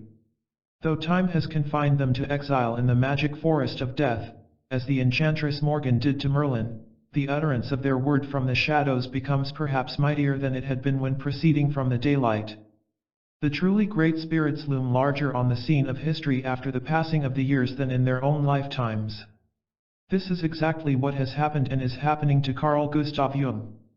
Not only do his books appear increasingly on the shelves and in the hands of the creative elite of the world, not only are the words which he introduced into the contemporary idiom of Western languages now part of the vocabulary of countless people in our culture, but in addition to these, and many other clear facts testifying to the depth and extent of his impact, there is a mysterious, indefinable greatness of the man which is sensed only by those whom the ancient Gnostics would have called pneumatikoi, men and women of the spirit. Lawrence van der Post, one of Jung's most pneumatic biographers, exclaims with almost helpless amazement, but what this greatness consists of is almost impossible to define. I myself cannot attempt to do so. Even if I could, I do not believe I would. 54. It is impossible from the present writer's point of view to regard this indefinable greatness of Jung in any other than Gnostic terms. The ineffable greatness of the pleroma, the fullness of being, may be seen clearly present in souls such as Jung, who in a considerable measure restored that very fullness within themselves. The eon of this world has become the pleroma for such persons, as the Gnostic Gospels have declared. That is why Jung must be regarded without doubt as the herald and pioneer of a new Gnosis and Gnosticism, which, in spite of its contemporary character, is yet organically connected to the Gnosis and Gnosticism of old. Jung was a cultured and educated man in the 19th century European academic sense. His background, education, and training all prepared him to become a physician and scholar within the bounds of the intellectual traditions of the differentiated and extrovert attitudes of consciousness which have characterized the scientific and philosophical disciplines of the West for centuries, indeed, in a manner of speaking, ever since the so-called Golden Age of Greek thought. In spite of this, Jung turned the most significant focus of his inquiry unto the spirit of the Alexandrian or Hellenistic phase of the ancient world. In contravention of the prevailing fashions and disciplines of Western intellectuals, he saw in the teachings of Gnosticism, Hermeticism, and kindred arcane disciplines the forerunners and ancestors of his psychology. It may be difficult to recall at the present time how 19th and early 20th century Western thought tended to denigrate, not only Gnosticism, but the entire Hellenistic period of the spiritual history of antiquity. Mainstream scholarship looked to classical Greek philosophy and science, as expressed by Socrates, Plato, and Aristotle, as the source and inspiration of Western culture.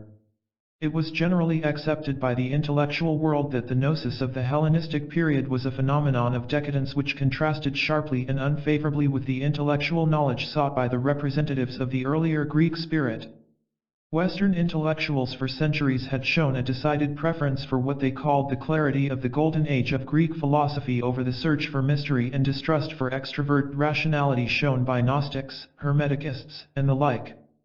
The philosophers, so students were taught in our universities, were to be commended for overcoming and transmuting fantasy and myth by exact logical conceptions and scientific thought, and the involvement of the Hellenistic spirit with imagination, myth, and ritual was regarded as a reversion and retrogression symptomatic of a disintegration of the healthy-mindedness of the classical world, connected no doubt with the much-touted slogan of the decline and fall of Rome and the ancient world in general.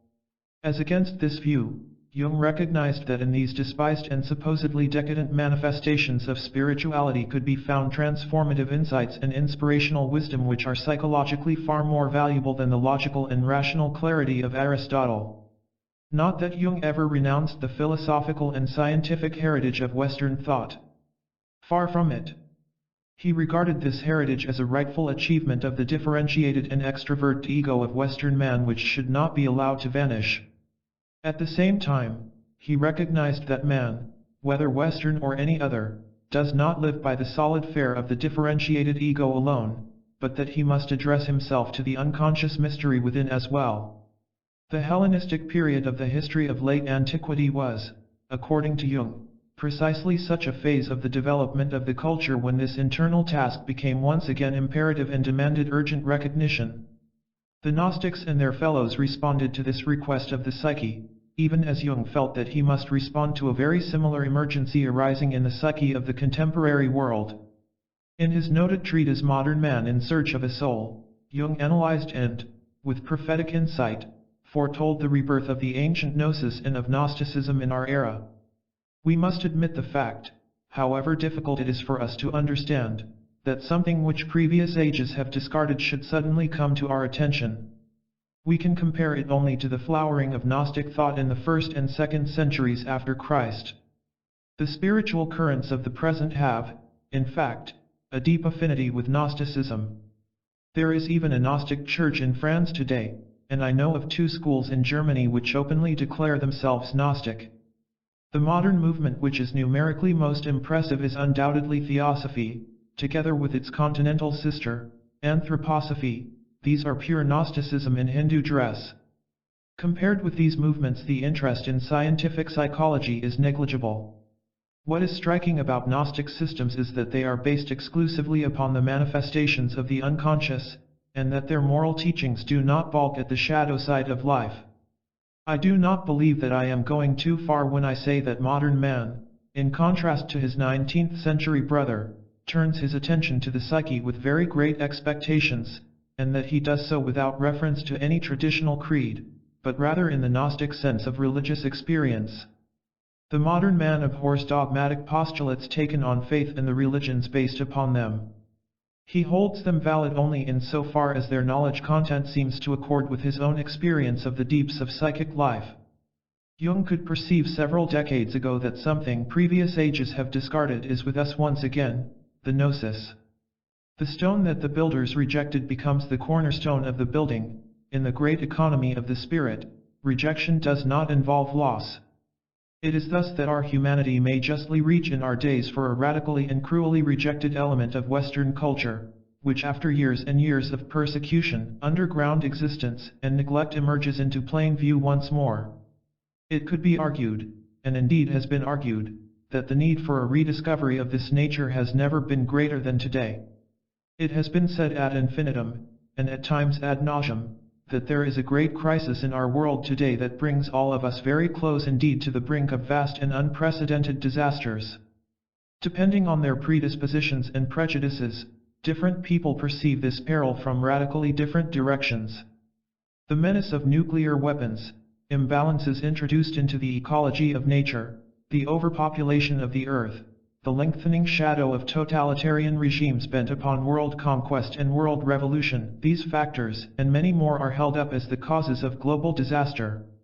While many of these predictions can rightfully be de-emphasized as manifestations of mankind's ever-present doomsday syndrome, there are some elements evident in our situation which should be regarded with a degree of seriousness.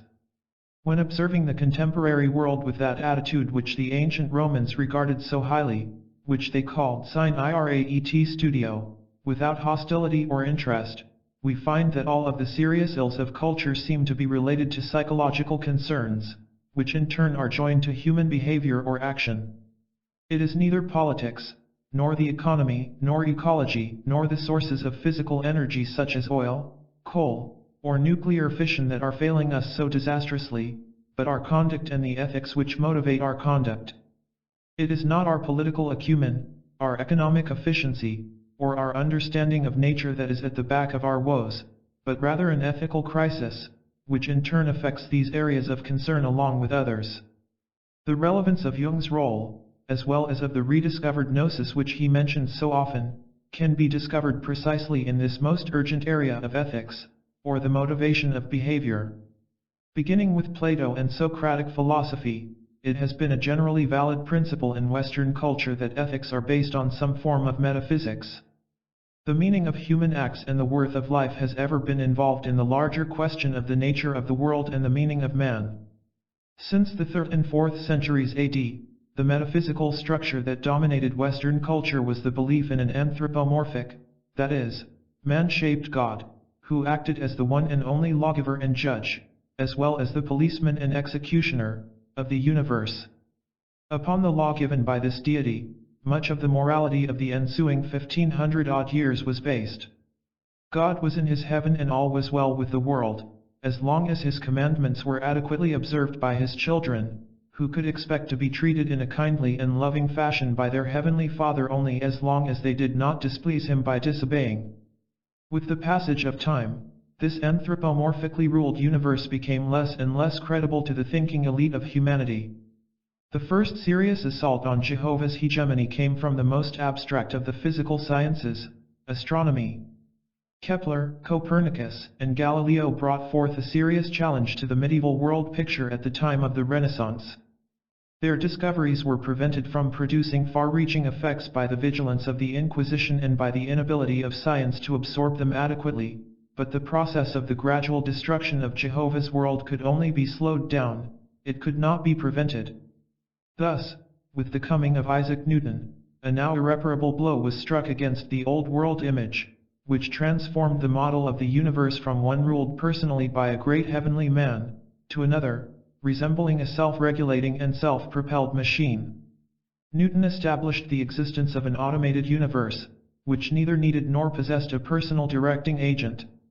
A few hundred years later, Charles Darwin came to inflict an even more serious wound on the old anthropomorphic model of reality when he demonstrated that not only the macrocosm of stars and solar systems, but the microcosm of living organisms was also self-regulating, and that living creatures needed a personal divine creator even less than celestial bodies in space. From a divinely directed cosmos, the world became an automatically directed machine. Anthropomorphism was replaced by mechanomorphism. While the venerable divine greybeard of Palestine can be safely said to have suffered some potentially deadly wounds during the 17th, 18th, and 19th centuries, his death and burial did not occur until our very own 20th century. Freud and the modern depth psychologists became the administering agents of what might be called the final coup de grace to anthropomorphism, when they convinced large numbers of persons that the soul or mind of man shows no more evidence of and demonstrates no greater need for the existence of a personal God than astronomy or biology. The history of Western thought shows that Newton banished Jehovah from nature, Darwin banished him from life, Freud drove him from the last fortress, the human psyche.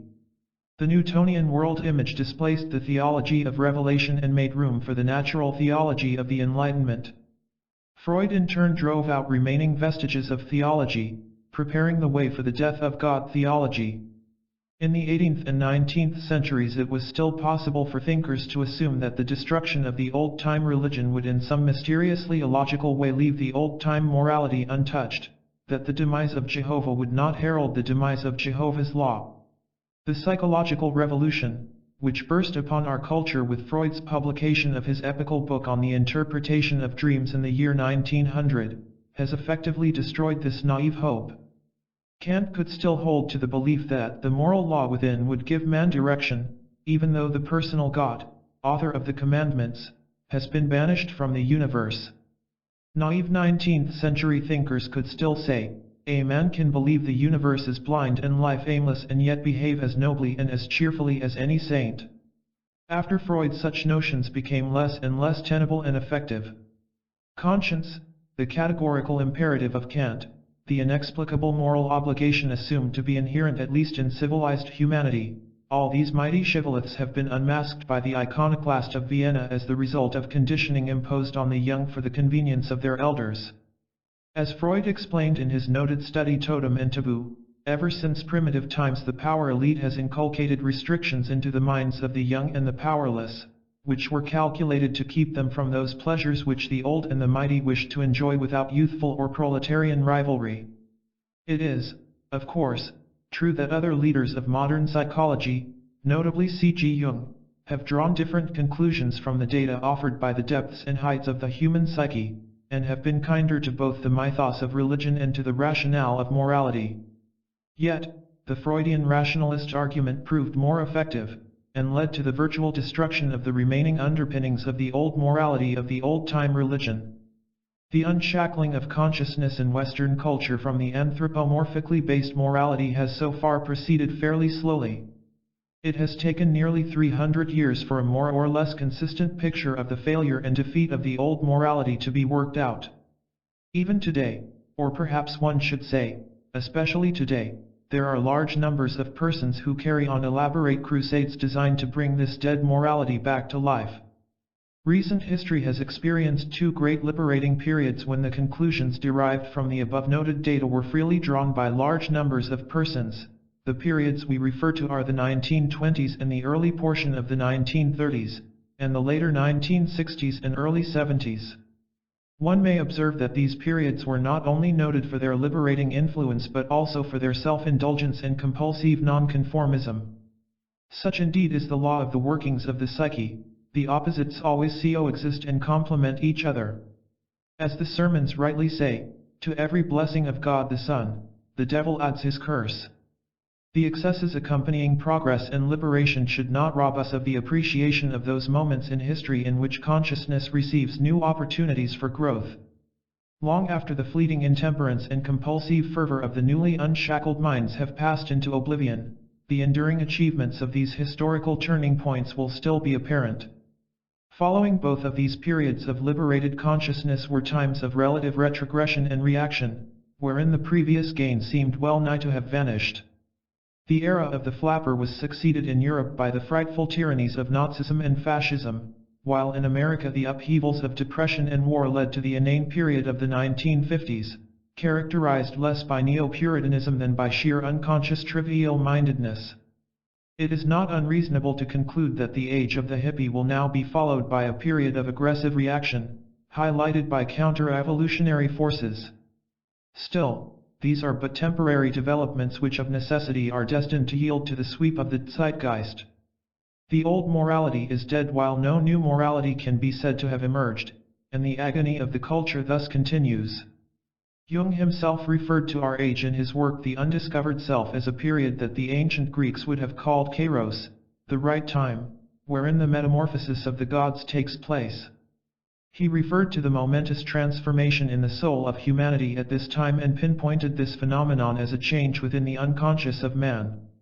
He then went on to say, as at the beginning of the Christian era, so again today we are faced with the problem of the moral backwardness which has failed to keep pace with our scientific, technical, and social developments.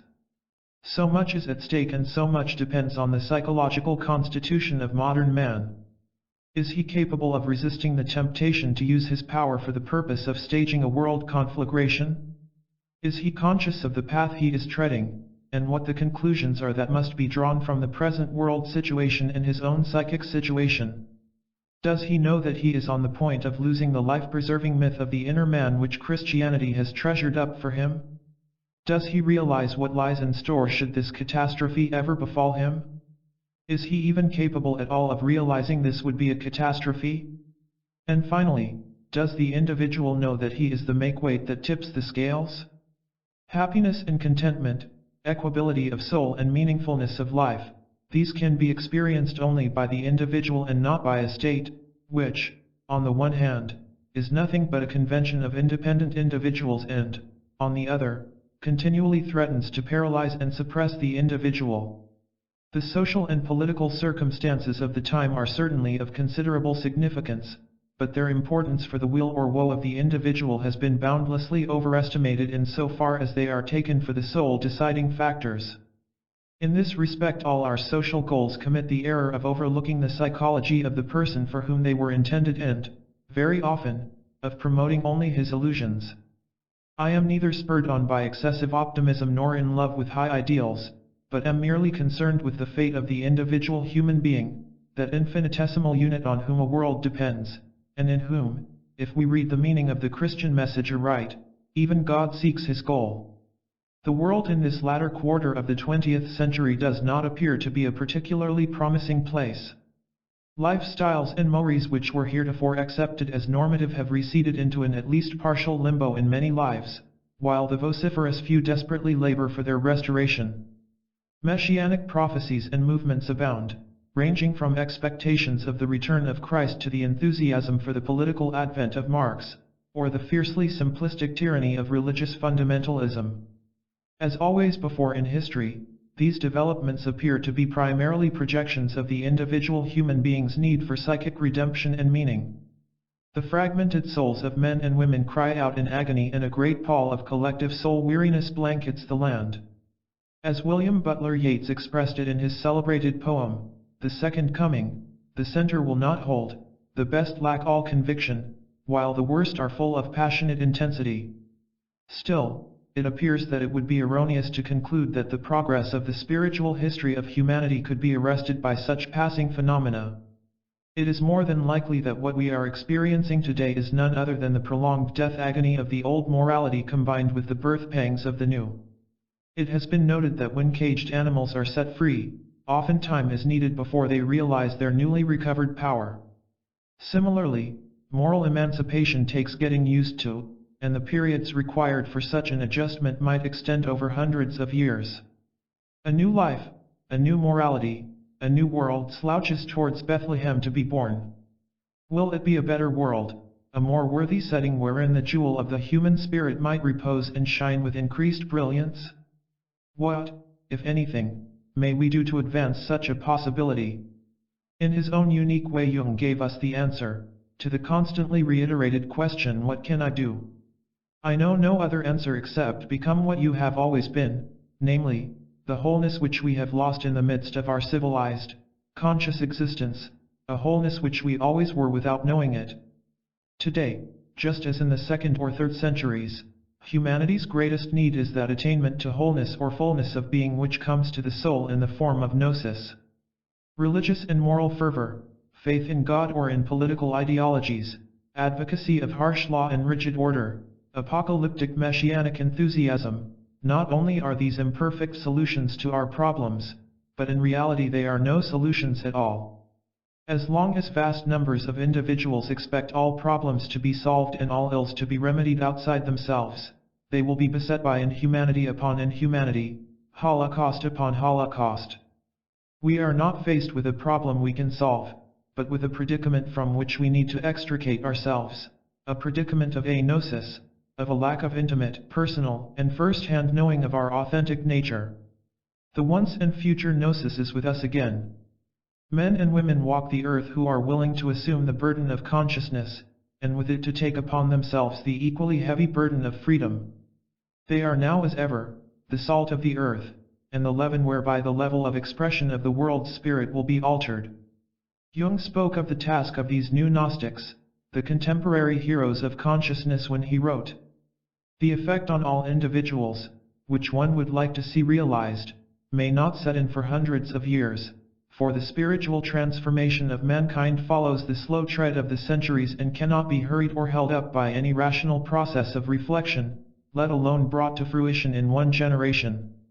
What does lie within our reach, however, is the change in individuals who have, or create, an opportunity to influence others of like mind in their circle of acquaintance. I do not mean persuading or preaching, I am thinking, rather, of the well-known fact that anyone who has insight into his own action, and has thus found access to the unconscious, involuntarily exercises an influence on his environment. The deepening and broadening of his consciousness produce the kind of effect which the primitives call mana. It is an unintentional influence on the unconscious of others, a sort of unconscious prestige, and its effect lasts only so long as it is not disturbed by conscious intention. Such then is the task, to become what we have always been and to gently and wisely assist others to do likewise. This is a Gnostic task, in close accord with an indirect continuation of the Gnosis of nearly 2,000 years ago. The Gospel of Truth, inspired by Valentinus, declared centuries ago, "The day from on high has no night." Say in your heart that it is you who are this perfect day. That it is in you that this light, which does not fail, dwells. Speak of the truth with those who seek it, and of the Gnosis with those who in their error have committed sins. You who are the children of the understanding heart. Joy to the man who has discovered himself, and awakened, and blessed is he who openeth the minds of the blind. Jung, the man of the understanding heart of our age, has made the declaration again. Lawrence van der Post reported that shortly before his death, Jung had a dream. In his dream he saw high up on a high place a boulder in the full sun. Carved into it were the words, "Take this as a sign of the wholeness you have achieved and the singleness you have become." Perhaps the archetypal gods thus presented the aged Gnostic, the old knower of the things that are, with a final token of their regard and affection. Many decades earlier, when he descended into the underworld and dialogued with its denizens in their own kingdom, these same archetypal gods presented him with the mysterious treatise which came to be called the Seven Sermons to the Dead. Veiled in hoary allegories illustrated by images and symbols of awesome power, they enshrined the seeds of the major portion of his world-transforming opus. From it, as from the boulder or the tree where the spirit of Merlin is concealed from mortal eyes, issues forth the utterance of the word of the once and future Gnosis, the cry of Merlin. To hear the cry and to heed its message is the appointed task of those who have ears to hear. The new Merlin, the 20th century Basilides whom the world called Carl Gustav Jung, does not demand more of them, and he will accept no less.